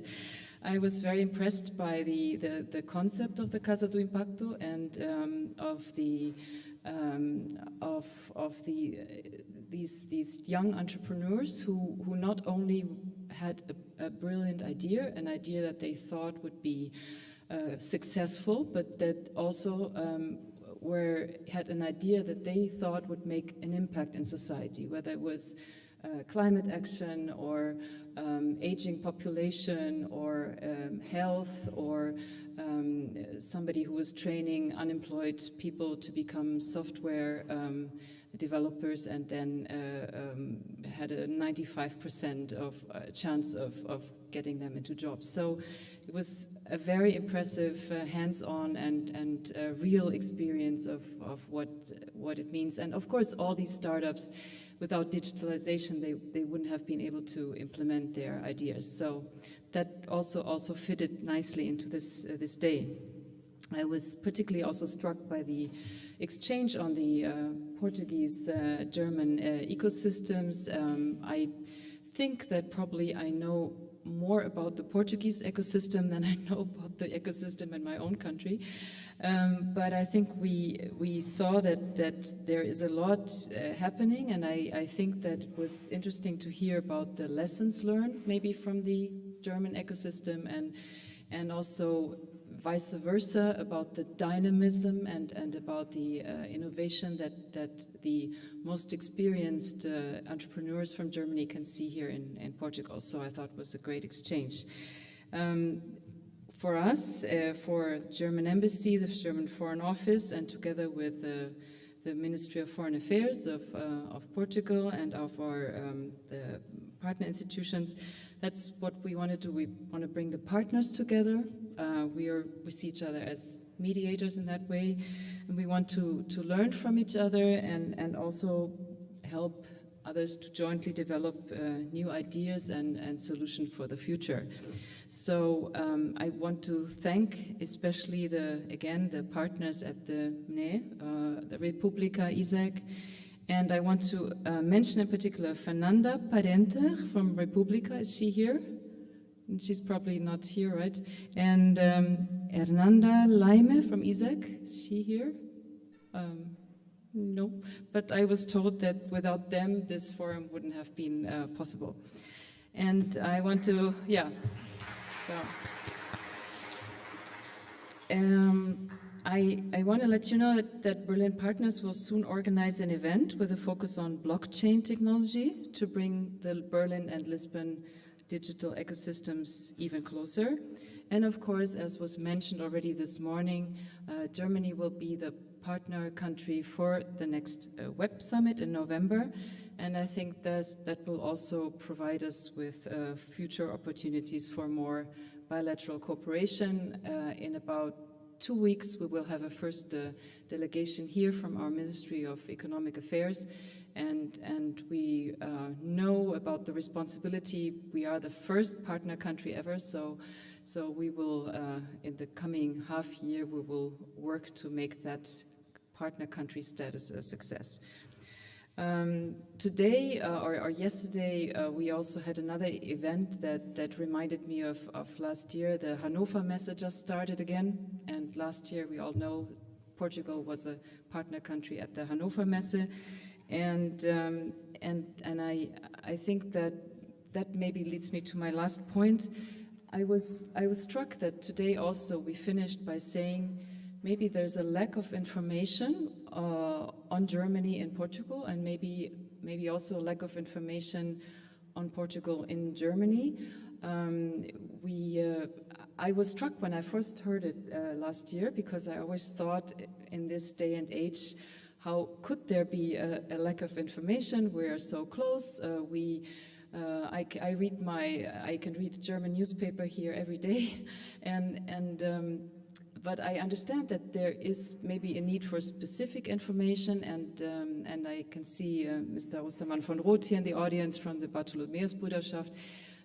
The also often mentioned German-Portuguese Journalism Award is, I think, also an instrument that was created to distinguish journalists that write on Portugal or that write on Germany, and we will have that award again on May 3rd. And so I think we are working towards this. The minister also gave an interview today to Publico, where she was asked a lot of questions about climate action. So I hope, and I also see that especially as a task of us, of the German embassy in Lisbon, to close this gap, this lacuna on information, at least on Germany and Portugal. So thank you very much, and I hope you will be able to join us after this event for a drink outside on the terrace. Thank you very much.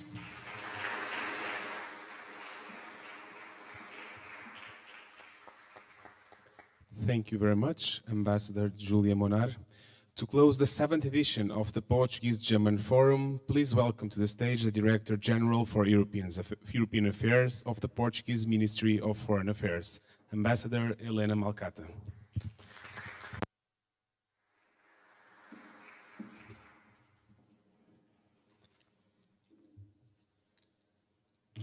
Thank you very much. Good afternoon to all of you. And like Ambassador Julia Monar, I had the pleasure to be here during the morning. Unfortunately, I could not attend the afternoon panel because I was attending a working lunch between our Secretary of State for European Affairs and Minister Anna Loerman. But it is also the proof that there are many things going on in our bilateral relations. There was this visit and this lunch. As Ambassador mentioned, there is today the Hanover Mass, where around 50 Portuguese companies and 3 members of the government are participating. The German Chancellor will be in Lisbon this week, so you see that our bilateral relations are very rich and full of events. But I wanted to take this occasion, and after this long and enriching day, but take this occasion just to thank all of you that were attending both here in presence and online the 7th edition of the Portuguese-German Forum. I would also like to thank the institutional partners for their great cooperation, ISEG and Republic, that accepted our invitation and worked together to create a fit-for-purpose program and deliver this splendid organization. Special thanks to Professor João Duque, that accepted our invitation from the very first moment, and also to Professor José Veríssimo and Helena Laimé from ISEG, and also thanks to their teams that collaborated with us, and thanks to the German embassy in Lisbon, to their collaboration, and to the Portuguese embassy in Berlin. We worked all together and we collaborated with our institutional partners to organize this event. A special thanks also to my team, to the Director for Bilateral Relations, Israel Saraiva, to the Head of Department for the Relations with Germany, not only with Germany, but with Germany, and a recent diplomat posted in our embassy in Berlin, Raquel Martins, who were working tirelessly to also with institutional partners, with the embassies, to organize this event. As you may be aware, this Portuguese-German Forum has evolved since its inception. It was created in 2013 as a conference that gathered political decision makers but it was then rearranged after 4 editions. In fact, in 2018, both countries agreed on the need for change, and in this spirit, civil society was invited to take the driver's seat, allowing for a more pragmatic approach and closer people-to-people contacts, with collective support, of course, of both Portuguese and German ministries of foreign affairs. Today, after this unprecedented pandemic that lasted for too long, we come together again, as it was mentioned before. It is the first time that we are meeting physically after the pandemics, and we can only hope that the rhythm of the forum that did not take place last year will resume. And I'm very glad that during the lunch that I was mentioning, Minister Hannah Luhrmann was already putting on the table ideas for the next edition. That's a very good sign. But from the vibrant discussions we had today across the different panels, I'm sure we are all again back on the stronger and firmer path in this forum. These events like this forum are perfect occasions for stirring up a debate on pressing issues of our time, thus promoting perspectives and taking into consideration different experiences from a bilateral and global point of view. I'm certain that the 7th edition of the forum, with this theme on digitalization and global and bilateral perspective, has contributed to bring various stakeholders closer in addressing these common challenges in a sustainable manner, and also leaving no one behind. And that is the perspective that also, as Ambassador Julia Monar was mentioning, the perspective that Casa do Impacto so much promotes in terms of these also startups having this also social dimension. So I think the successful event we had today was greatly due to every single participant of today's forum, both on stage, to all our panelists, and in the audience. The 3 enriching and thought-provoking panels were filled with open-minded and interesting speakers, as well as dynamic moderators. So, as we have seen today, digitalization is a topic for discussion that has become a top priority in our societies, for our entrepreneurs, and for our public administration. Carrying on with the conception, coordination, and setup of the Portuguese-German Forum has been a top priority in the bilateral relations of both countries also. With the foot standing on the present and another already stepping into the future, this forum aims at providing a platform for sharing perspectives and ideas on topics that have a real impact in our lives. Your feedback on today's event is of high importance for us to try to make this forum even more interesting and thought-provoking. So we are already looking for the next one in Germany this time, an opportunity to showcase once again the strength and dynamism of our bilateral relationship. So thank you again for your participation, for your presence, for your contributions. Thank you very much.